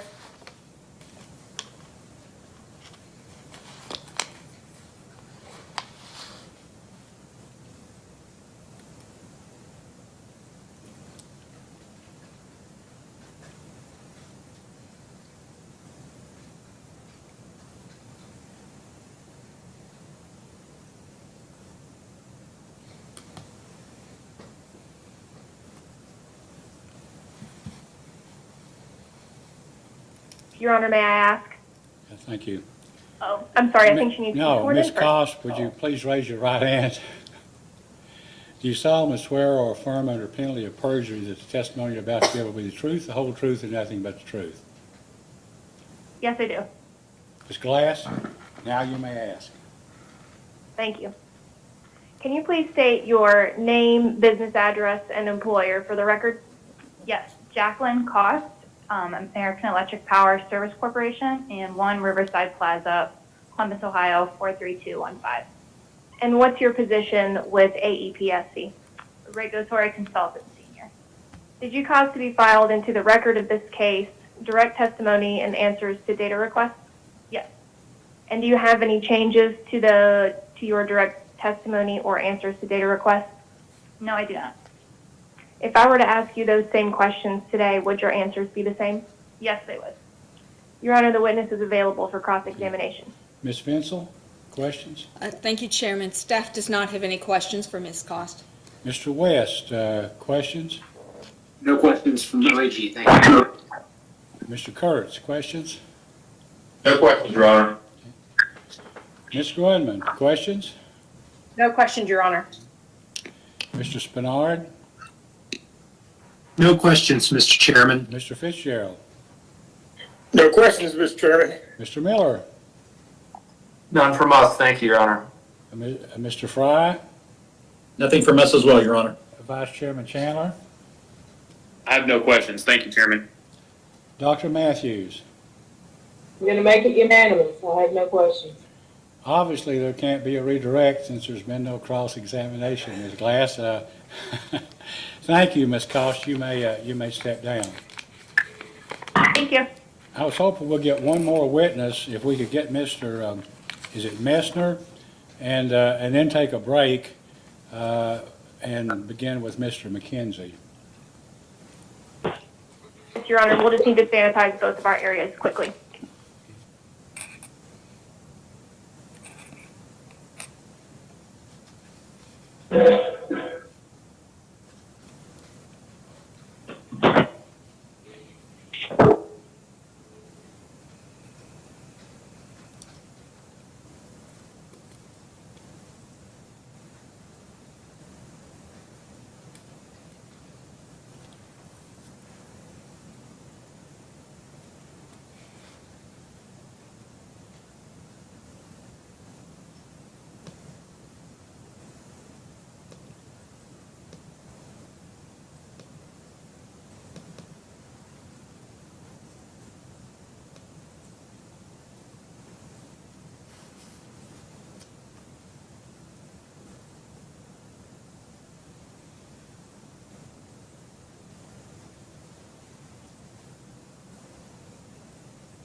Okay, Mr. Garcia, are you ready?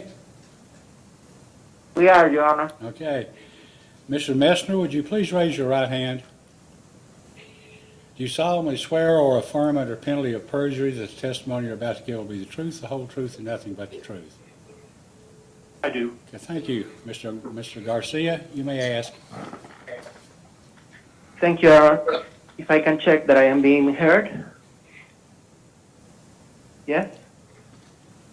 Yes, you checking to make sure he's Oh, heard. yes, Okay. yes, you can be heard. Thank you. And Mr. Messner, please talk into the microphone. And if at some point we may receive an instruction that you may need to speak more clearly, being that we're in a virtual environment. Is that okay? Okay. Thank you. Would you please state your name, business address, and for whom you work, and in what capacity, for the record, please? Franz Messner, Managing Director of Corporate Finance, American Electric Power Service Corporation, One Riverside Plaza, Columbus, Ohio, 43215. Okay. And Mr. Messner, did you cause, in this case, direct testimony, rebuttal testimony, and discovery responses to be filed on behalf of Kentucky Power? Yes, I did. Were those prepared by you or under your supervision? Yes, they were. Do you have any corrections to those data requests or rebuttal testimony or direct testimony? No, I do not. If I were to ask you the same questions today, would you substantially provide the same answers? Yes, I would. Your Honor, I would tender the witness at this point. Okay, thank you. Ms. Mansell, questions? Yes, Chairman, we do have some questions. Good afternoon, Mr. Messner. How are you today? Good afternoon. I'm well, thank you. Good, good. Let's jump in with unprotected excess ADIT. Some of the questions that I asked Mr. Madison, he deferred to you, and I believe to Mr. Vaughn. as you know, Kentucky Power is proposing to accelerate the return of approximately $65 million in unprotected excess ADIT. And that is about half of the existing balance as of April. Let me be clear, as of April 2020. Is that correct? To my understanding, I think that's correct, subject to check. Subject to check. Mr. Messner, did you participate at all in the, I think it was a 2018 case involving the Tax Cut and Jobs Act reduction in corporate income tax? No, I did not. We've discussed several times that in that case, Kentucky Power had offered testimony that it needed 18 years, or a minimum of 18 years, to return the unprotected excess ADIT because a shorter period would adversely impact credit metrics. I recognize you weren't part of that. I'm telling you that, hopefully, that you will agree that you have heard that somewhere. I also note that that period was substantially longer than the commission authorized for any other utility. So given that background, I think it's natural to have some concerns about returning roughly half of the balance over a one-year period. So can you tell me, are there impacts on the credit, on Kentucky Power's credit metrics from returning the unprotected excess ADIT, the $65 million in a one-year period? And I recognize that was a long question. I can shorten it if you like. No, I think I understand. Anything that delays or otherwise negatively impacts cash flows has a negative impact on credit ratings.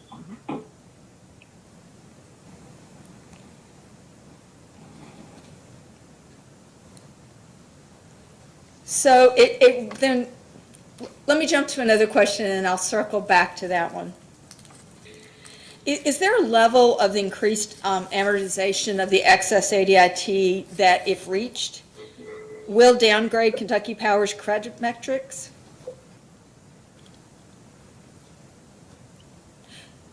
I don't know that one could come up with a definitive calculation. It is the case that Kentucky Power's cash flows are what I would characterize as out of bounds low for their current credit rating, so they're already distressed.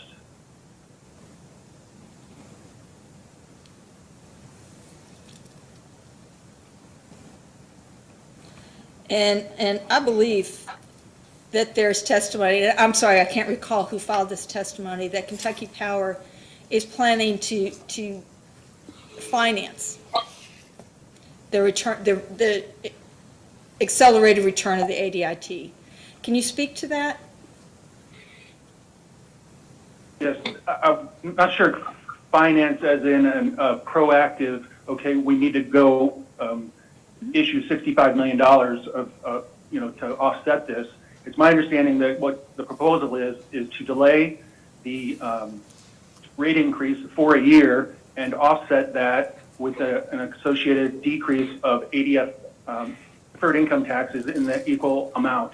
And the impact that will have is Kentucky Power will need to, will either have negatively impacted cash flows, and depending on where their money pool balance, their short-term borrowing position is, may need to issue additional debt to, to term out some of the short-term debt. Okay. It may be Mr. West that had that testimony, or Mr. Vaughn. I will follow up with them on that. Let me ask, is there an ROE value that can offset any potential downgrade from from any acceleration of the ADIT? Let me ask this another way. Let me ask it a little more artfully. It's okay, you can laugh.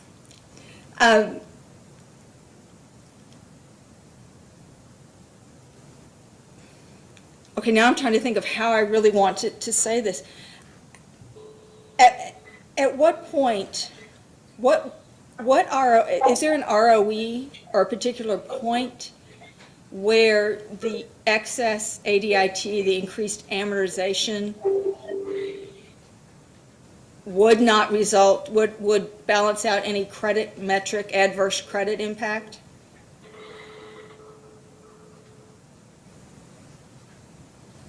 Let me think about that question for a second. Sure. I mean, what I'm really asking is there an ROE value that can offset a downgrade?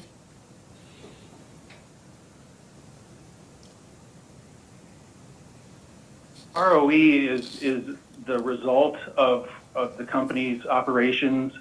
And obviously, in this process, we agree with an authorized ROE. And it is the case that Kentucky Power has not been earning their authorized ROE. In fact, I think it's close to half. And obviously, that has negative financial impacts. There's not necessarily a tipping point in terms of if your ROE is this number, that results in an automatic downgrade. The credit rating agencies consider all aspects, both financial, quantitative measures, as well as qualitative measures. So I think the answer to the question is there's not a specific ROE that leads to a downgrade. Does that make sense? No, it does. It does. Thank you.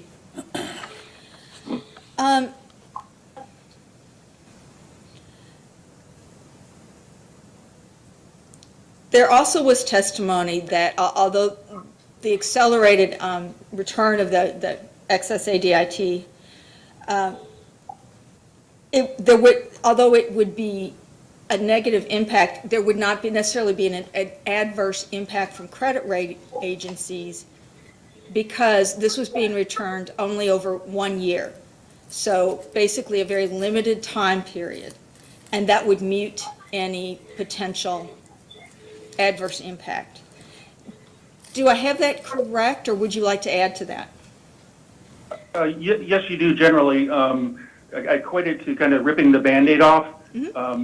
While it will have a negative impact on cash flows, obviously, credit rating agencies generally, I'm not sure accommodate is the right word, but they take into consideration things that are short duration or one-time events, as is being proposed in this rate case. Things that generally lead to being put on negative outlook or a downgrade are those things that last for longer than maybe a single one-time event. And a perfect example of that would be the Rockport deferrals that were part of the last rate proceeding. I believe the order was in January of 2018, and in March of that same year, Moody's moved to put Kentucky Power on negative outlook. And basically that means they're going to, over the next 6 to 18 months, they're going to evaluate the company's financial performance and revisit sooner than perhaps they otherwise would. And then actually Kentucky Power was subsequently downgraded to Baa3, I believe in April of 2019. I think this was one of the questions, Mr. Madison, deferred to you. If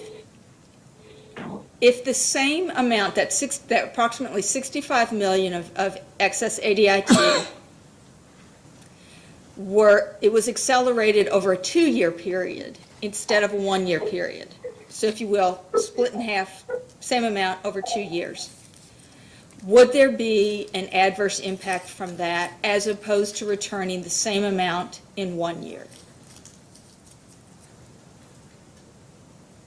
There will be an adverse impact either way, but as I hopefully explained a moment ago, I think that the impact would be potentially more severe when the duration is extended other than the singular one-time event.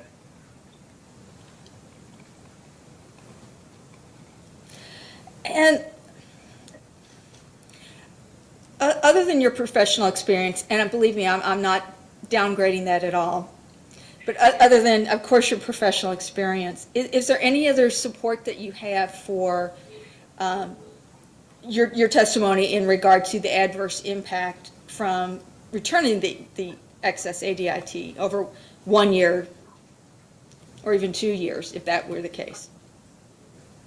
They're in the Moody's credit opinions. I don't recall the exact language, and I could find it for you, but one of the things that they talk about is a period, whether it be the ADIT or some of the Rockport deferrals from the last case, they talk about, the reason for the downgrade, I'm paraphrasing here, was due to anticipated longer duration period of insufficient cash flows. Okay. And that makes sense, because again, as you said, by accelerating the ADIT, that has an impact on Kentucky Power's cash flow. It does, yes.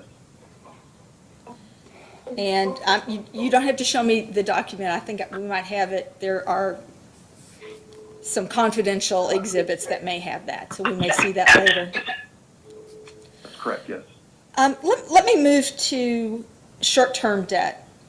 And I believe, as you know, that during the test year, the short-term debt increased from 38.65 million to over 122 million. Do you want to check that, make sure that that's correct? I think that's generally correct. I'm doing some rounding with the numbers. Yeah, I didn't see a 122, but I do know in February it was 120 or rounded to 121. Then I misspoke. I meant to say 120. Can you tell me why the short-term debt balance increased about not quite 82 million during the test year? Well, for a variety of reasons, the primary one is the reason that we're here. Kentucky Power has not been earning their authorized ROE. In addition, they've been deferring some of their earnings, so while they may have earnings, a fair amount of it is non-cash earnings. Mm-hmm. So the short-term debt is being used to finance the operations of the company.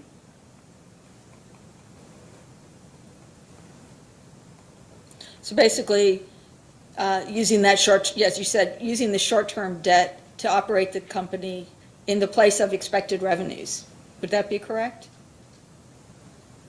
No. Right. Insufficient cash revenues require use of the short-term borrowing program for working capital purposes.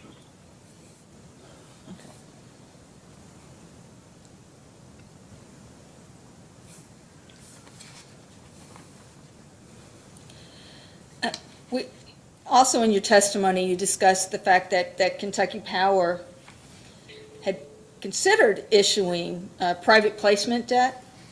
Now, I believe, was that at the end of 2019 or fall 2019? Yes, we started in the third quarter of 2019 the process to evaluate issuing a private placement for those who were around. For the last rate case, we had a similar situation. We issued a private placement in June of 2017, I believe. Mm-hmm. But due to the fact that there was uncertainty around Kentucky's economic outlook, it would have made issuing in the private placement market, and those investors are typically insurance companies and the like. It would have been a little bit of a difficult sell in telling Kentucky Power's story. So we kind of stood down and reassessed in December and then again in January. And obviously the rate case activity was going on. So what we did instead was, in lieu of the private placement, we issued a 2-year term loan that closed, I believe, March 6th in the amount of $125 million to bring down Kentucky Power's short-term debt balance as it approached their authorized limit of $180 million. When you talked about uncertainty in Kentucky's economic activity, can you expand upon that? Yes. As a point of comparison, when we did the private placement in 2017, we had investors come in and we had an investor presentation for them. At the time, there was a lot of activity related to Brady Industries. I'm not sure if EnerBlue was in the mix yet or not. There was potential for there were discussions between then President Satterwhite and members of Congress about, the potential for bringing investment, bringing manufacturing into the Kentucky Power service territory. So that story was positive. Segue to 2019, the conditions are markedly different. So we decided to stand down and instead issue the 2-year term loan to span the period of the rate case and perhaps allow for some further economic development in Kentucky. Well, that's what my next question you've just partially answered, and that's what is it that led Kentucky Power to make this decision to get that 2-year term loan to lower the short-term debt about a month before the rate case? So originally, we had intended on doing the private placement in the fourth quarter last year. I believe the balances, we had forecast that the balances would be about where they are in the October-November timeframe. So we had looked at originally doing this in the November or December timeframe. And because of the decision to delay and the balance at the time, we switched course and went to the term loan. We ended up issuing the $125 million in March. And was it a question of timing? It was just a question of timing for what? I guess I should say. So we had originally intended to term out, roughly $100 million or so in the fourth quarter of last year to put longer duration debt on Kentucky Power that more closely matched the asset lives. But because of the conditions didn't warrant that, or banks will tell us that there's a deal to be done, but that means it might be at a price that's unattractive. So rather than issuing into that market in the private placement world, we decided to do a 2-year term loan with 2 banks, and knowing that the rates were going to be cheaper, and it would basically allow us to span the period of the rate case and perhaps allow for more economic development. Does that answer the question?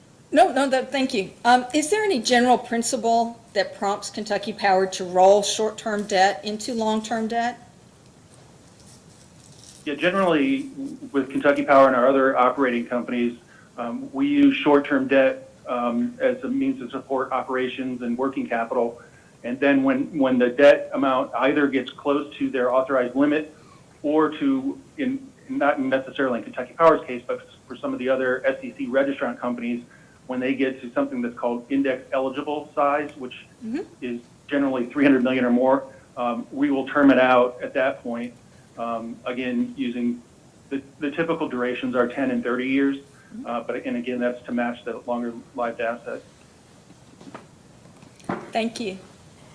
I'm going to try very hard to ask this next batch of questions without having to refer to a document. But basically, I want to talk to you about senior unsecured notes. In the application, one of the schedules has long-term debt, and that includes 10 senior unsecured notes, all with maturity dates between June 2021 and September 2047. I can give you the exact citation if you want it. It's in the application section 5, Exhibit 2. It's work paper S3. And if I went too fast, I can repeat it. I have that right in front of me. Okay. So when a debt instrument matures, does Kentucky Power typically refinance that debt instrument?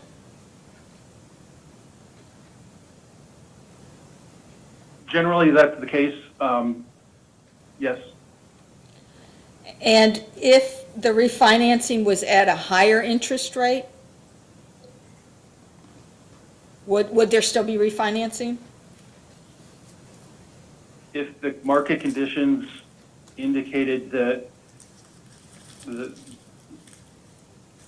yes, I mean, we do the issuances to maintain capital structure, investment grade capital structure that's viewed favorably by the credit rating agencies. If it's the case that the market rates, prevailing rates are higher, that would be something that we would do. Okay. One of the senior unsecured notes matures on June 18th, 2021, and it has an interest rate of 7.250%. Do you anticipate that Kentucky Power will refinance with June 2021 bonds if an interest rate savings could be occurred with bonds? Could you restate the last phrase of that sentence? Sure. Question? Do you anticipate that Kentucky Power will refinance that note with bonds if an interest rate savings could be incurred?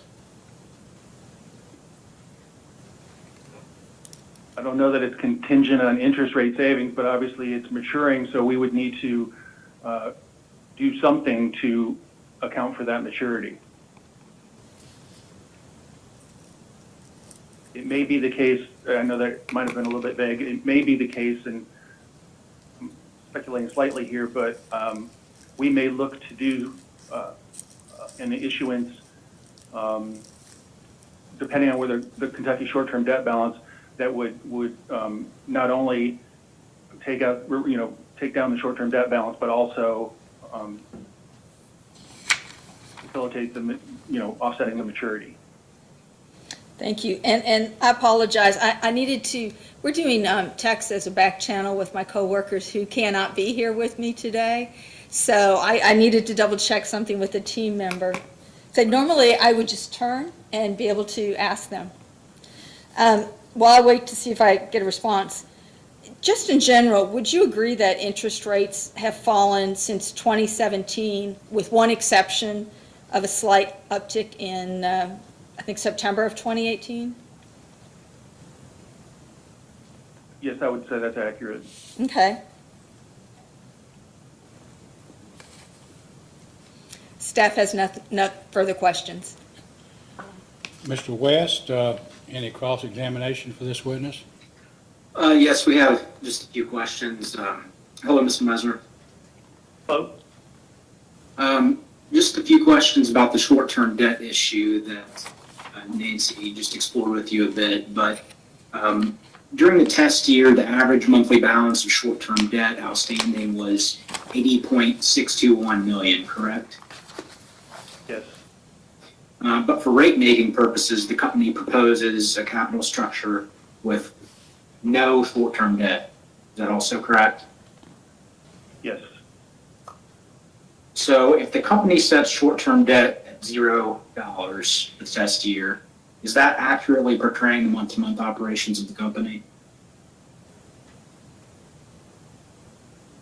Well, a couple of things there. One, some of the discussion that we just had about, we had actually initially intended to issue the private placement earlier, which obviously would have impacted the average balance.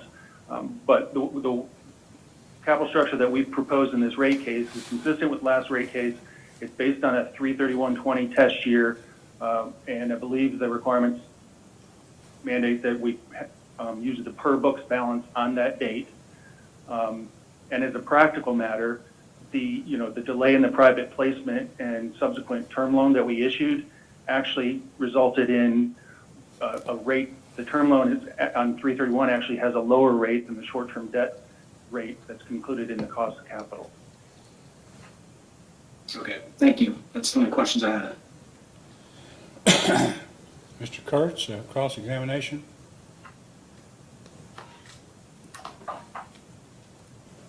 Might be muted.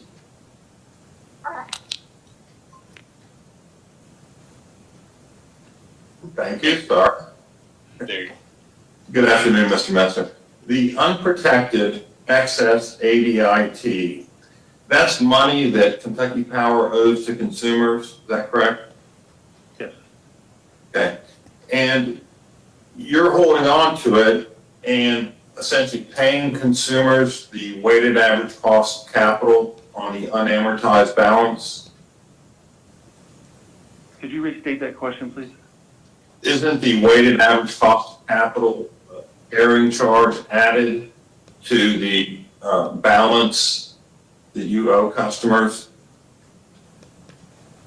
I am not familiar with that and would defer, I don't know if it's company witness Whitney or West. Well, if it's money that that the company owes consumers and you're not providing any interest carrying charge on it, then the longer it takes to give it back, the worse off consumers would be, correct? Again, I'll defer to company witness. Now that you're asking the question that way, it may be company witness West or company witness Vaughn. This is an issue that AEP deals with in all of its jurisdictions, the unprotected excess media IT. Is that correct? To the best of my knowledge, yes. For the protected, the tax rules require that the money be refunded over what's called ARAM, correct? I'm not familiar with that, and again, I would defer. For the unprotected, it's up to essentially the discretion of the various commissions. Do you know, for example, the amortization period in Kentucky, the settlement, the commission order was 18 years. Do you know the corresponding terms for Virginia, West Virginia, Indiana, et cetera? No, I do not. What about for the transmission, the OATT? For transmission, same thing. It's money that the transmission owner owes consumers and you give it back. Is there a uniform term that FERC has mandated? I'm not familiar with that. Okay. Kentucky Power is asking for a 13% base rate increase in this case, $70 million. Is that right? I'm not familiar with the percentage, but if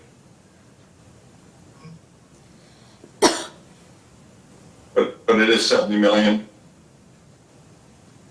Objection, Your Honor. The witness has indicated that he doesn't know. I think that's correct. I think he has indicated he's not familiar with that. Okay, I apologize. I thought he said he didn't know the percentage. no, I do not. Okay, you don't know the dollar amount either? I'm sorry, could you repeat that question? You don't know the dollar amount of the requested base rate increase? Not offhand. I believe it is in the 65 to 70 million range, but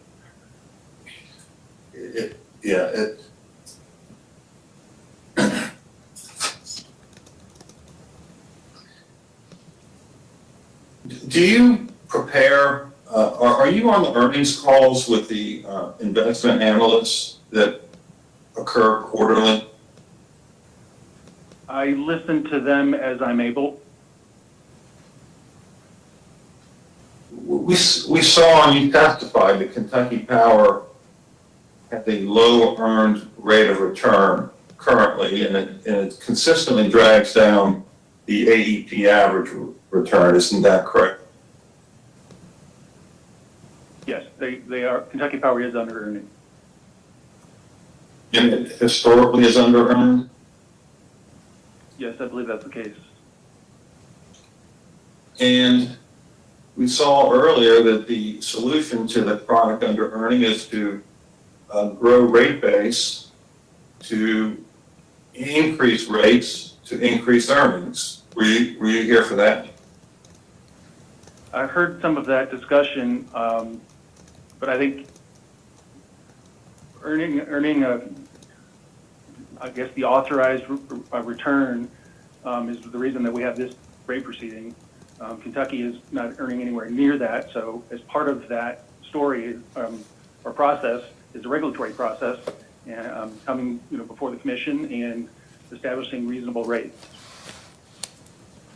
Agree. And a big driver of the rate increase is poor sales or loss of sales, correct?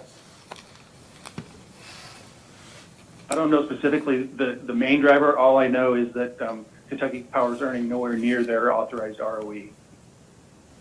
If base rates go up by 13% additional, that's going to cause sales to go down even further. Because there is some elasticity of demand. That people will use less of the product and charge more. Doesn't that just exacerbate the problem? Objection, Your Honor, that's outside of the scope of the testimony of this witness.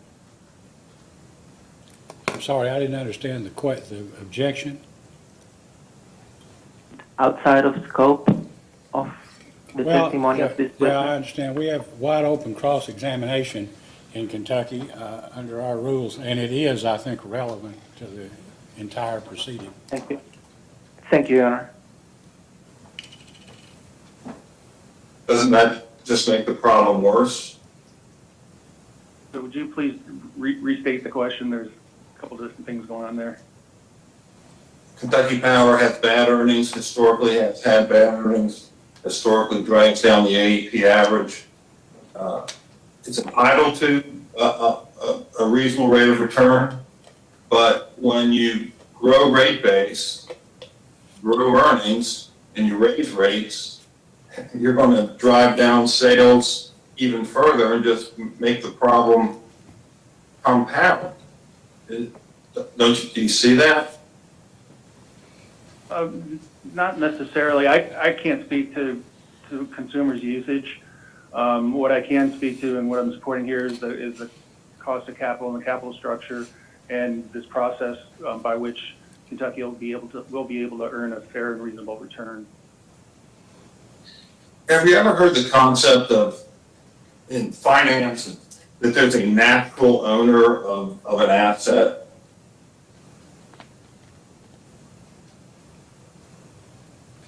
Could you ask that question differently, please? I'm not sure I understand what you're getting at. Do you believe that AEP is the natural owner of the Eastern Kentucky service territory?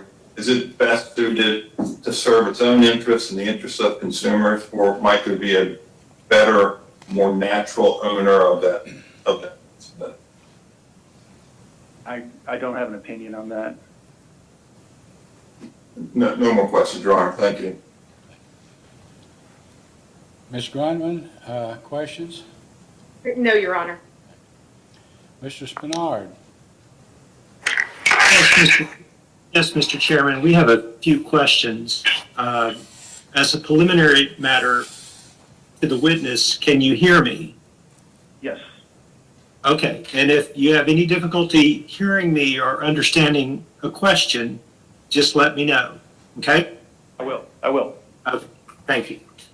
Let's go back to your testimony from the stand today. If I understand correctly, one of the things that you're testifying about are the cash, you're talking about cash flow, and you're talking about the earnings from the revenues that are being sought and the cash flow implications. Is that a fair characterization? It's accurate that there is a relationship typically with revenues and cash flows, but obviously in the case of deferrals, the cash would not be there.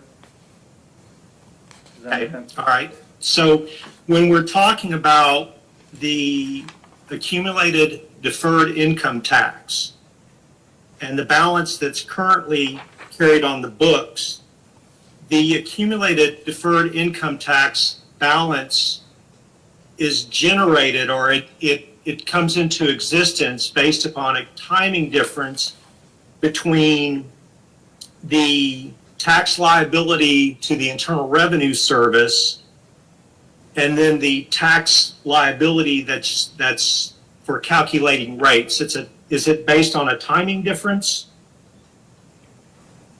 I believe that's generally true. I would defer perhaps to company witness Whitney on some of the more technical aspects.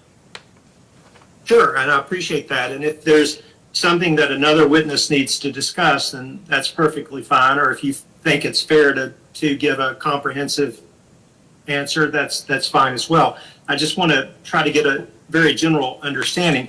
What is your testimony today with regard to the cash flow, the consequences to the cash flow associated with Kentucky Power returning a portion of the excess deferred income taxes to the ratepayers over the next year? My testimony is that delaying the implementation of rates and thus the receipt of cash will negatively impact Kentucky Power's cash flows versus a scenario where rates go into effect January 1st of 2021. It's my understanding from listening to company witness Madison and perhaps others that, this delay and offset to ADIT is being done as a way to, to help customers and perhaps get, beyond the period, with this pandemic crisis. Okay, so when you're saying in terms of when rates go into effect, that as to your knowledge, if you know, and if you don't, then we'll ask another witness. For the rates that are the subject to this application, what is the proposed, as we sit here today, what is the proposed effective rate for the increase in rates subject to this application?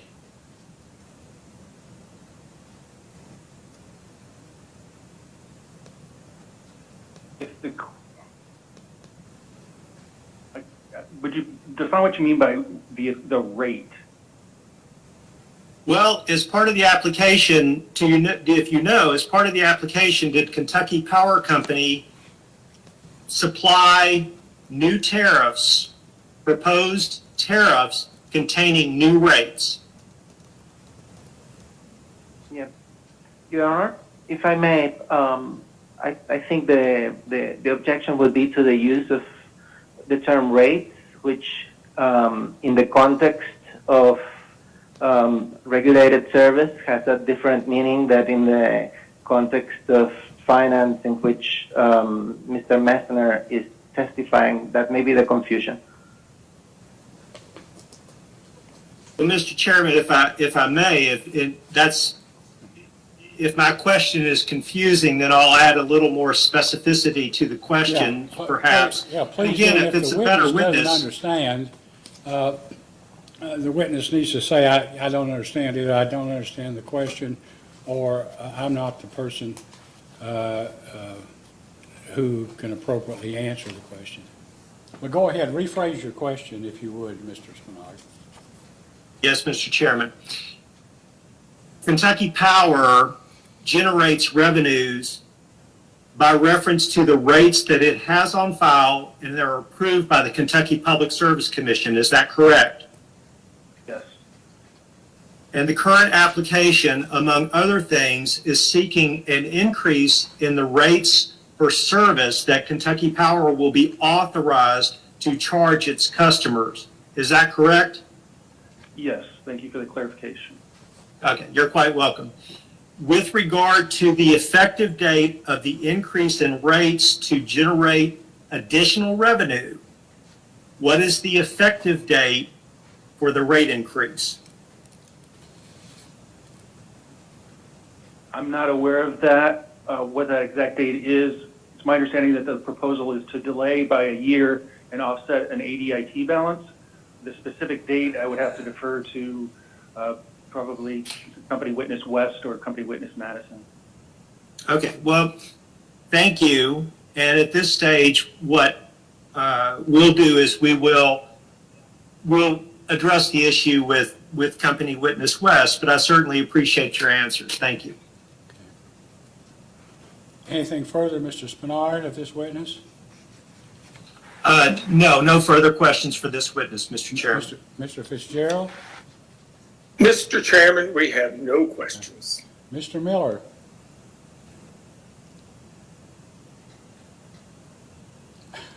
Mr. Miller may have dropped off.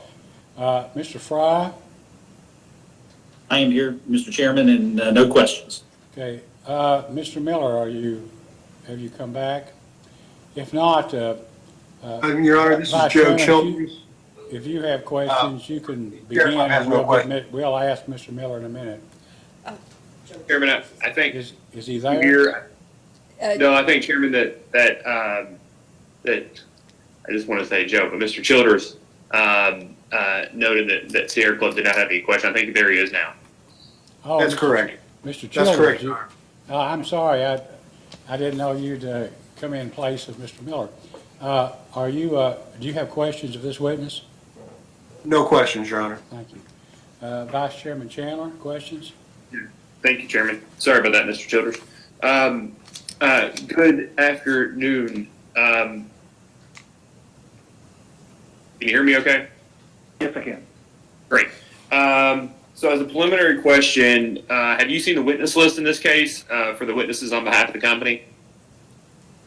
I believe I have, yes. Okay. And insofar as you've seen that witness and at least in a general matter know who's on that witness list, are you the person in this case that most often would be discussing AEP and Kentucky Power matters with banks? Yes. Okay. Chairman, can I ask if we can go into a short confidential session? Yes, let's, Candace,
Okay. All right, we're back now in public session. All right, Mr. Messer, can you still hear me? Okay, great. Would you agree that risk and return are positively correlated?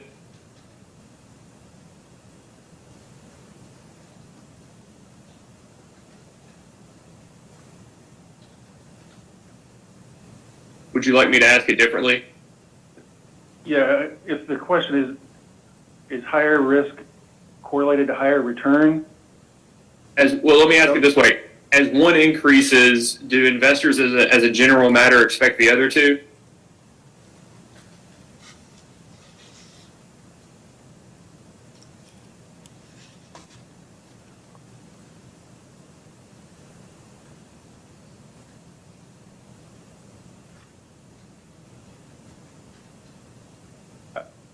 I believe I agree with you. They would, their intent, I assume, would be to be compensated as commensurate with the risk.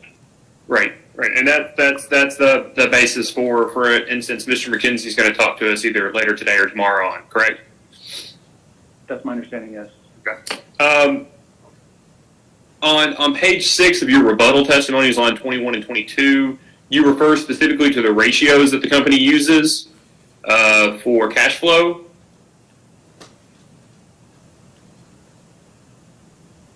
There. So I'm aware of FFO to debt as a general.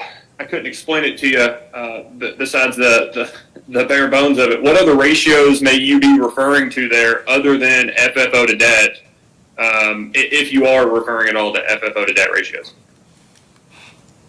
So the Moody's ratings methodology has 40% of their methodology is based on financial metrics, and those include cash from operations plus interest divided by interest, cash from operations divided by debt, which is the most important of the financial ratios, CFO, cash from operations less dividends divided by debt, and then debt to capitalization, which is not necessarily directly, obviously, a cash flow related item.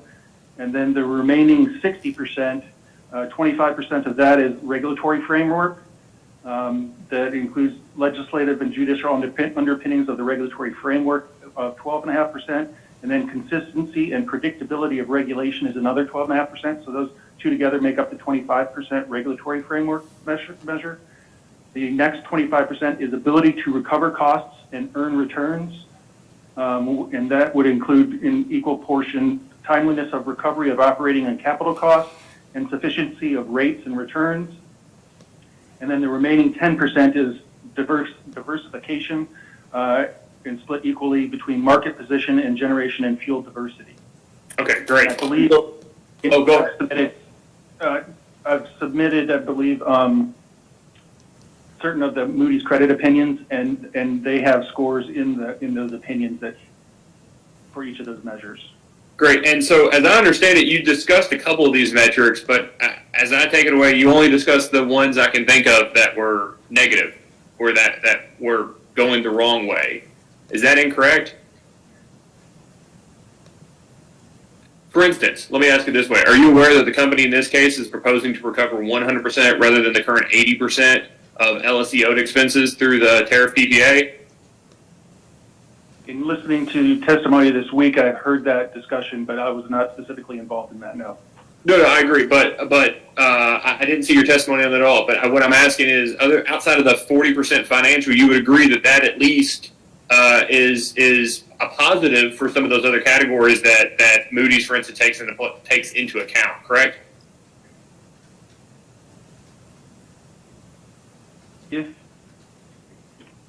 I'm going to paraphrase the question. If the proposal in this case, they were allowed to earn recovery on 100%, I apologize, I don't know a lot about that specific issue. So perhaps you can either rephrase the question or maybe somebody else would be better able to answer. Well, we're talking about the timely recovery of costs, right? Right.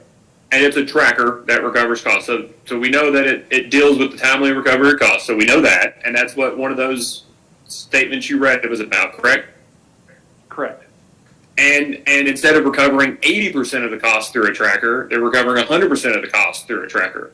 So in terms of timely, great. But second, would you also agree that that's also the ability to recover expenses, one, and that would help in the ability to earn an ROE, right?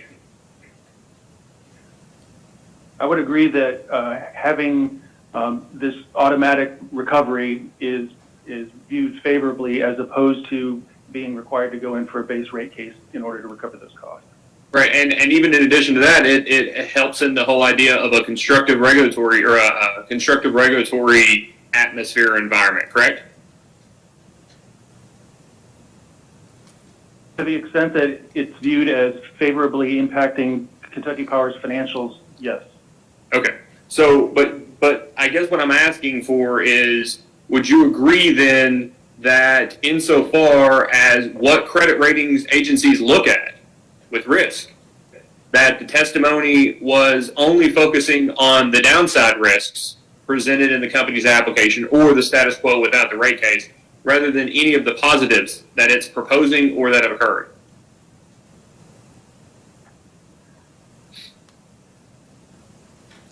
I only, in the testimony that, my rebuttal testimony that you've referenced, I'm only focusing on the impact that decreased cash flows would have on Kentucky Power's credit rating. Right. Not discussing other risk-associated items. Right, but what I'm asking is, you're the only person for Kentucky Power that discussed any of these credit-related issues, right? Let me ask the question differently. Are you aware of any other Kentucky Power witness that spoke to any of those other considerations that Moody's has in making their credit ranking decisions? I've not read all the testimony. I don't know. I do know that I reviewed testimony from the 2018 case, company witness Horled, and I believe he did in fact talk about credit ratings. I'm not sure if anyone has in this case. Okay. Other than the one of the financial metrics you mentioned was something divided by debt. Was that free cash flow from operations? yes, Okay. that's the one that Moody's, I guess, has the largest, with the largest weighting from a financial perspective. Okay. How is Kentucky Power's FFO to debt? As I mentioned earlier, I would characterize it as out of bounds low for their current credit rating. And I wish I had their most recent credit opinion, but if I remember correctly, I believe it decreased from the mid-teens down to, I want to say 10% subject to check at year-end 2019. And I believe that the range that Moody's looks for BAA entities is 13% to 22%. And do we have in this record what the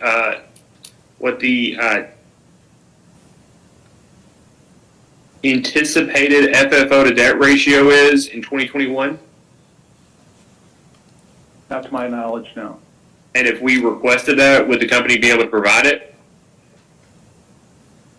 If we asked, based on the application, what is the company's anticipated FFO to debt ratio in the year 2021, the calendar year? Would the company be able to estimate that?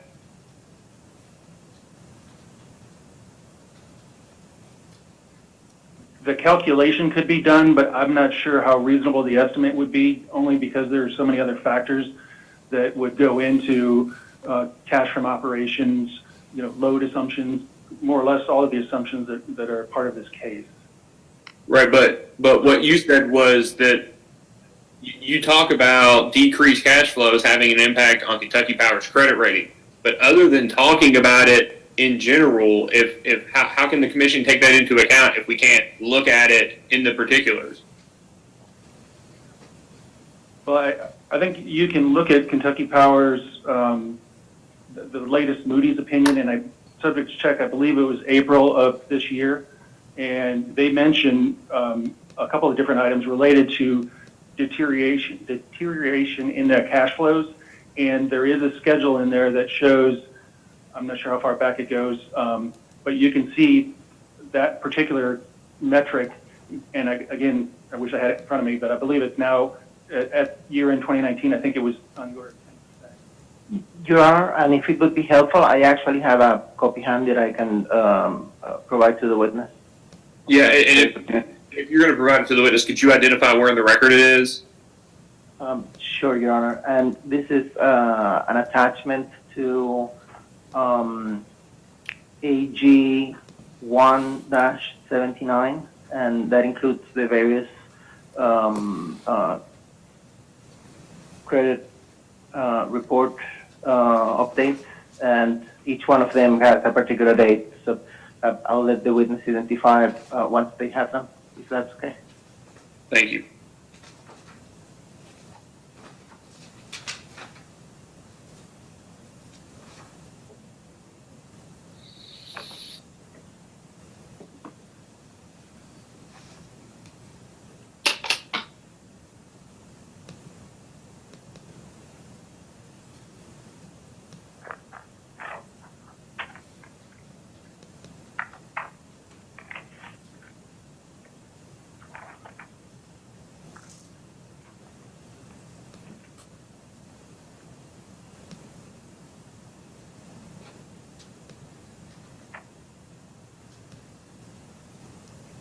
May I approach the witness, Your Honor?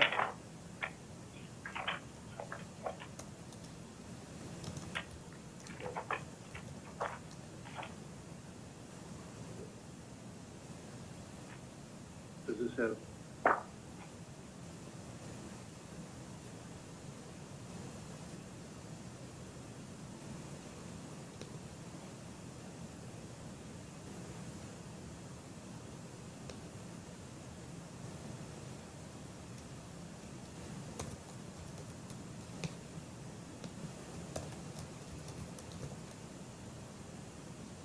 And don't forget to turn your microphone back on, Mr. Messner.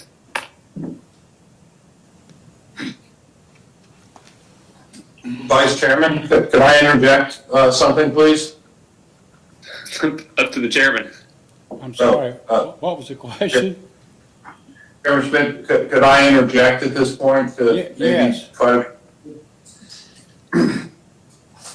on AG KIUC hearing exhibit 1, page 74, see it will demonstrate the FFO to debt ratio of all the AEP operating companies, and it will confirm that just like earnings, Kentucky Power is dragging down the AEP average quite considerably.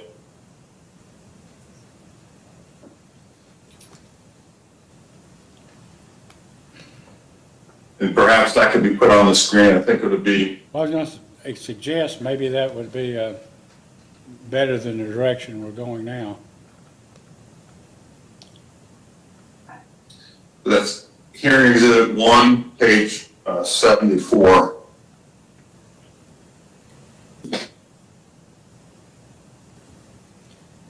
Nancy? I was going to say, I'm not sure exactly, there it is. There it is.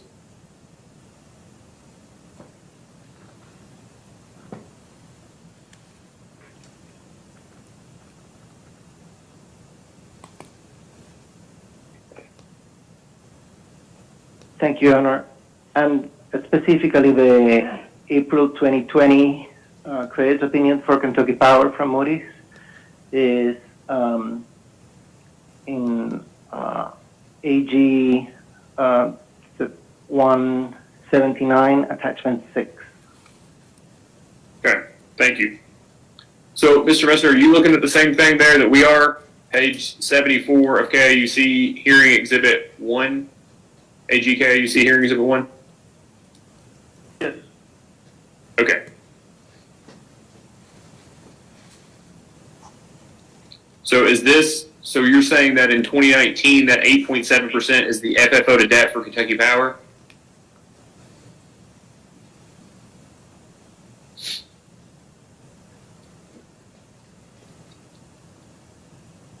So there are a number of different views of this particular measure. AEP has a view that adjusts for certain, makes certain adjustments Moody's has a view, and they have a standard methodology that they put out, the things that they adjust for, and S&P also has their own methodology, and then there's, of course, a gap if you just use the gap numbers. But the numbers that I see here are close to what the Moody's view suggests. Excuse me. Okay. So we've got an FFO to debt ratio here in 2019. And I just want to make sure that your rebuttal testimony talks about the deterioration of cash flows and the impact of those reduction of cash flows has on metrics, and those metrics have on credit ratings, right? But what I'm asking, has the company provided the commission in consideration of its request here or of any other matter, in any other, 2019, 2020 case, the impact of its proposals?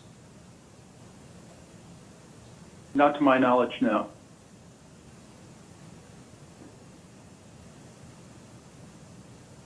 So we know that any cash outlay, whether it be $1 or $100 million, has an impact on cash flow, right? Yes. And it's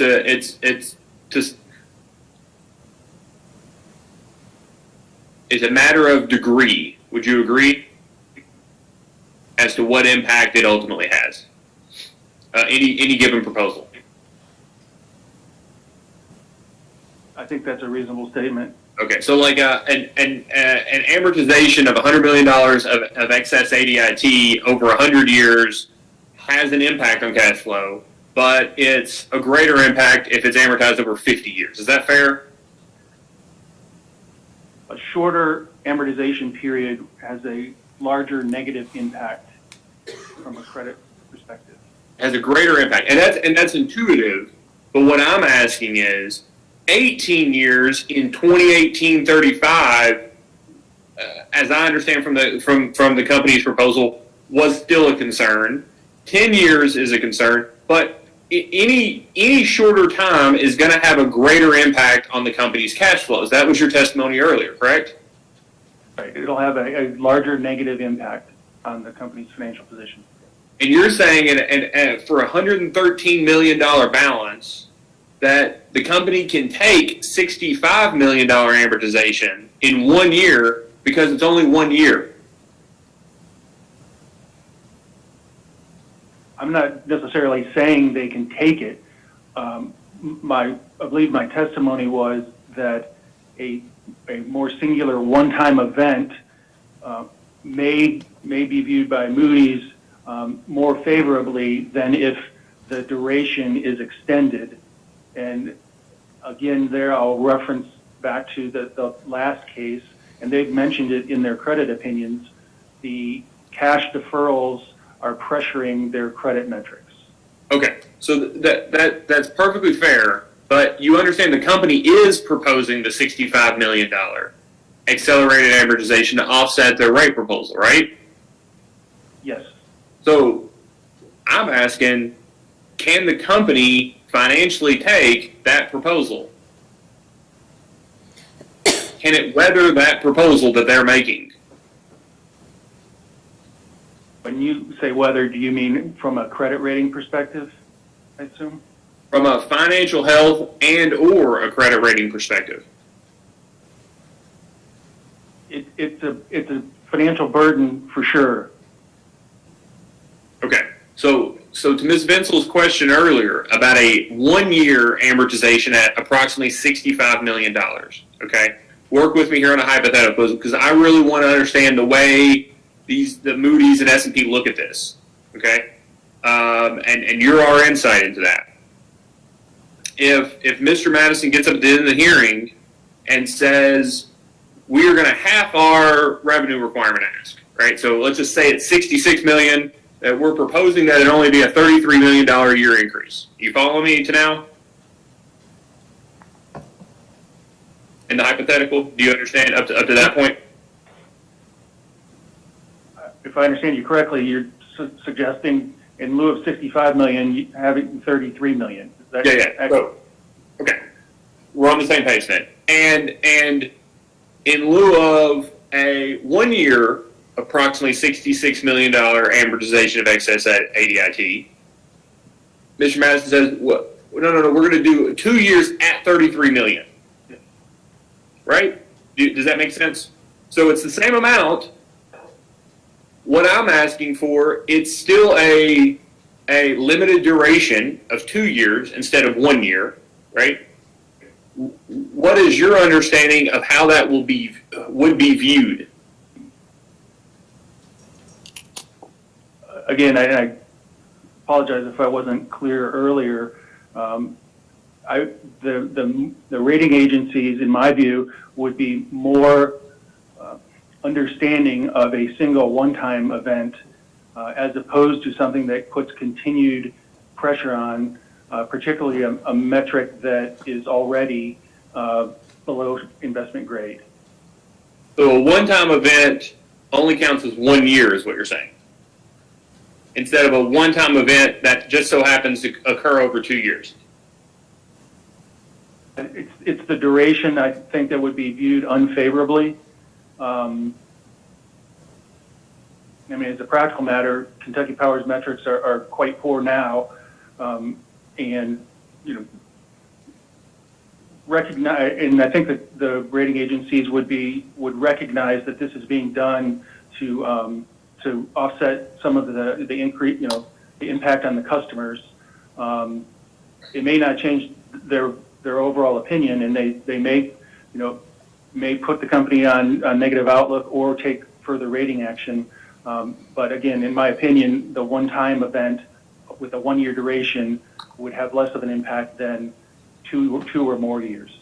Well, and what I want to finally get to is you say less of an impact. What we were talking about earlier about the impact, for instance, to cash flow, we agreed that it was a degree, right? It was a matter of degree over 100 years, 50 years, 25 years. They all have a negative impact to cash flow. It's to the degree at which. So what I would ask now is, what degree to which will that be viewed negatively as a 1 year event, a limited duration 1 year event at the same magnitude as a limited duration 2 year event? I can't assign a specific degree, but as I mentioned earlier, after the last rate case, Moody's put Kentucky Power on negative outlook, and again, then their protocol is to revisit that company in the next 6 to 18 months, which they did, and the cash flows were still low over that time. So the longer that cash flows are not in range, again, in my mind, the higher the probability that they may take action, as opposed to an instance where we do it one time in a single year. Sure. And what's the outlook for both S&P and Moody's as it relates to Kentucky Power? Kentucky Power, the outlook is stable. For both, correct? Yes. All right, I appreciate it, Mr. Messer. Thanks for bearing with us through the transitions there. Thank you. Dr. Matthews, any questions? I have a question related to something else. You probably are the right person since you deal with the ratings agencies and the lenders.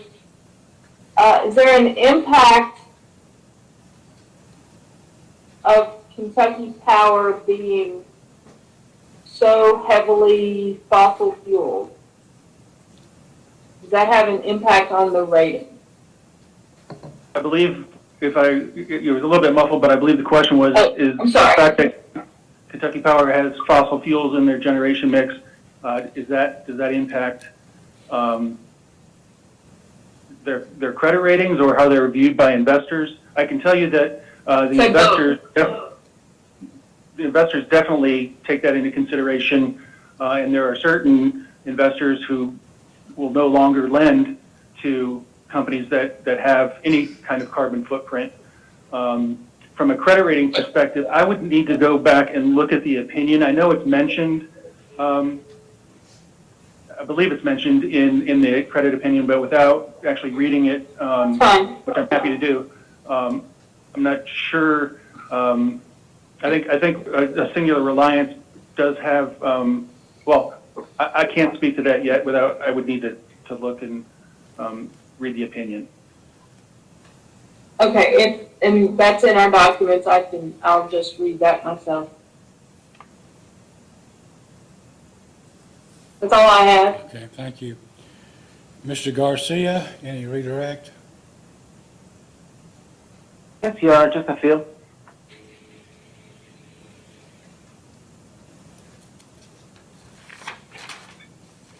Mr. Messner, you were asked some questions regarding the credit metrics of Kentucky Power and the relationship with the authorized ROE that it has.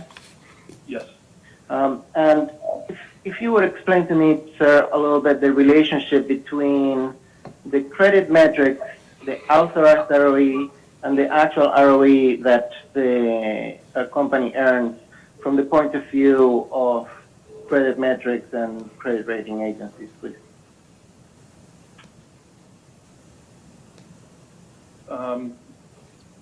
So I guess the response to that would be the actual earned ROE are the most important. As we know, Kentucky Power has an authorized ROE that's significantly higher than what their actual earned ROE is. So in that regard, earned ROE is the most important by far. So do I understand correctly that having an authorized ROE is important, but earning it or the actual earned ROE is what affects most significantly the cash flows and the credit metrics? Yes, that's absolutely true. And in turn, that would have the greatest impact on the credit rating agency's evaluation of the company? Yes, actual ROE, actual earnings has the most impact. Okay, and you were asked about the ability of the company to recover its transmission costs. Do you recall that line of questioning? Yes, I do. Okay, and at a very general level, it's your understanding that the credit rating agencies would view negatively if the ability of the company to recover those transmission costs in a tracker was eliminated? Yes, the ability to recover via a tracker is viewed more favorably than if the company would have to wait for a base rate proceeding. The current recovery is viewed favorably, yes. Okay, and in your testimony, if I recall correctly, and if not, if you could state it right now, one of the things that the rating companies right now in their evaluation, most recently in April of 2020, well, one of the things that they consider a favorable factor supporting Kentucky Power is its regulatory environment. Is that correct? That is correct, yes. Okay, and having the tracker for recovering transmission costs would be part of that supportive environment, correct? Yes, it would. Okay. Let me ask you something, and you were also asked some questions about the return of AFDIT. Yes. Okay, and do I understand correctly that in terms of credit metrics, starting on 2022, the return, I'm going to say pace, that was authorized in the 2018 case, that was authorized by the Commission in 2018, it's going to be the same as it was authorized in 2018. Is that correct? Yes, it's my understanding after the one-time event proposed that it will be consistent with what was agreed to in the 2018 proceeding. Okay, and does that relate to what you were we can't indicating? hear. I'm sorry, stop. I don't think, Thank you, Your Honor. people, well, wait, Mr. Garcia, I think people are having difficulty hearing your questions and possibly the witness's answer, but I think it's his question. So is that, No, actually, Mr. Messner's last response, we could not hear. okay, all right. The issue was Mr. Messner's last response to your question, which could not be heard. So I don't know if we can read the question, or if you can remember, if Mr. Messner can remember the question, try to re-answer. Yeah, it's probably safest to re-ask the question. I believe the answer, I know the answer, but I can ask the question again, Your Honor, and Okay. I'll try to speak slower. All right, thank you. Thank you, Your Honor. Mr. Messner, you were asked about the return on FDIT. yes. Okay. And it's my understanding correct that starting on 2022, the pace at which the company is going to be returning to customers AFDIT would be the same as it was authorized in 2018 by the Commission? Yes, that's my understanding. Okay. And is there a relationship between that equality and your indication that it does make a difference from the point of view of the credit metrics and the way that they are evaluated by credit rating agencies, of whether the duration of the accelerated return that is proposed by the company in these circumstances that we have today, is there a relationship between those two, that starting in 2022, it essentially goes back to what it was approved in 2018? So if I understand your question, I would assume there would be no difference no difference in opinion of the credit rating agency that they have now if the rate of return goes back to being the same as it was, as part of the 18 proceeding. Right. But if the duration of the accelerated process was longer, you would expect that it's more likely that there would be a reaction. Yes, that would be viewed more negatively than the one-time event. Okay. Let me switch topics, if I may. You were asked about the maturity of some debt held by Kentucky Power. Yes. Okay. And if you can explain to me, Mr. Messner, is it normal for the company to refinance debt earlier than its expected maturity? That's not typical, no. And why is that? Well, debt, in particular, the debt that was discussed in the rate case, proceeding today has a make-whole requirement. So refinancing it early would require effectively a make-whole is a payment to investors of the interest that will be foregone. And that payment is on top of the principal that will be repaid. So from the investor's perspective, they're, quote, made whole in that they're getting the interest that they would have otherwise earned, between now and the maturity, as well as the return of the principal amount. Now, going back to the way that the company actually did it in this case, this year, the new term loan that the company was able to secure to refinance its debt, the interest rate was actually lower than the short-term debt that it replaced. Is that correct? Yes. And that is a benefit to customers? Yes. The impact is that it would resulted in a lower cost of capital than had we left the short-term debt balance outstanding. Now, to be fair, is that circumstance usual, or was that a situation that was rather unusual? It was a rather unusual situation in that the short-term debt rate was based on the 12 months ending March 31st of 2020, the cost of short-term debt over that period.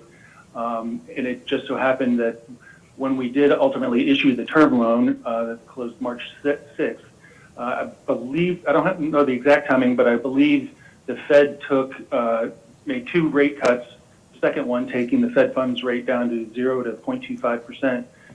The term loan is a floating rate note, and so the impact on that was that the term loan is actually a 2-year term loan is actually has a cheaper cost rate than the short-term debt would have had in the cost of capital. Okay, and in the cost of capital that's calculated, you did reflect that benefit to customers, correct? Yes, the lower cost term loan is in the cost of capital in lieu of the short-term debt that was taken out. Okay, you were also asked about the relative low interest rates that are right now in the financial environment. Do you recall that line of questioning? Yes. And I think that you mentioned that there had been an uptick in 2018, but then interest rates since then have gone lower. Is that correct? Yes, I'm not sure the exact timing, but that sounds about right. I guess the answer would be the interest rates environment today are lower than they were in 2017. And it's the reason for that, a significant disturbance in the financial markets related to COVID-19 and the corresponding reaction from the Federal Reserve to reduce interest rates to respond to these unprecedented conditions? Yes. If I can have a moment, Yar. Yes, sure.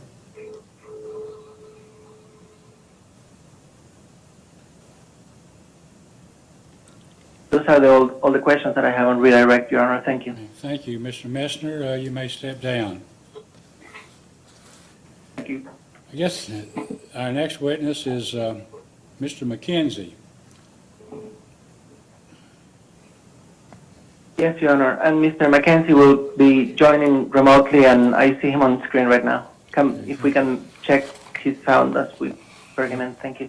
Is this a witness that you're responsible for, Mr. Garcia? You'll be doing whatever redirect there may be?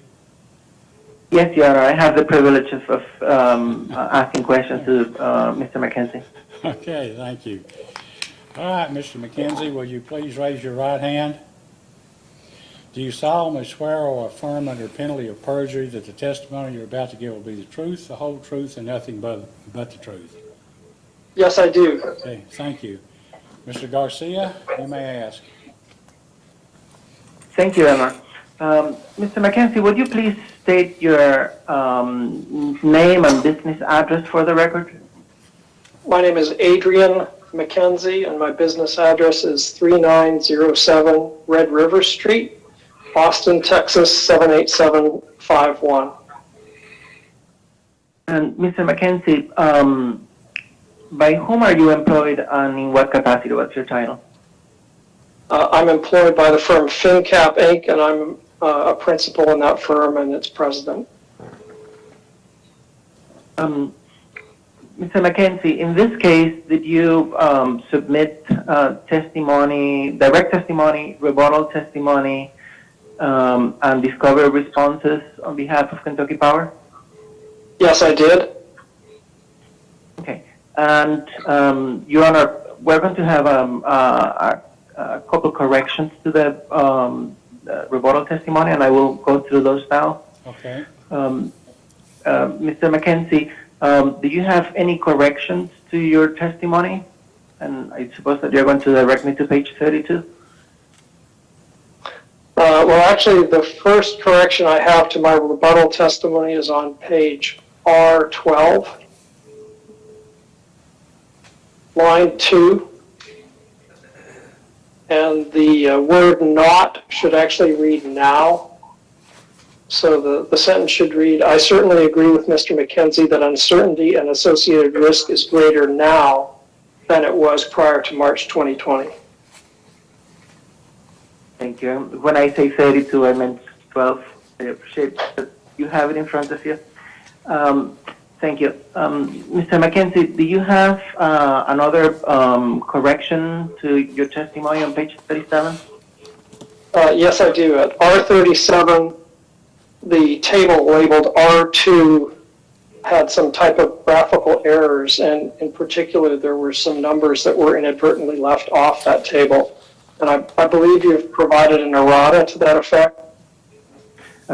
Yes, and Your Honor, at this point, if I could impose on staff, the corrections are reflected in the company hearing Exhibit 9. Zach, can you please display Kentucky Power or Company Hearing 9? I'm sorry, Company Exhibit 9.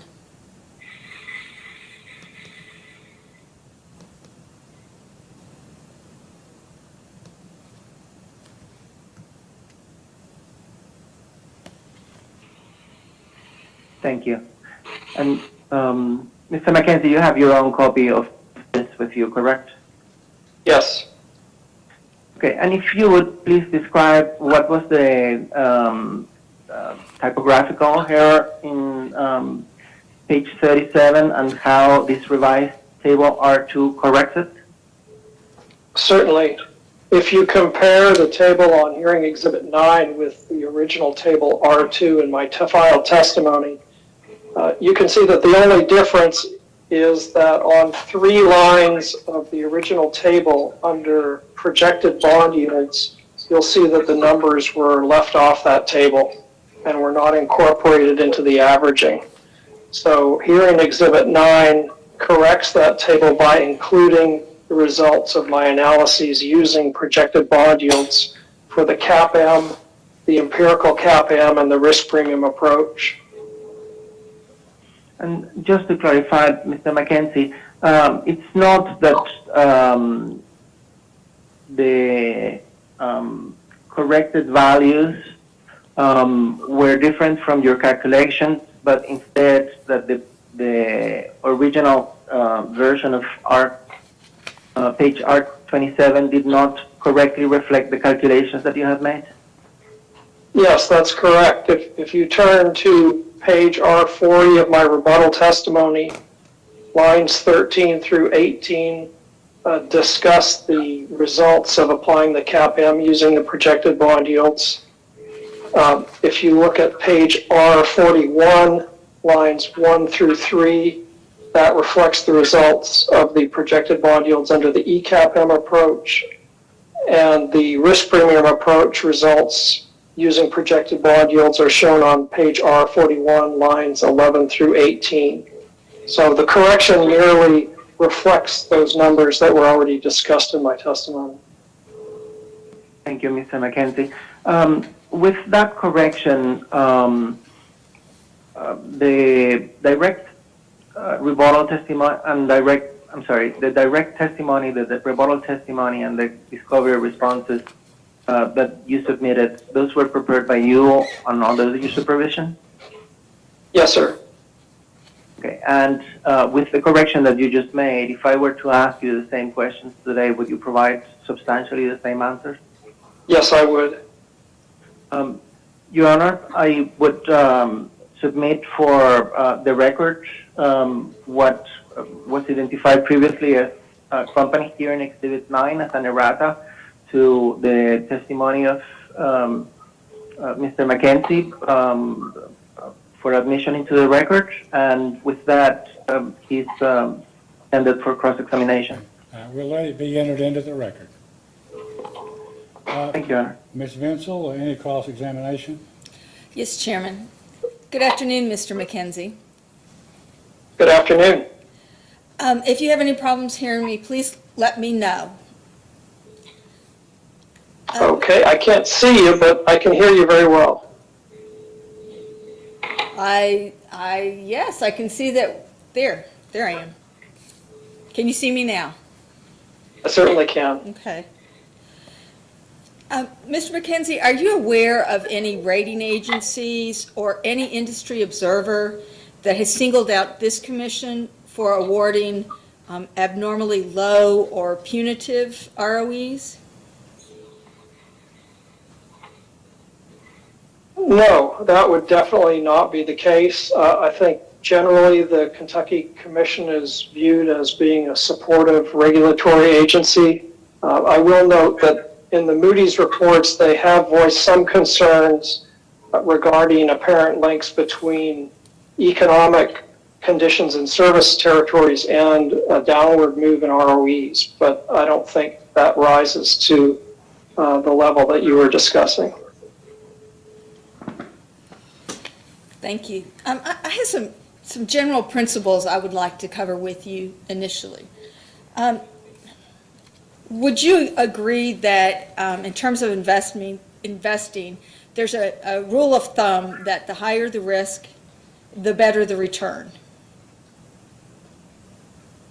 Yes, that's correct. There's an expectation, certainly, on the part of investors that compensation should reflect risk. So if they're going to bear more risk, they need a higher expected return to do that. Can you tell me what's generally considered the least risky investment? Well, generally, that would be a security issued by the U.S. government. So, for example, 30-year Treasury bonds are typically viewed as close to risk-free as you can get, and those serve as the risk-free rate in applying the CAPM, for example. And would you mention that the government securities, the Treasury bills, Treasury bonds, are generally considered to be less risky because the risk of the government going bankrupt is rather low? That's correct. I mean, they have taxing ability. They have the ability through their through issuing debt and through monetary policies to basically meet their obligations. Would you agree that risk and return typically follow an upward slope linear relationship, again, in that the greater the risk, the greater the expected return? Well, I agree that there is a relationship. It's not necessarily linear. Okay. I think if you have an extreme change in risk, you can have a very marked change in the return. So, for example, going from an investment grade bond rating of Baa3 down to a double B plus rating would imply a very significant upward move in the ROE that wouldn't necessarily apply if you're staying within the investment grade scale. Okay, thank you. Would you agree that utility bonds are a more risky investment than a treasury bond? Yes, generally that's true. And would you agree that in general corporate stocks are typically considered to be at the higher end of the risk and return relationship? I'm sorry, you said corporate stocks? Do you mean common stocks? Equities? Yes, common stocks, yes. Yes, they would be considered to be riskier than debt instruments. And finally, would you agree that in general utility investment falls somewhere between treasury bonds and common stocks on that relationship between risk and return? Well, if we're speaking of utility common stocks, that is a common stock. The risks of a utility common stock would exceed the risks of a utility bond, and those would in turn exceed the risks of a treasury bond. If you're speaking about the relationship between returns for different classes of common stocks, we would need to look at the industry, but the risk of the utility industry generally is considered to be lower than that of the market as a whole. Thank you. I think your answer, I wish I had put it that artfully. Yes, the market as a whole is what we were looking at.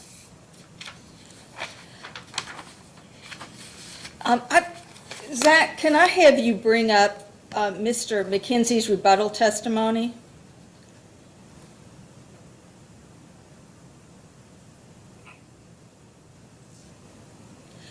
And while he's bringing that up, I would like to go, I have some questions in regard to Exhibit AMM 21.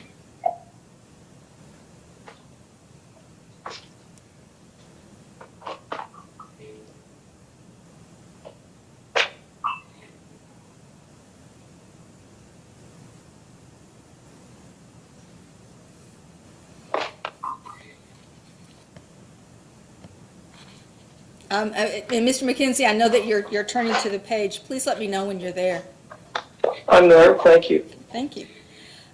Is it correct that the companies that are listed, and Zach, could you resize it just a little bit?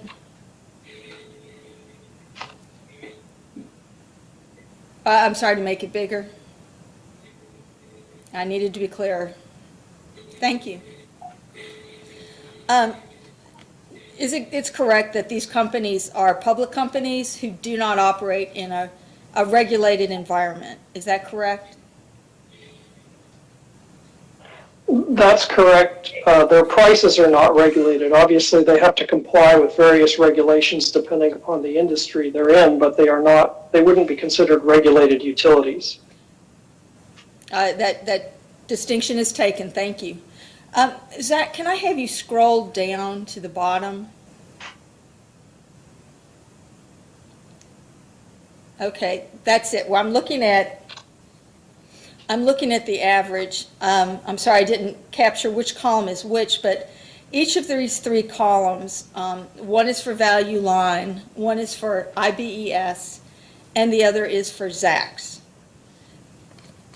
Mr. McKenzie, as I understand, you eliminated the highs and lows as you were working on the average and the midpoint. Is that correct? Yes.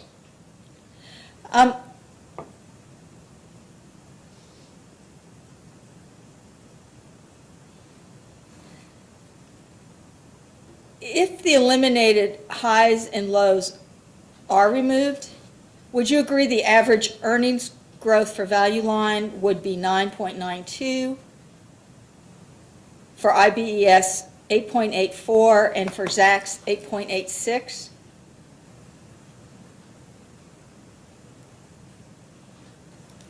I'm sorry, I didn't understand the question. I think the question, I think the question actually is not removed if they're included.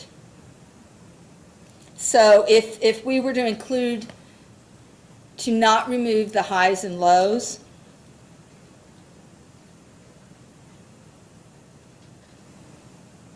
well, that would surprise me. I mean, if I'm looking at page 3 of Exhibit AMM 21 and just looking down the column under value line,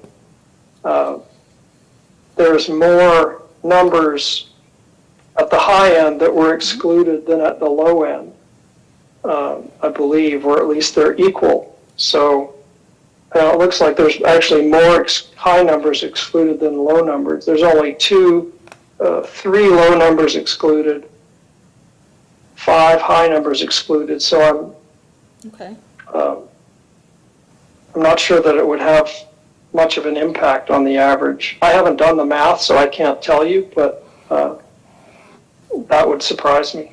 okay, thank you. I appreciate that. Zach, you can take down the document. Thank you.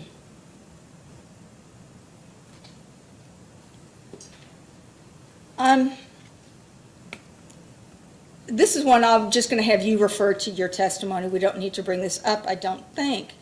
In your rebuttal testimony, you note that the average allowed ROE by state commissions, let me back up. You have a table with the average allowed ROE by state commissions for the past 4 years. Yes.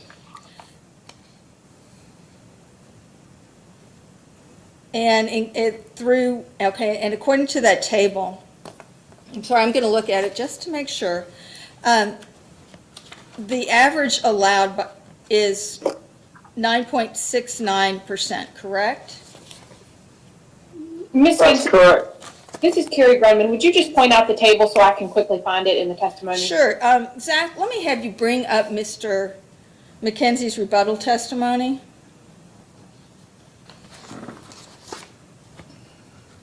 And I'm happy to just have you refer to it as well. I have it in front of me in hard copy. I think this is something that's probably better. If I'm going to ask these questions, we need to have them in front of us. Zach, will you scroll? You're going to need to go back. We're going to look for, it's on rebuttal page 5. I don't have the PDF handy.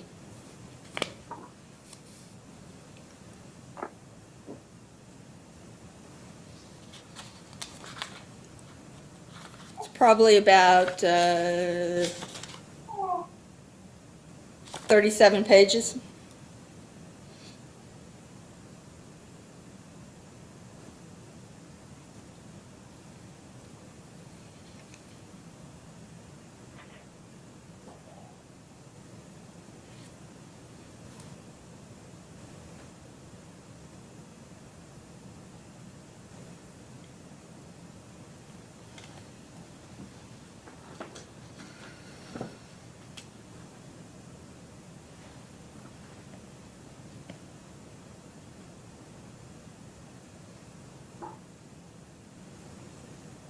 Almost there. 2 more pages. There you go. And if you'll resize it so it's a little bigger.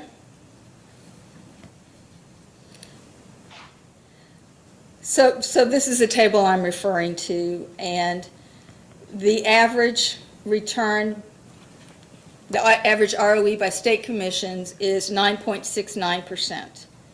Let me ask, the average return for your proxy group is 9.79, correct?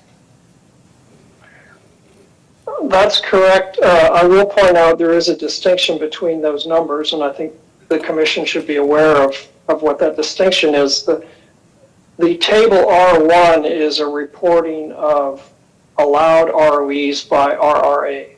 The 979, which is shown lower down on my testimony, that is the allowed ROE that Value Line reports as being in effect for the utilities in the proxy group. So Value Line typically informs investors as to what ROE is currently authorized for that company. And it might report a weighted average if the company operates over multiple jurisdictions. So there is a distinction between the 2 sets of data in that respect. Okay. And does that distinction impact the fact that between 2017 and this, I believe it's September of 2020, that there's a downward trend in the ROEs? Yeah, I mean, first off, I'm not a downward trend. You could say that. I think we're not through 2020 yet. We don't know what'll be coming down the pike. Those numbers move around. Obviously, 968, it went up to 973 in 2019. But the primary difference is, and I think you're correct here, it's timing. So the 9.79 number is the actual ROE that the utilities in the proxy group are currently authorized to earn. Now, those authorized ROEs may have been set some time ago, but nevertheless, that's the opportunity cost, that's the earned return that the companies in the proxy group have been authorized. But there is timing differences there.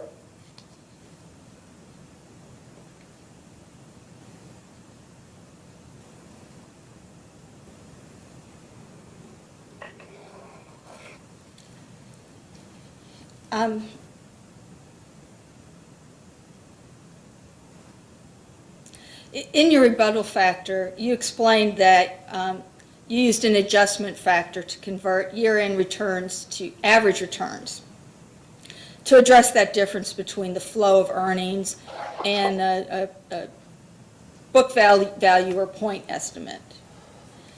Can you explain how you determine these adjustment factors or expand upon them? Yeah, basically, the adjustment factor, and this refers to the expected earnings approach, which is shown on Exhibit 20 of my rebuttal testimony. And it's also reported in my direct testimony at AMM 9. But basically, the adjustment is required because Value Line reports year-end returns on equity. So in other words, we're taking the amount of equity at the end of the year and dividing that by the earnings over the year. So that's really a mismatch because the earnings are a product of the investment over the entire year. So that's the purpose of averaging a beginning of year equity and an end of year equity in order to compute that. Just as if you had a bank account with $1,000 in it at the beginning of the year and $10,000 in it at the end of the year, you wouldn't compute your interest return by dividing the interest earned over the year by the $10,000 at the end of the year. You'd use an average balance. So that's essentially what this adjustment factor does. The adjustment factor, it's not indicated in the footnotes. It's actually a formula that's reported in Regulatory Finance, which is a treatise on utility finance. It's the same factor that FERC uses for the same purpose. It's been used there since at least 2000 to recognize that same distinction. The market has recently seen an increase in utility beta values. Is that correct? Yes, a very significant increase. And do you know if the betas for most investments made an upward or downward adjustment? I don't know the answer to that. Okay. The market equals one, so presumably if some went up, some went down, but I haven't done an industry by industry study to look at what changes were for other industry groups with respect to betas. And for the utility sector? Well, the utility sector, they've decidedly increased. I mean, the average beta for the proxy group in the last case was about 0.66, and it's now about 0.87, so that's about a 32% rise. Do you believe this is a permanent adjustment or is a reaction to the economic situation resulting from the pandemic? Well, it's certainly a reaction to a response to the pandemic and its investors' adjustments to the prices that they're willing to pay for common stocks in the market that leads to this observed change in beta. Now, we can't see forward. I mean, the beta that should be used in the CAPM is actually kind of the true beta is a projected value. And there is no way to estimate that except by looking at historical information, which is the accepted approach. It's how Value Line measures beta. It's how Bloomberg measures beta. And the question is, how do those pricing relationships change over time?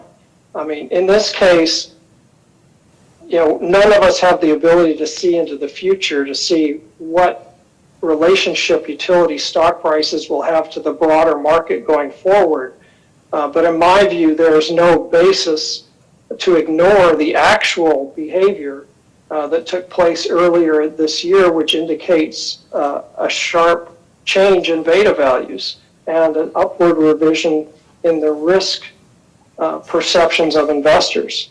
I think anytime we get into subjectively trying to decide what part of the 5-year history we're going to accept and what part we're going to throw out, we get on really shaky ground because it just opens the door to subjective arguments about what prices might be reasonable or indicative of future relationships and what might not be.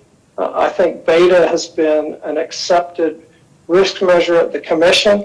I know we've had discussions here about beta when they were going down. So I think that the appropriate course is to take betas at their face value.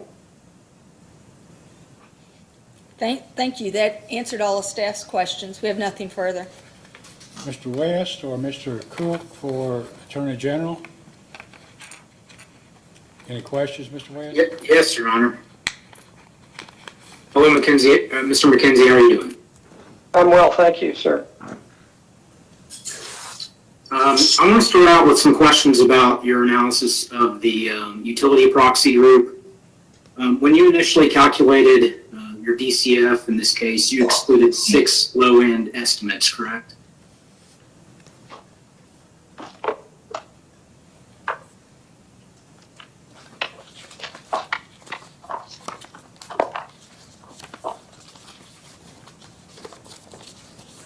That's correct, sir. Okay. And did you also exclude any high-end DCF results? No, I did not.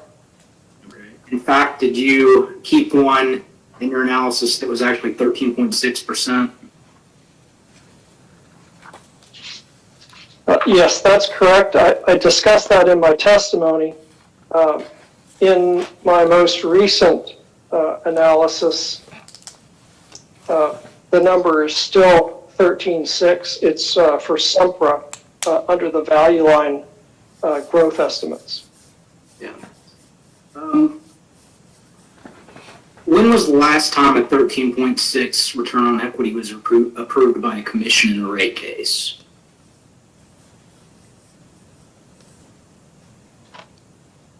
I don't know. I haven't done that research. If you look at my risk premium analysis,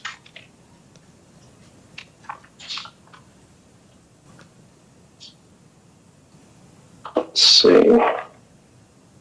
So if you look at page 3 of AMM 19, you'll see that there was some numbers, up in that territory back in the early 80s. But, I think the other thing to recognize too is that while I've excluded some numbers at the low end of my DCF range, I've also retained quite a few numbers that I don't think would be considered to be reasonable that there's no regulatory commission that has approved either. So, for example, on page 3 of AMM 15, you can see a 6.4% ROE included in the BR plus SV growth calculation. So I haven't excluded that number, but I'm not aware of any regulatory commission approving an ROE of 6.4% either. Thank you. And you mentioned that possibly back in the 80s, some ROEs were set at that level. Weren't interest rates much different than they are now at that time? Yes, they were considerably higher. Okay. And based on your initial calculations applying to DCF, you came up with a range of mean and median returns between 8.6 and 10.2. And then in your updated analysis, that range went from 8.2 to 10.3. Is that correct? Yes. I want to move on for a moment and talk about your analysis related to the competitive proxy group.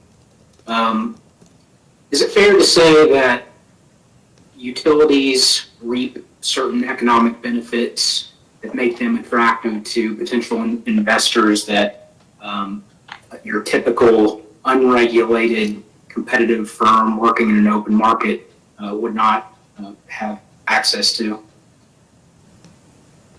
Well, I certainly think it's true that there's trade-offs. I mean, I addressed this in my testimony, that it's not the case that Coca-Cola, for example, faces the same business conditions as Kentucky Power. That's certainly clear. So there's pluses and minuses. I mean, Coca-Cola can leave markets if demand is declining. They can decline to serve customers. They can reduce their product offerings. They can change their pricing. But again, at the end of the day, as my testimony discusses, it really comes back to risk. And I think if you look at the risk measures, you'll see clearly that the risks of this group are comparable or in some cases less risky than the utility group. And I think that's what matters at the end of the day. Well, don't utilities have a big advantage in that they have a fixed pool of customers that are obligated to purchase from them to some respect?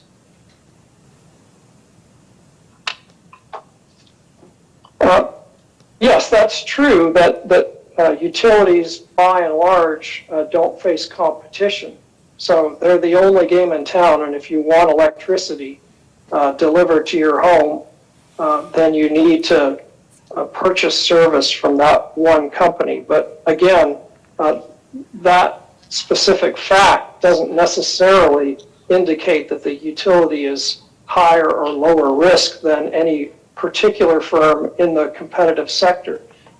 As I indicated earlier in responding to staff, it's certainly clear that if you look at the market as a whole, utilities are viewed as less risky.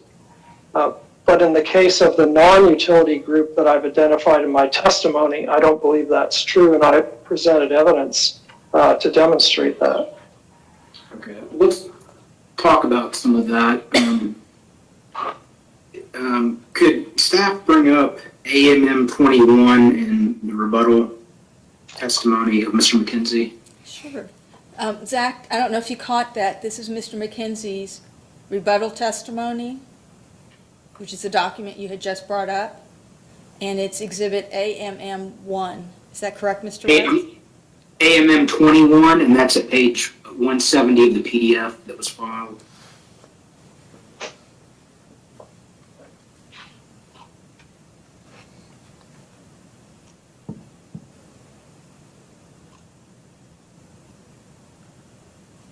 Is there any way we can enlarge that just a bit?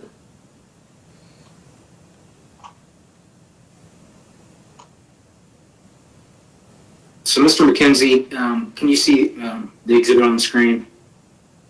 Yes. Okay. So this is the cost of equity estimates for the competitive proxy groups, is it not? Yes. Okay.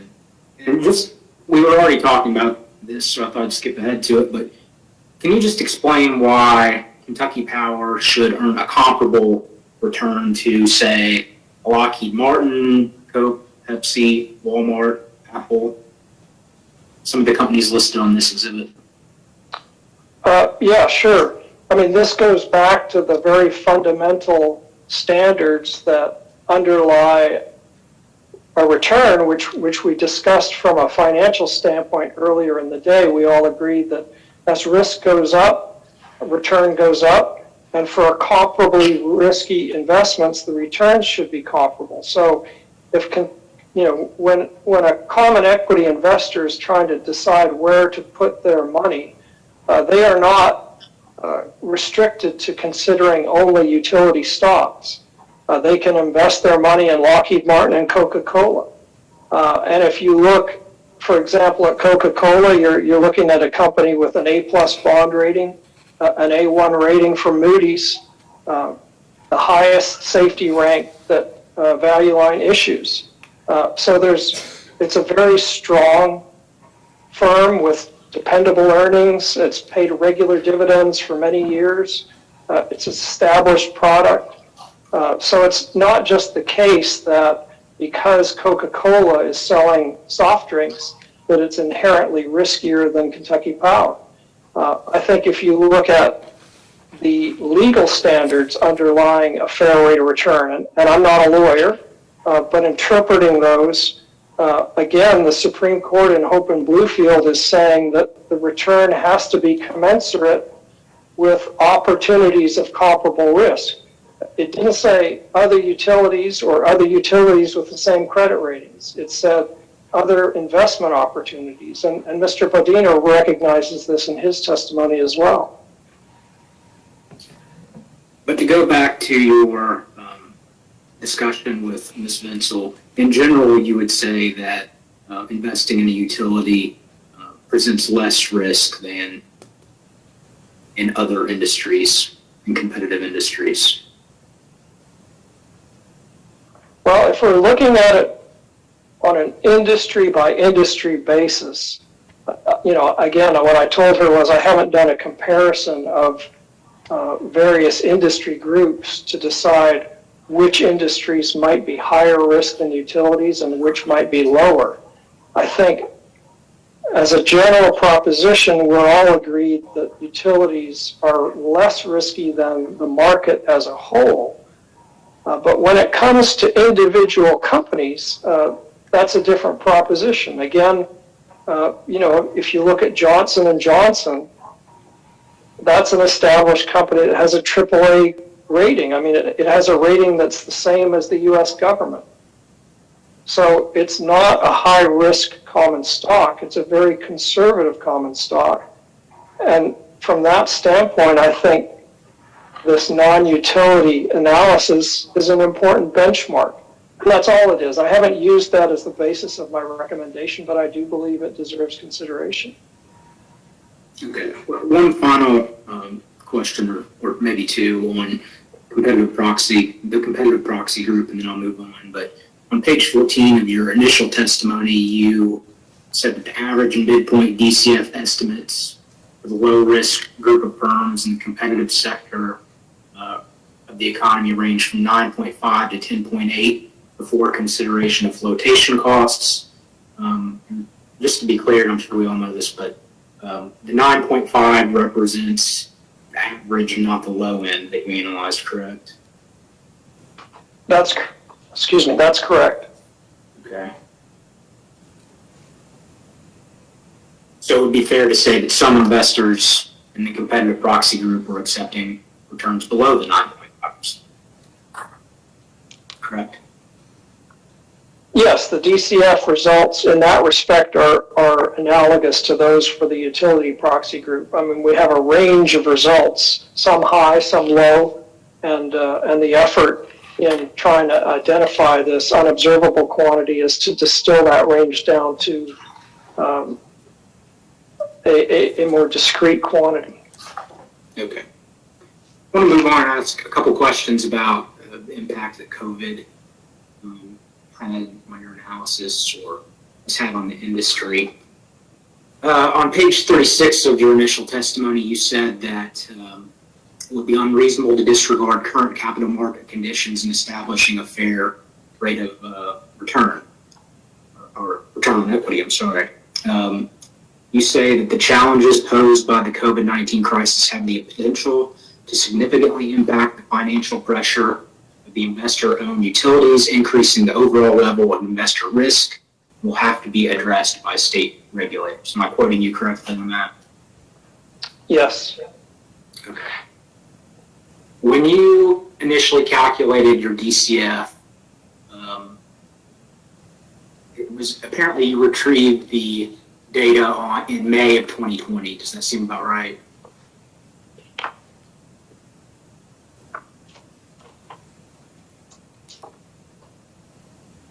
Yes, that's correct.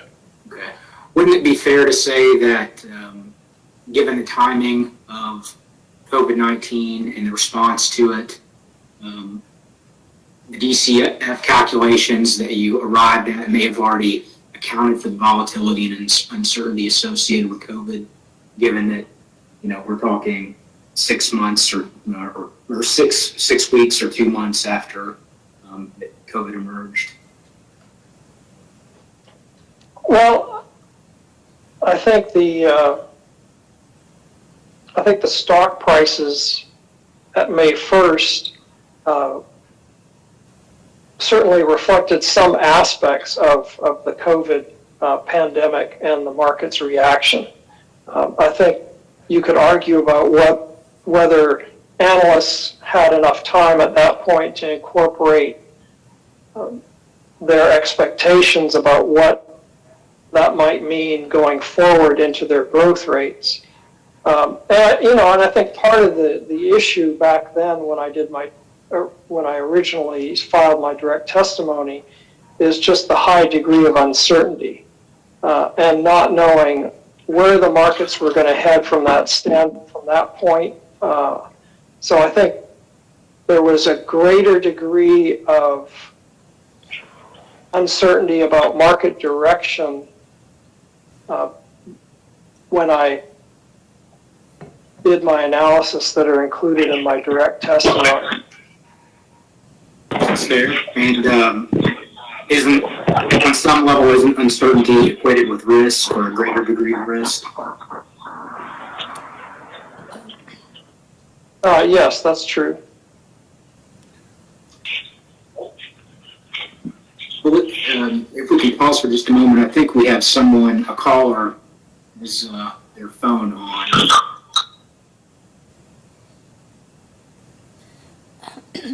Maybe, caller 15. If we could ask everyone on phones to make sure that their phones are on mute. Okay, thank you. I believe they've taken care of it.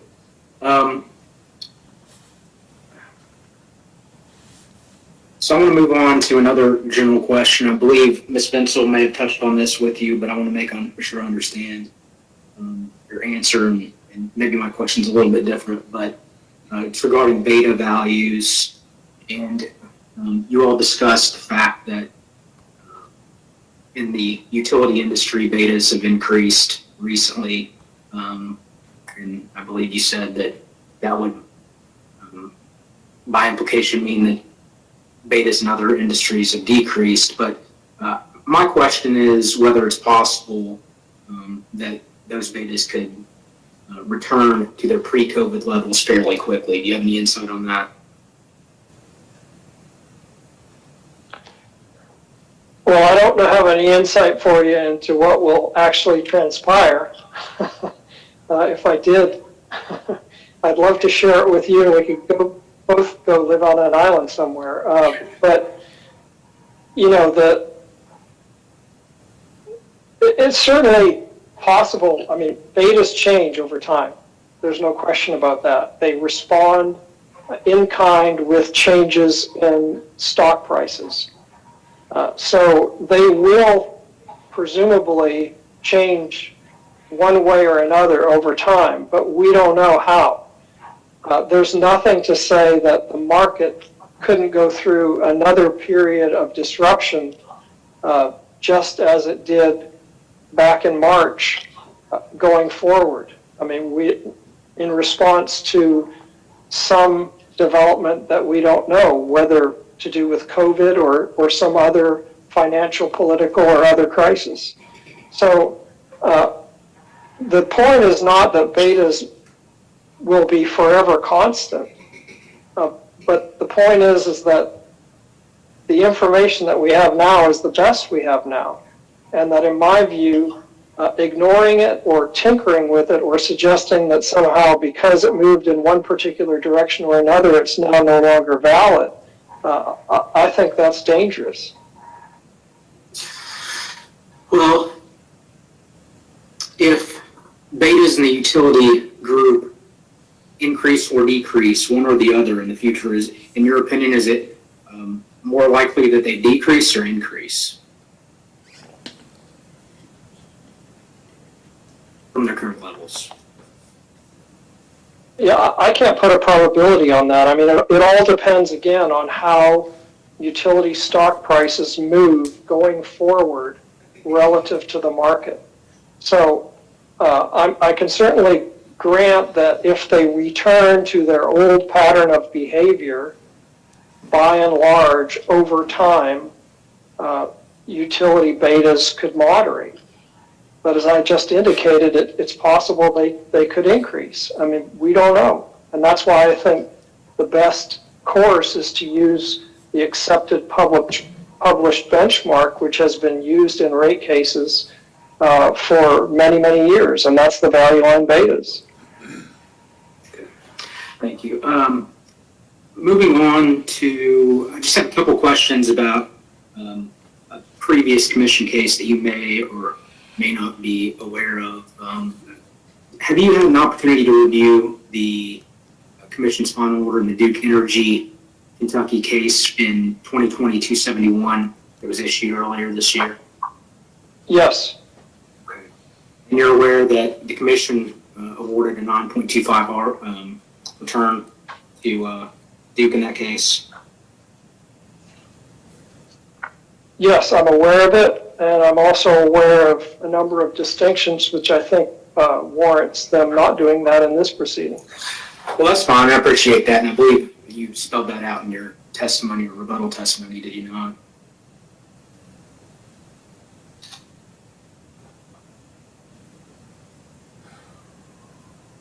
That was included in your testimony, correct? No, I didn't address the Duke order directly in my testimony. I mean, my testimony presents the reasoning behind why supporting my recommendations, but I think with respect to Duke, I mean, there's clear differences both. Well, maybe I'm mistaken, but I assumed maybe, or maybe I'm thinking of someone else, but did you not address in your rebuttal testimony? I might have the wrong, so I apologize. I'm not sure. If you have a specific reference, I'm happy to look for it. But I'm sorry, I was just noting that we had that to refer to if we needed to, but my real question was, are you aware about whether Duke, Kentucky has been downrated by S&P or Moody's because of that commission order? No, in fact, they have not been. But again, there's differences between Duke and Kentucky Power, and I think the commission should be mindful of those when it establishes an ROE in this case. Noted. Thank you. Are you also aware of the portion of that order where the commission said that in regards to flotation costs, the commission has historically rejected and continues to reject the notion that flotation costs should be included in ROE estimates? Yes. Okay. But you recommended inclusion of flotation costs, did you not? Yes, I do. Okay. Moving on, just a couple questions regarding your conclusions, and then I'll wrap up. But excluding flotation costs, your recommended range was 9.3 to 10.4 for the ROE, correct? Yes. Your CAPM and your ECAPM results don't fall within that range, do they? In fact, they're quite high, aren't they?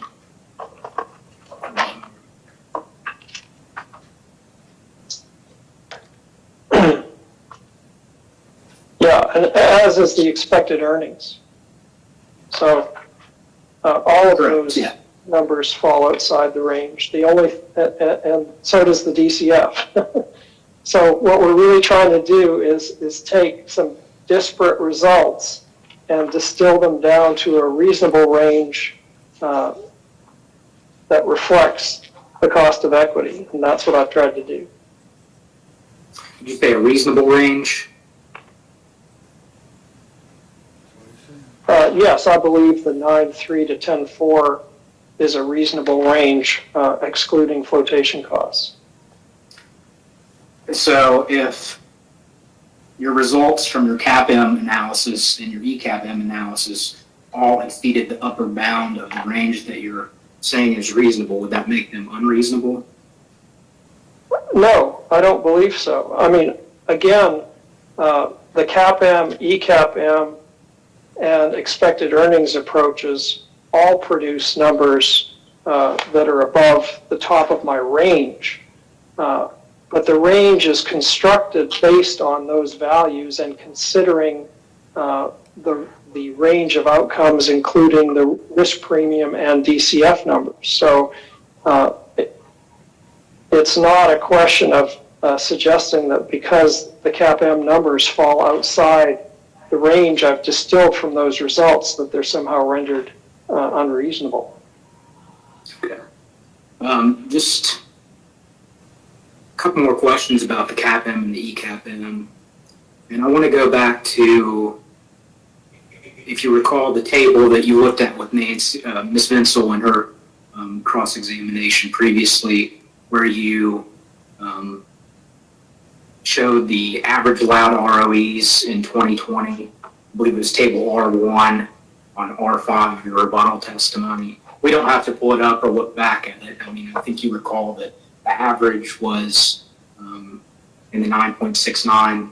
It was 9.69, wasn't it? That's correct. Okay. And again, your ECAPM and your CAPM analysis is much higher than the average allowed ROE so far in 2020, isn't it? Yeah, and I think that in large part reflects what we discussed earlier in terms of this dramatic upward move in betas, which is probably not reflected in most of the record evidence in cases that were decided earlier this year. Okay. Give me just 1 second.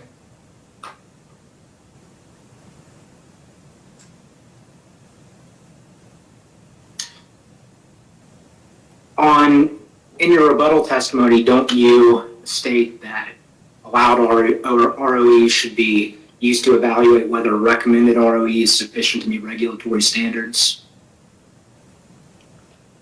Yeah, it's one benchmark.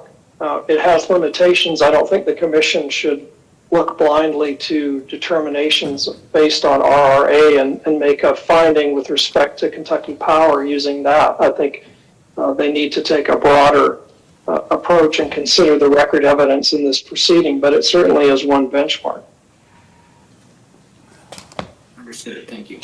I believe that's all the questions I have for you. Thank you. Mr. Kurtz, cross-examination. Yes, sir, very briefly. Good evening, Mr. McKenzie. Your recommended return on equity is 10.3%, correct?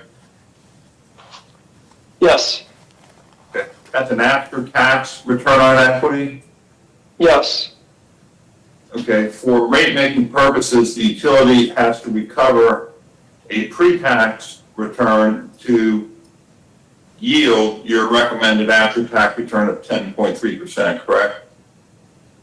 That's correct. They recover an income tax allowance. What is the pre-tax rate of return on equity that would result from your recommendation? I don't know the answer to that. If the gross revenue conversion factor was 1.34482, what would it be?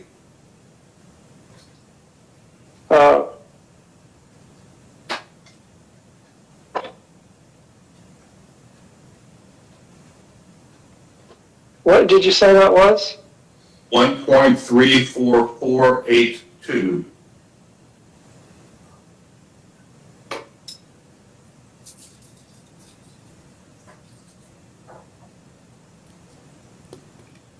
I think it's over 14% if my math is right. So a 14% pre-tax return on equity being requested in this case is what consumers would actually pay if your recommendation is adopted. That's correct.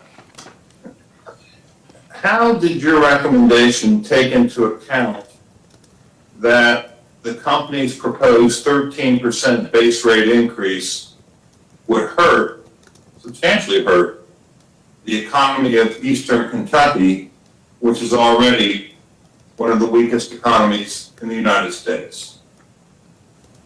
Well, I addressed this briefly in my rebuttal. You know, it isn't my purview to advise the commission on social issues or those types of factors. The purpose of my testimony is to present an independent appraisal of what the cost of equity is demanded by investors in the market.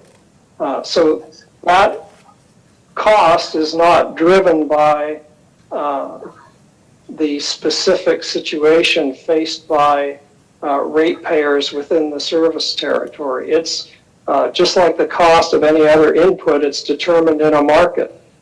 So when Kentucky Power buys coal, they pay a price for that coal. And the price of the coal isn't based on how things are going in the service territory. It's what the market price is. So does that mean you did not take into account the effect that your recommendation would have on the businesses and people of Eastern Kentucky? That's correct. No further questions. Ms. Grunman, cross-examination. I do, briefly, and I apologize, Your Honor. My co-counsel is here with me, and he may or may not be as cooperative as I might otherwise hope he would be for purposes of this cross-exam. So I'll be brief. Ms. Bensel, do you think that we could pull up AG KIUC Hearing Exhibit 1 and go to page 28 of that document? Yes, did you catch that, Zach? AG KIUC Hearing Exhibit 1. Mr. McKenzie, while we're turning to that exhibit, have you been observing the last couple of days of this hearing? Not all of it. I've seen some. So this presentation has made its way into the record a couple of times, and I just wanted to ask you your opinion on some information in one of these slides. Have you seen this exhibit brought up thus far in the hearing? Yes. Okay, so you're at least vaguely familiar with it. So I am looking at page 28 of the document, and I want to link it to some of your testimony. Do you see there in the dark blue line the information that says 2021 forecasted regulated ROE is 9.0%? Yes, I see that. Do you agree with me that that is AEP's estimate as to what its average likely ROE is expected to be for its regulated business lines, including Kentucky Power? Yeah, I'm assuming that's their forecast of an actual earned ROE, which is consistent with what's reported in the table or in the little balloons above. Well, I think that the balloons above, would you agree with me, are actual numbers, and so the light blue are actual numbers, and the navy blue are is a forecasted estimate. That's right. Okay. I would agree with that. And then if you look a little closer under the blue balls, you'll see that under AEP Ohio, APCO, Kentucky Power, SWEPCO, that all of those have pending base rate cases. And I think that you were involved in the APCO case in Virginia. So you're familiar with those. Yes. So it looks as though the company is forward-looking as to what it might expect its ROE to be in 2021, partially accounting for the results of some of these base rate cases. Doesn't that seem fair? Yeah, I would expect that they would need to make some assumption about what allowed ROEs would be in order to construct an estimate of earned ROE for 2021. Okay. And so does the notion that the company would want to earn a 9.0 ROE, is that something that the commission should take into account in setting the return on equity for this purposes of this proceeding? Well, I'm going to push back on your question. I mean, you said that the company would want to earn an ROE of 9. I mean, there's a lot of factors that go into actual earned returns in terms of, you know, as we see in this service territory, for example, the pattern of sales, the pattern of costs, the pattern of investment, and how much those are being recovered through rates or not being recovered through rates, as is the case in this particular instance. I don't think the 9% represents a goal of the company, or alternatively a weighted average of the allowed ROEs that they necessarily expect for their jurisdictions. I think it might be an outcome of some forecast model that considers a wide variety of factors, which I'm not privy to. I don't know how it was arrived at. Understood. And you didn't take part in putting together this presentation that was given a couple of weeks ago to EEI, were you? No, I did not. And so I guess you don't have an opinion as to the company's conclusions about its strong financial position based upon a 2021 forecasted regulated ROE of 9.0% for its regulated entities, do you? No, again, I can't really speak to what exactly that number represents or how it was arrived at. Understood. Mr. McKenzie, can I have you take a look at your rebuttal testimony? I actually wanted to ask a couple of questions about exhibit, I believe it's AMM 13.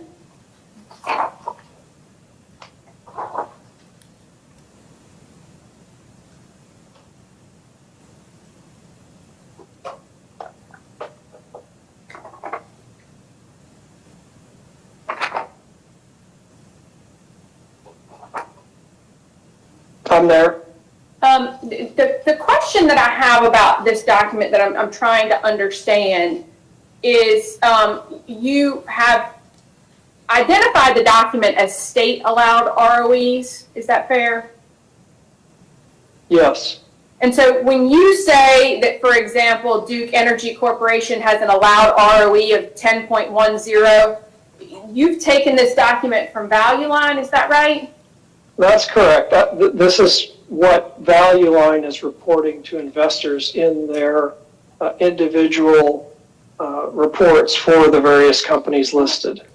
So I guess I'm just trying to understand, because I couldn't understand the math so as to tell whether this document is useful or not. Because, for example, Duke Energy was awarded a 9.5% ROE in South Carolina recently and a 9.25% ROE in Kentucky. I'm just trying to understand where that 10.1 came from and how it's calculated, so that because it seemed, when just looking at Duke, it seems a little high to me, and I'm trying to understand whether it includes all of the company's regulated operations or just state-based vertically integrated utilities. Well, there's basically what Value Line reports generally is how they break that up is between electric and gas utility operations. So they don't, in certain instances, they break it up between jurisdictions and report different numbers for different jurisdictions, in which case I just develop a weighted average based on that. But that's about the extent of the detail. So as the quarterly publications of Value Line are released, they typically update those numbers to reflect what proceedings might have taken place in the interim. Well, I guess I'm just trying to understand, does this allowed ROE potentially include transmission or FERC-approved rates, or is it solely state-authorized ROEs? Because you phrased it as a state-allowed ROE, and I'm just looking at Duke. I saw that number at 10.1 and was like, that seems really high, because I think that they've been awarded a 9.9 in North Carolina, a 9.5 in South Carolina, a 9.25 in Kentucky, and all of those are lower than 10.1. So I'm trying to understand how there's an allowed ROE of 10.1 under the circumstances. Right. Yeah, I mean, generally, again... Well, so I guess I'm asking, do you know what the inputs were that Value Line used to arrive at the 10.1? Right, and I think the answer to that question is clear, no, I don't. And the reason I still think that the numbers are valid is because that's what Value Line reports to investors. And so from an investor standpoint, it does form a basis of an expectation with respect to allowed ROEs, but they do not report any of the details or underlying calculations supporting those figures. And so then I guess it's fair to say that when we look at this average 979, that's for the totality of the operations of these companies. Electric operations. Does it include any non-regulated affiliates? No, it does not. They're allowed returns. So they are purportedly, by Value Line, they are based on the actual allowed returns that are currently in effect for the regulated operations of these companies, and specifically the electric operations, because some of them obviously have gas operations too, and those are reported separately. And did you, I just don't know the answer off the top of my head, but was the underlying data forming the basis for AMM 13, were those produced in some of your work papers? Yes, they are in my work papers. I don't know that Sorry, go ahead. I don't know that there's been a request for my rebuttal work papers, so I'm not sure that those have been produced, but the Value Line sheets underlying the original direct testimony are included in my work papers. Your Honor, would it be possible to make a post-hearing data request for these Value Line investment surveys dated July 24th, August 14th, and September 11th, 2020? It certainly will, and at the close of the testimony, we'll discuss time periods. It would have to be in writing, in like an interrogatory. But no, you'll have an opportunity to do that. Thank you, Your Honor. Mr. McKenzie, I think that in response to some questions from the Attorney General, you were asked a question of whether you were aware whether a commission has ever issued a 13% ROE to the extent it was included in some of the results that you didn't exclude in the DCF. Do you remember that line of questions? Yes.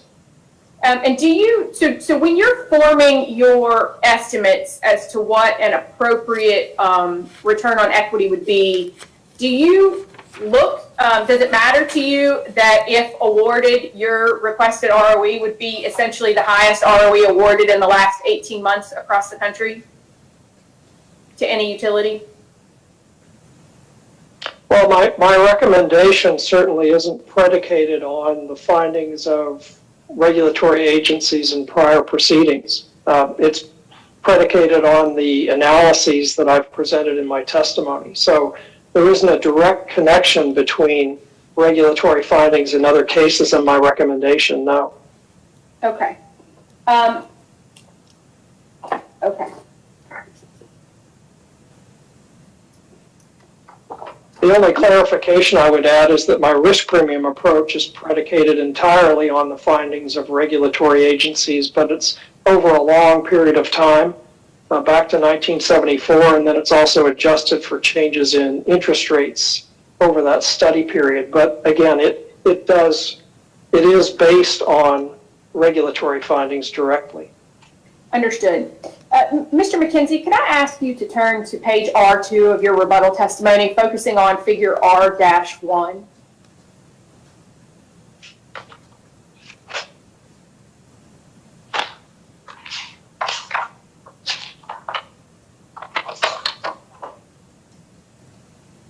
Okay, I'm there. And I just want to make sure that I'm understanding this correctly, but you have created a figure in response to some testimony from AG KIUC witness Baldino about where his ROE recommendation falls as related to certain benchmarks. Is that a fair description as to what you're trying to show in figure R-1? Yes. And so then as I look at figure R-1, you have 4 benchmarks: allowed ROE, expected earnings, electric authorized 2019, and electric authorized 2020.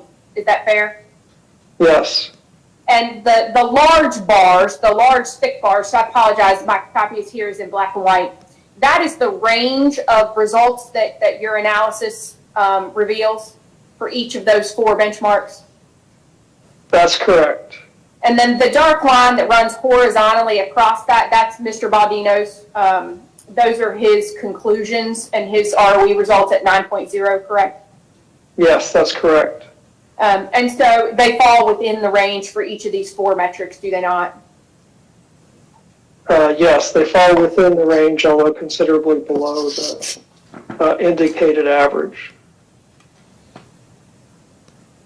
Understood.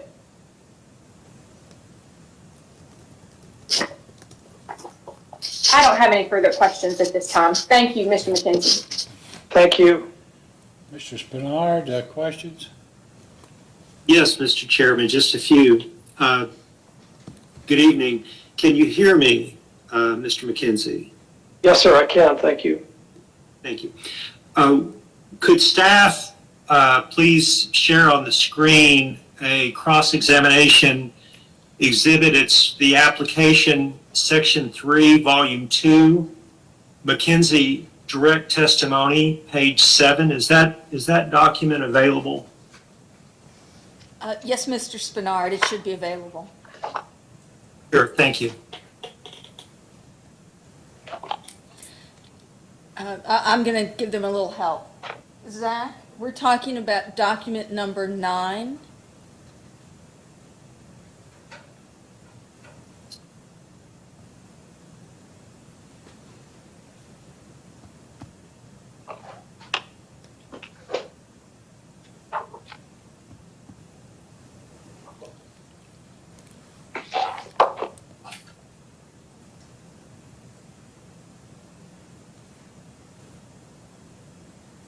And this will be page number 221 of 333.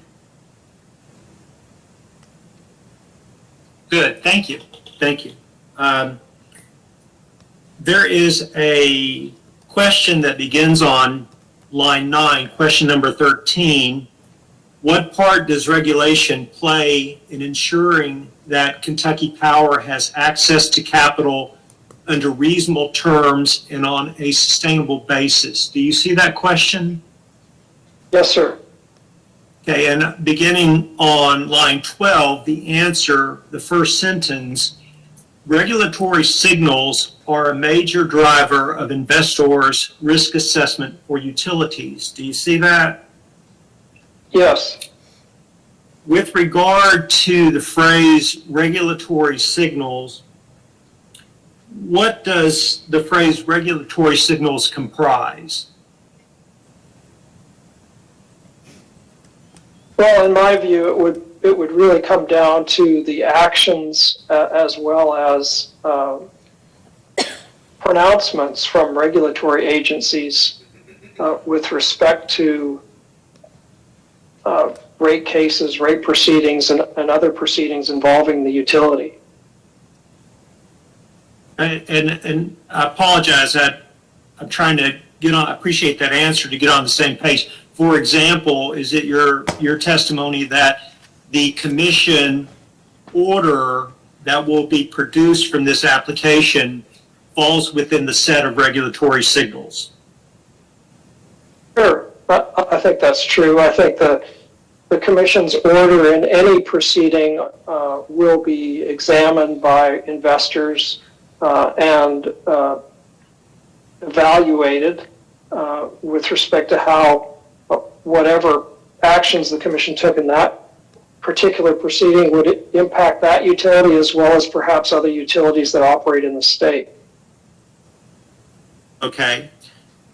And with regard to again, the first sentence on line 12, regulatory signals are a major driver of investors' risk assessment for utilities. In terms of the phrase risk assessment, what does that phrase comprise?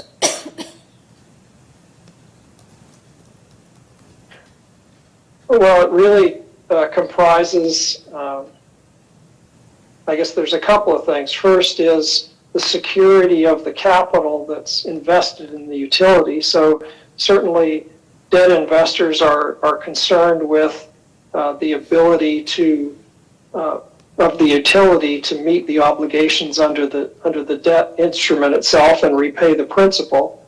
With respect to common shareholders, they're interested in whether there's a reasonable opportunity that they're going to earn a return that's comparable to what they could earn on another investment.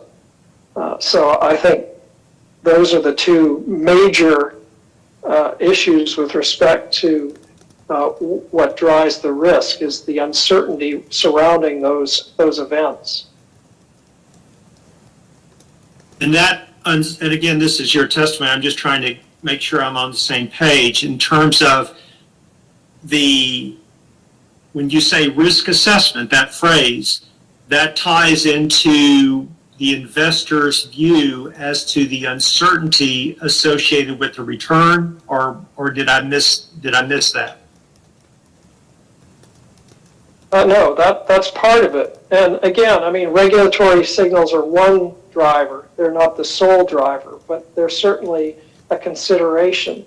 So there's timeliness of recovery, regulatory lag, all of those considerations would be part of what investors would be interested in when they look to see what the regulatory climate is in any particular jurisdiction.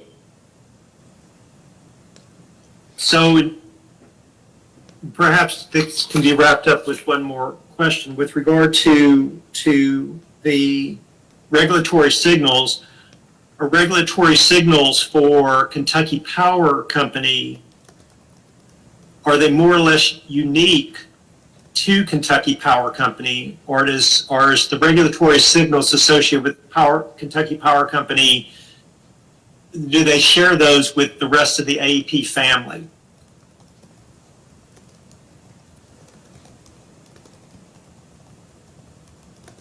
Well, I think when we're trying to, at least from my standpoint, look at an ROE for Kentucky Power Company, we're focused primarily on what's happening in Kentucky, not what's happening in Ohio or other jurisdictions. I think that's what we're trying to do here, is to establish a fair ROE for the Kentucky jurisdictional electric operations of Kentucky Power. So when I talk generally about regulatory drivers here, it's a general statement. If we're talking about this particular case, it really comes down to the actions of this commission. Okay. Thank you. That's all the questions that I have. Mr. Fitzgerald? Mr. Chairman, I do have a few questions. Give me just a second. There we go. Mr. McKenzie, can you hear me okay? Yes, sir. Thank you. Wonderful. When Mr. Kurtz asked you whether your analysis considered the dire economic conditions that have faced most of the 20 counties comprising the KPC service area, you responded that you didn't consider, quote, social matters. Your response sounded dismissive of those conditions, and I wanted to follow up a little bit to give you a chance to clarify that. Is it your testimony that the conditions of the ratepayers, the economic conditions, should not be considered by the commission when it's reviewing the proposed rate increases and what ROE to approve?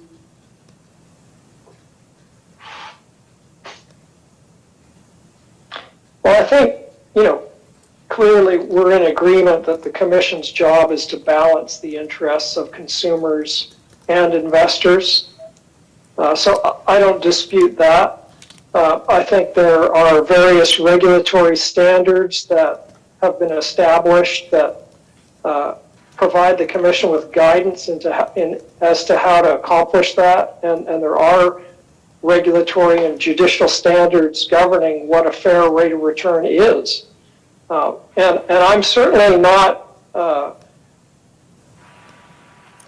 being dismissive of economic hardships faced by customers in Kentucky Power service territory. My only clarification was really to note that as an ROE expert, my job is to present an independent assessment of what the capital markets tell me.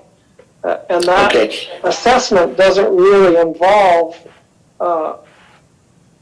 assessing economic hardship on the part of consumers and adjusting the ROE in any way to account for that. I think there's also some dangerous implications that can result from those types of adjustments as well.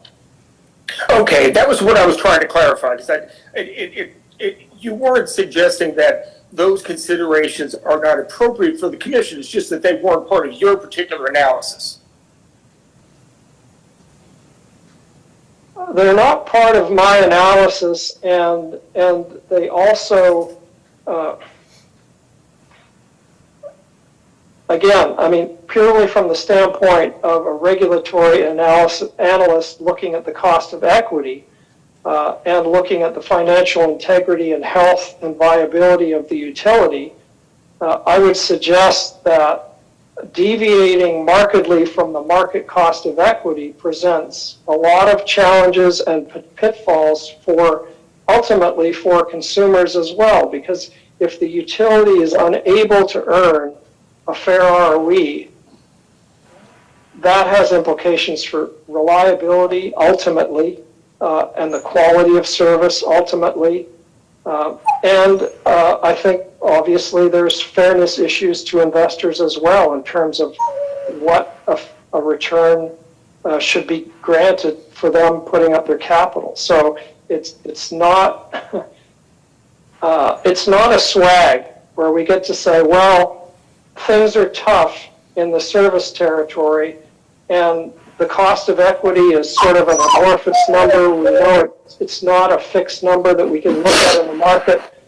So we're just going to chop an increment off because there's hardship in the service territory. I don't think that's good policy. Okay, would you agree that whether rates are fair, just, and reasonable, which as you noted is the standard that the commission uses and one that has been adjudicated in the courts of Kentucky necessarily includes consideration of whether those rates are reasonable in light of the economic conditions of the 20 counties that comprise the KPC service area? I think that's a legal question I'm not qualified to weigh in on. Okay. You mentioned in response to questioning a minute ago that you looked to Kentucky to see what was an appropriate range for the ROE. Were you aware, because it sounded like you were looking at a report that suggested a higher ROE than Duke has actually been getting. Were you aware that the most recently litigated case involving Duke Power Kentucky was a 9.25 ROE? Yes, I'm aware of that, and that's the order that I was referring to in the earlier cross-examination. And my only point on that was that there are distinctions in the sense that Duke is a higher-rated company, and the commission specifically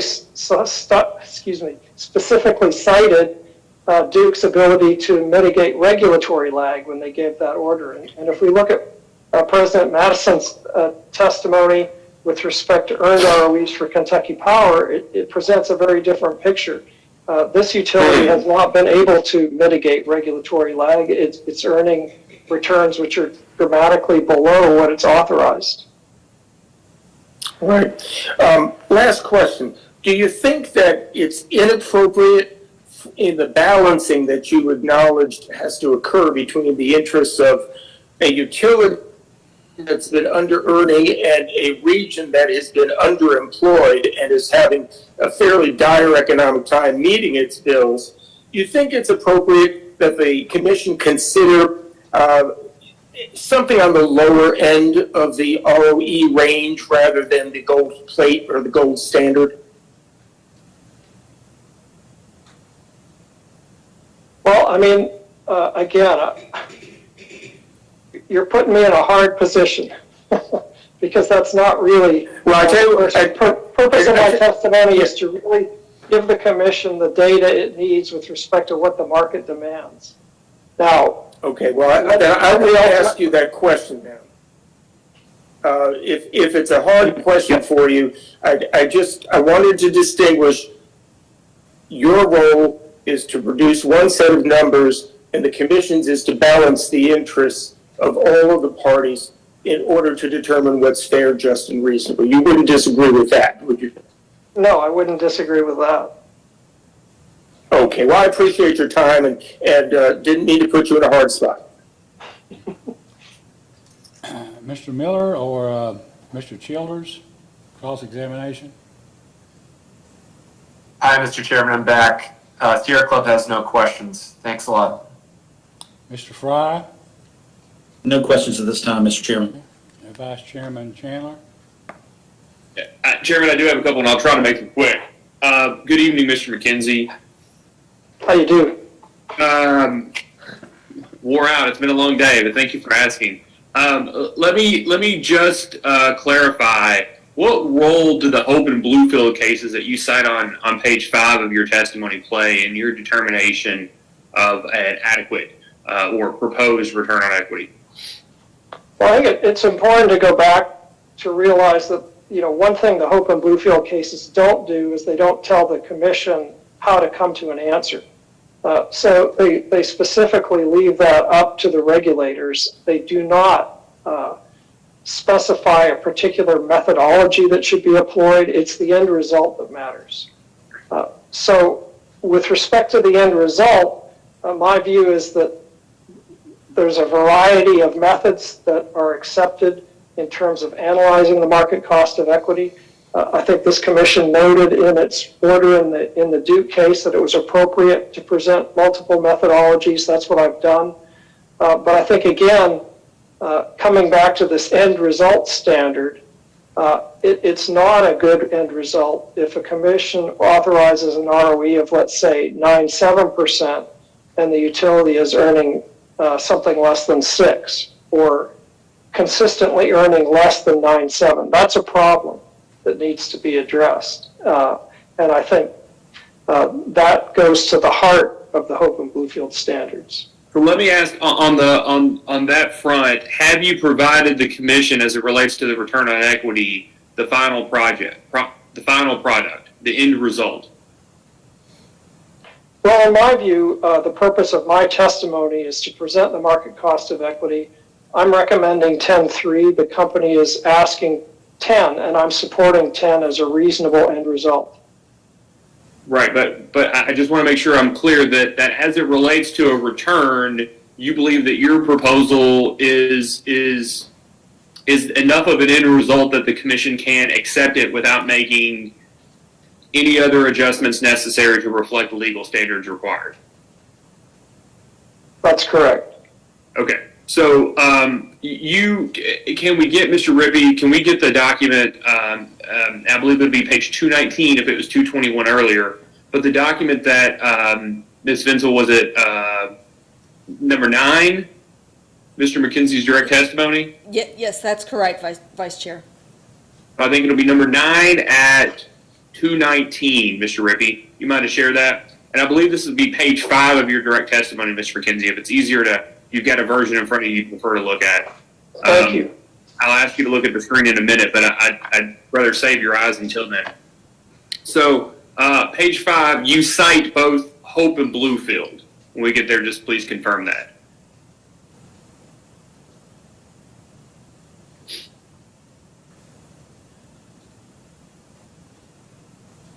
That's correct. Okay, and so your first one there is a Bluefield, the footnote 1. You started with a public utility. There's something missing in the middle, and then it ends with public duties at the end. Do you see that? Yes.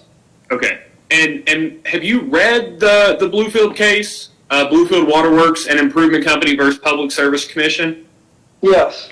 Okay, and so are you aware that there's are you aware that there's important text prior to a public utility is entitled? Yes, certainly. Okay, and do you know what is missing in between there, where the ellipses is, of between risks and uncertainties, and then that return should be?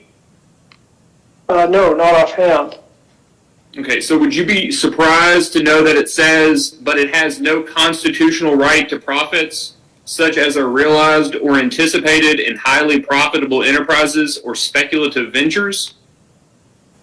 No, I've read that language before. That sounds familiar. Okay, and so would you agree that language sounds like firms that are unregulated? Is that a fair assessment, that are not rate regulated? No, I wouldn't agree with you on that. So you would agree that those highly speculative ventures would likely be rate regulated?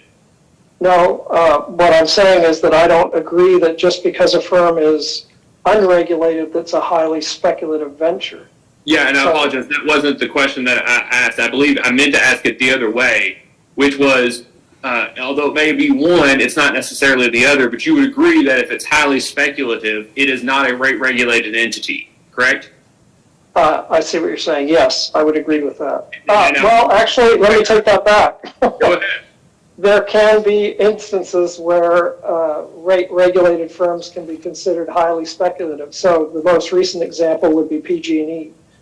They just got through getting out of bankruptcy, and they were highly speculative for quite some time. And stockholders lost all their money. I appreciate it. Were they highly profitable? No, that was the problem. They couldn't recover their costs and meet their liabilities with respect to inverse condemnation associated with wildfires. Right. And with your quote there about hope, it starts off, I believe, the investor or company point of view. Is that correct? Yes. Okay. Would you be surprised to know that the portion just above that, or just before that in the order, says that the rate-making process under the Act, which is, I believe, the Natural Gas Act, is that your understanding as well? Yes. Okay. The rate-making process under the Act, i.e. the fixing of just and reasonable rates involves a balancing of an investor and the consumer interests. And then, would you agree that the quote you cited there goes on to discuss the investor interest? Yes. Okay. And so, is it your testimony that the balancing act only occurs after an ROE is determined, or would you agree that customers should be considered in the determination of an ROE?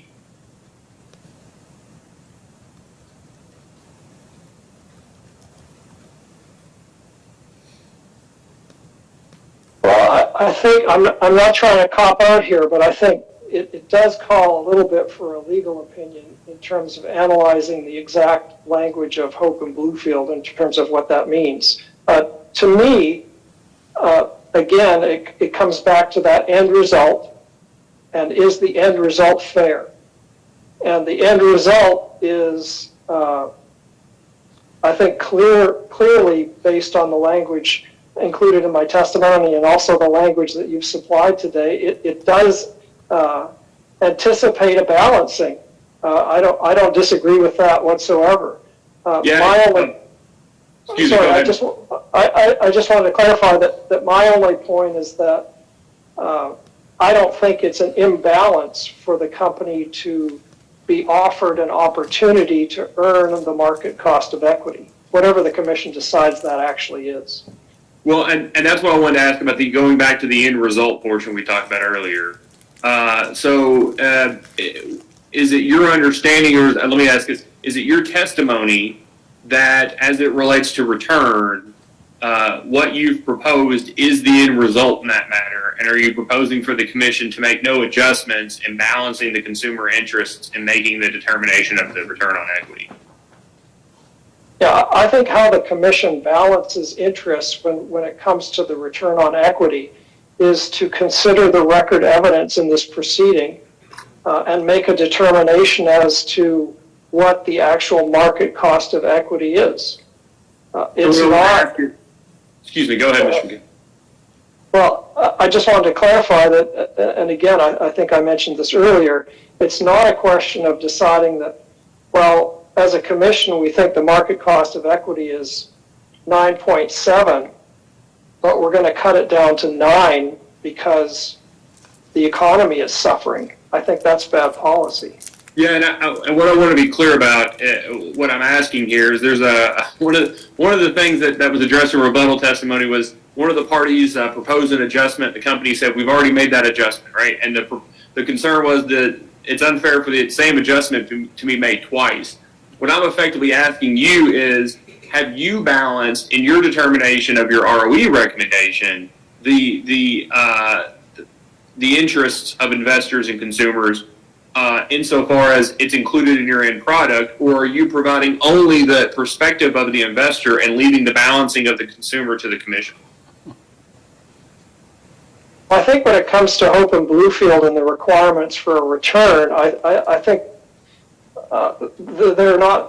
there's not a distinction. I mean, I think the commission's job is to establish what it believes to be the market cost of equity and allow the utility an opportunity to recover that. So just again, getting back to any other input that goes into providing service, if the cost of wire is X, the commission doesn't multiply that times 90% and put that in the cost of service based on a balancing of consumer interests and investor interests. The cost is the cost, and I think the same is true for the cost of equity, but clearly based on the language we've discussed, Kentucky Power is not entitled to earn an ROE that exceeds its cost or that is equivalent to a speculative enterprise or a highly profitable enterprise. I think that's what we're kind of talking about when we try to balance these issues.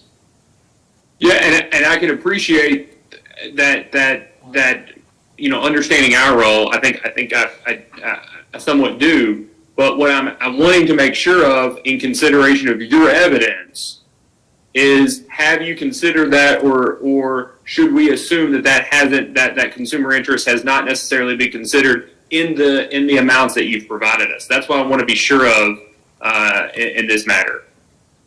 Well, again, my evidence presents my independent estimate of the market cost of equity. And I think that establishing the ROE based on the market cost of equity does represent the appropriate balancing. I think that's what the commission is supposed to be doing. Okay. And I do have just one more question, and I apologize.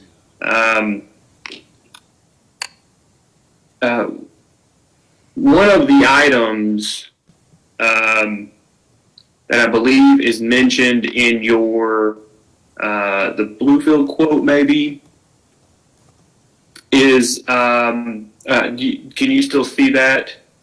I have my testimony in front of me. I apologize. I believe it's on line 7, where it talks about the part of the country, same general part of the country. Right. And so in terms of the economy, for instance, in the 20 Eastern Kentucky counties that Kentucky Power serves, the broader Eastern Kentucky area, the Appalachian area, Kentucky as a state, did any part of your analysis specifically look at that?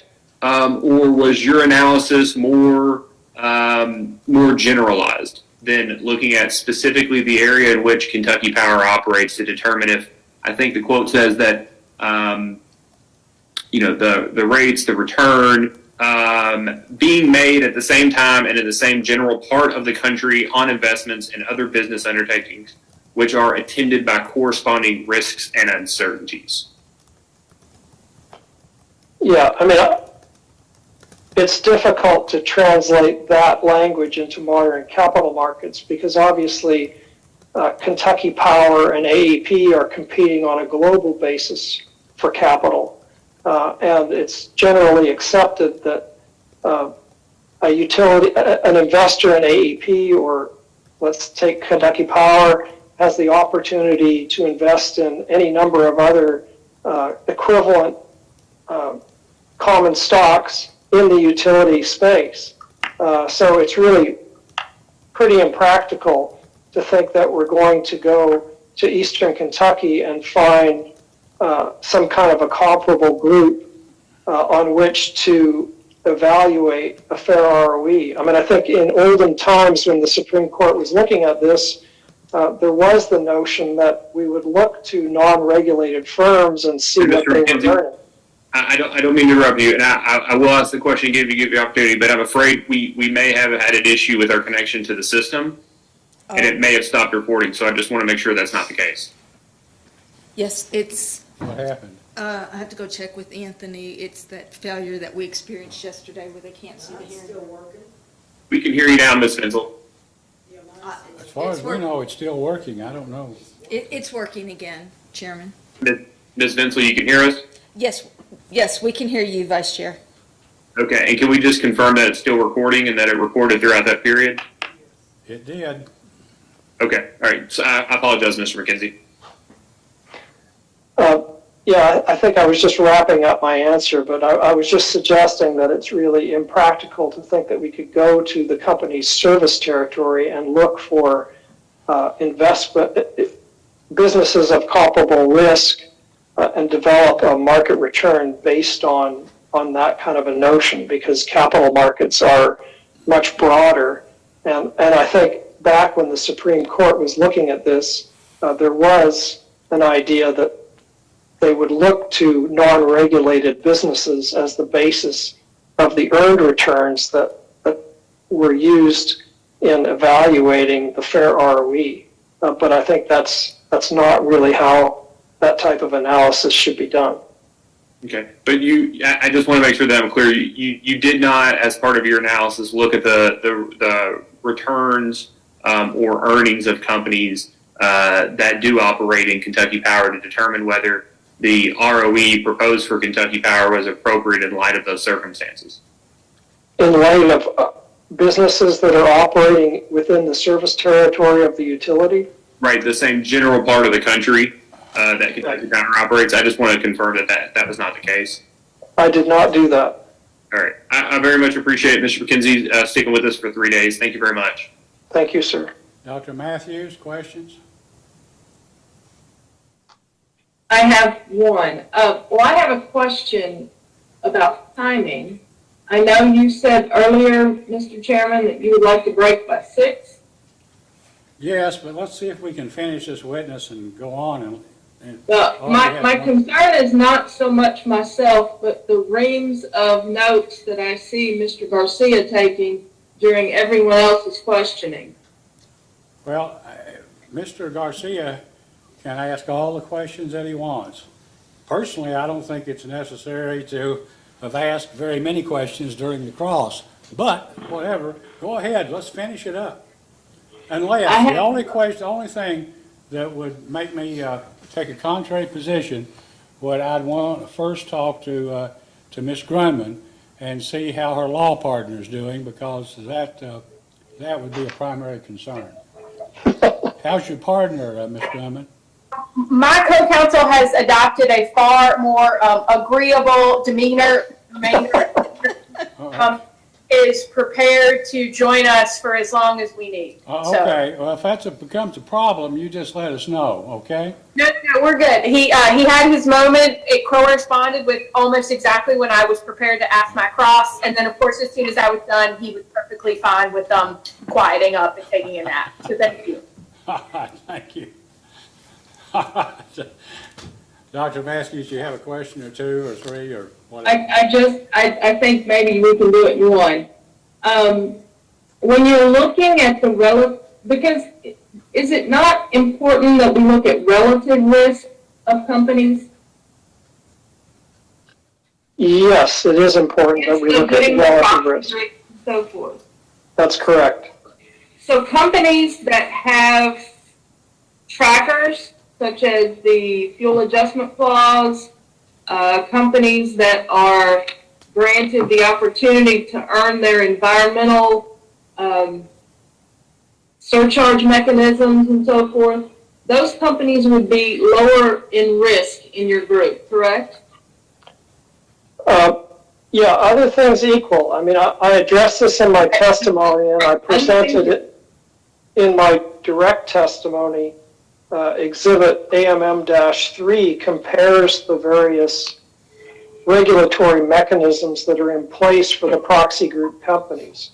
So on that basis, it's my determination that Kentucky Power is not lower risk compared with the proxy group based on those considerations. I think the other factor to keep in mind that was discussed earlier with Mr. Mesner is that investors really care about what actually transpires. They don't so much care about what the authorized, they care about what the authorized ROE is, but they also are very invested in whether the utility is able to earn it. And I think the evidence in Mr. Matson's testimony shows that despite the tracking mechanisms and regulatory mechanisms in place, Kentucky Power has been unable to do that for quite some time. And I think that's a significant risk for investors. And I was having that conversation from that, all other things being held equal. I'm done, Mr. Chairman. I'm sorry, have you completed your? I'm finished. Mr. Garcia, I know you probably have 20 pages of notes, but go. You're welcome to spend all the time you want on redirect.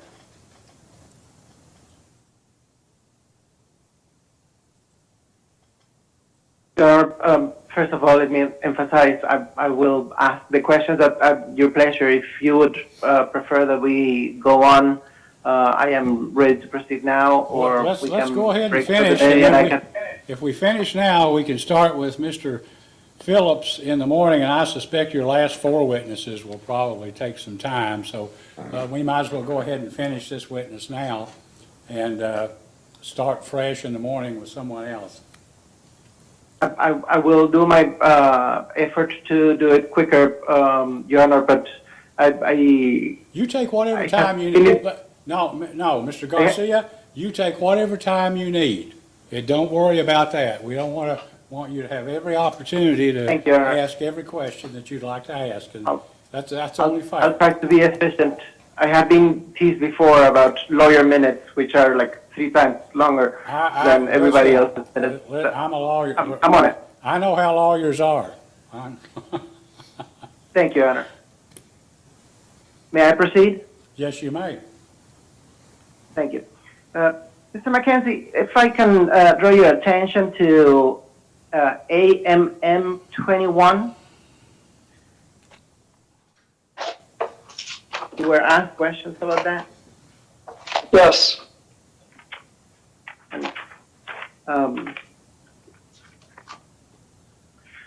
Actually, let me ask you at a general level. The DCF model, is it vulnerable to market anomalies? Yes, I mean, there's model risk associated with any approach we use to estimate the cost of equity. That's why I recommend using multiple approaches. I think that's one of the problems that I have with Mr. Baudino's analysis, because he relies only on the DCF for his recommendation. So I think it's important to use more than one model, and certainly there's the potential that conditions in the market can cause a method like the DCF to produce results that are unrepresentative. Right, and under your analysis, one of the things that you did with the information in AMM 21 was it to, I'm going to use the word temperate, with the use of the other methodologies to arrive at your conclusions about what is the required ROE from investors for Kentucky Power? Yes, that's correct. I mean, AMM 21 was the DCF model for the non-utility group, which actually didn't factor directly into my recommendations, but as I indicated earlier, I think it's an important benchmark that should be considered. But it's just one of a number of methods that I believe the Commission should give weight to.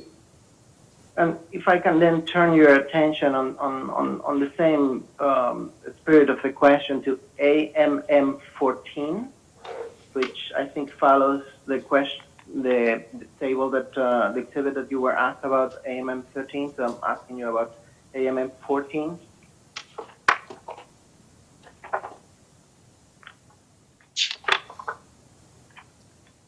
AMM 14, okay. Okay, and am I correct, Mr. McKenzie, if you could explain a little bit the relationship between the information that you present in AMM 14 and the midpoint, the range of reasonableness in the Baudino proxy group as illustrated in AMM 13, please?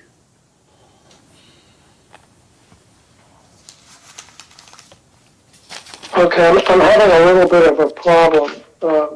AMM 14 in my rebuttal testimony is the summary of my updated results. Is that where you wanted to point me? That's correct, with the use of the multiple methodologies that you have. Okay. Well, I mean, I think in some ways it's better summarized in Hearing Exhibit 9, which basically condenses those numbers down using averages, which demonstrates that the indicated ROE for the proxy group is on the order of 10.1, which is actually higher than my recommended midpoint. And so I think that is adequate support for my recommendation. The range is certainly reflective of the results. As I pointed out earlier, it's not the case that the range reflects the extremes, but it reflects a necessary narrowing of the results of the individual analyses down to a reasonable range. Okay, and I'm going to take a shortcut and ask you a question that I think that is going to obviate some of the pages that Commissioner Matthews so aptly observed. Kentucky Power, within the range of utilities, with its Baa3 Moody's rating, would tend to be a riskier investment like for example, Duke Utilities with Duke Kentucky with BAA1, or Louisville Gas and Electric with A3, or similar peers that are rated higher by credit rating agencies, correct? Yes, that's correct. And as I think I indicated earlier, as you get down to the very bottom of the investment grade scale, that consideration becomes even more important, because any further degradation of the company's credit metrics or credit rating would imply a speculative grade rating, which entails a very significant increase in risk and cost of capital. Thank you. If I can draw your attention to AMM 19, please.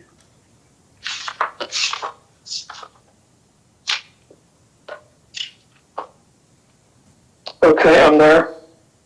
And this page reflects a portion of the analysis for the risk premium methodology. Is that correct? Yes. Okay, and that is, again, one of the alternative methodologies that would provide a richer picture than relying, for example, only on the DCF methodology? Yes, sir. Okay. Can you explain to me why is it necessary to have a date range that goes in this page from 2019 to 1974? Would it be possible to have a significantly shorter sample and still be able to rely on this analysis, like say 5 years? Well, in my view, that wouldn't be the proper approach. I think when we look at historical studies, we really should consider all of the available data. Just like I don't think it's appropriate to suggest that we should subjectively take out information when we construct beta values based on an argument about whether it applies or doesn't apply. I think the more sound basis for this analysis is to consider all of the available data, which is what I've done here. Okay, and Mr. McKenzie, you were asked about betas and about the utility industry as it compares to the overall market. Do you recall that line of questioning? Yes. Okay, and if you could explain, sir, our projected betas, future betas, you know, the ones that would make us lots of money if we could know them, are there any more predictable than, say, for example, interest rates, which cannot be predicted even if they can be projected? Yeah, it's analogous. It's analogous to many of the inputs that go into estimating the cost of equity. The same is true about the growth rate that's used in the DCF study, for example. It's an unknown quantity. It presumably should reflect investors' expectations, but we can't observe those. So we have to go out and develop a proxy, and the value line beta is the most widely relied upon for that purpose. Okay. You were asked about distinctions with the Duke Kentucky order that recently authorized 9.2% ROE. Yes. And I think that you started to point out that there were some important distinctions, and I want to make sure that the record is clear what those important distinctions are. Well, the first one we discussed earlier is the credit rating. So Duke's Moody's rating is Baa1 versus a Baa3 rating for Kentucky Power. Now, their S&P rating is A-, which is the same as Kentucky Power, but I think it's important to point out that S&P's rating methodology is generally based on the entire corporate entity, so it focuses on AEP and all of the subsidiaries. It's less company specific. So if you look, for example, in the S&P reports, they indicate a company-specific credit profile for Kentucky Power of BBB. So in other words, they're saying that on a standalone basis, perhaps the risk of Kentucky Power would be considerably lower, but they get support from AEP. They're not paying dividends right now, and they're able to access the capital markets through AEP, and all of those things contribute to the A- rating. Aside from the distinction in ratings, the capital structure was different. Duke had about 48% equity. That's higher than what the company is requesting in this case. And then, as I mentioned earlier, the order specifically noted that Duke was in a position to be able to mitigate regulatory lag. And as I think, the evidence that we've seen in President Madison's testimony in this case demonstrate that isn't the case for Kentucky Power. They're well behind the 8 ball in terms of actually earning the allowed ROE that the Commission has found to be just and reasonable in the last case. You mentioned the equity layer of Kentucky Power as a point of comparison. Is your understanding that the equity layer for Kentucky Power is relatively low at 43%? Yes, it is, and this goes back to an earlier question that I had about pre-tax versus after-tax returns as well. I mean, the fact that Kentucky Power's equity layer is lower than the companies in the proxy group. If you look at the allowed equity layers for the utilities that were authorized ROEs in 2020, for example, those are averaging around 49%. Many of them are well above 50. So that's implying a greater tax burden as well as a greater cost burden than is associated with Kentucky Power's capital structure. So in other words, am I correct that authorizing a higher ROE for Kentucky Power actually has a lessened effect on customers because of that relatively low equity layer?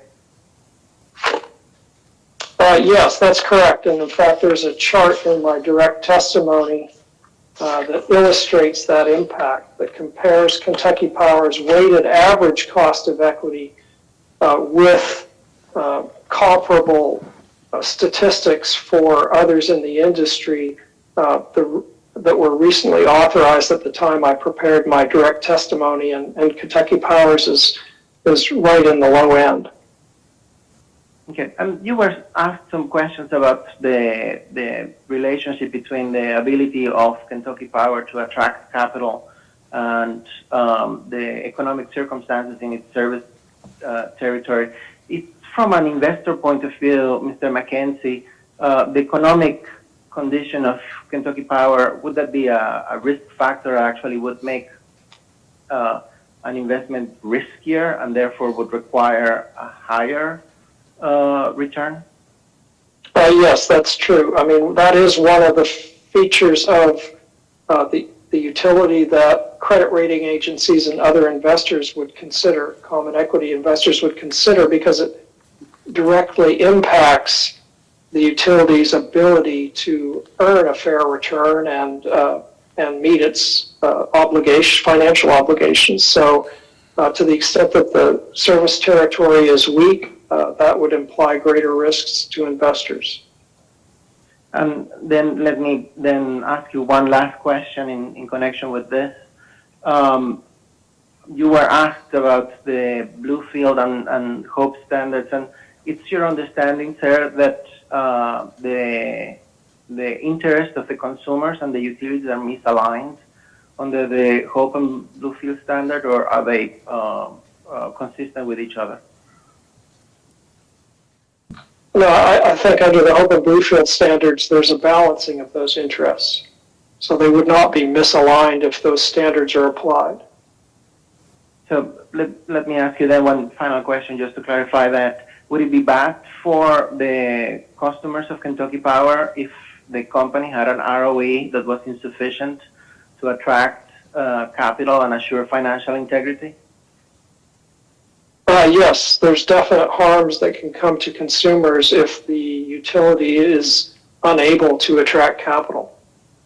And conversely, it's good for customers if the company actually has an ROE and it's able to achieve that ROE that is consistent with Bluefield and Hope. That's correct, and as Vice Chairman pointed out, that doesn't imply a return on a speculative enterprise, but it implies a fair return that's based on capital market evidence. Your Honor, if I can have a second. Yes, you may.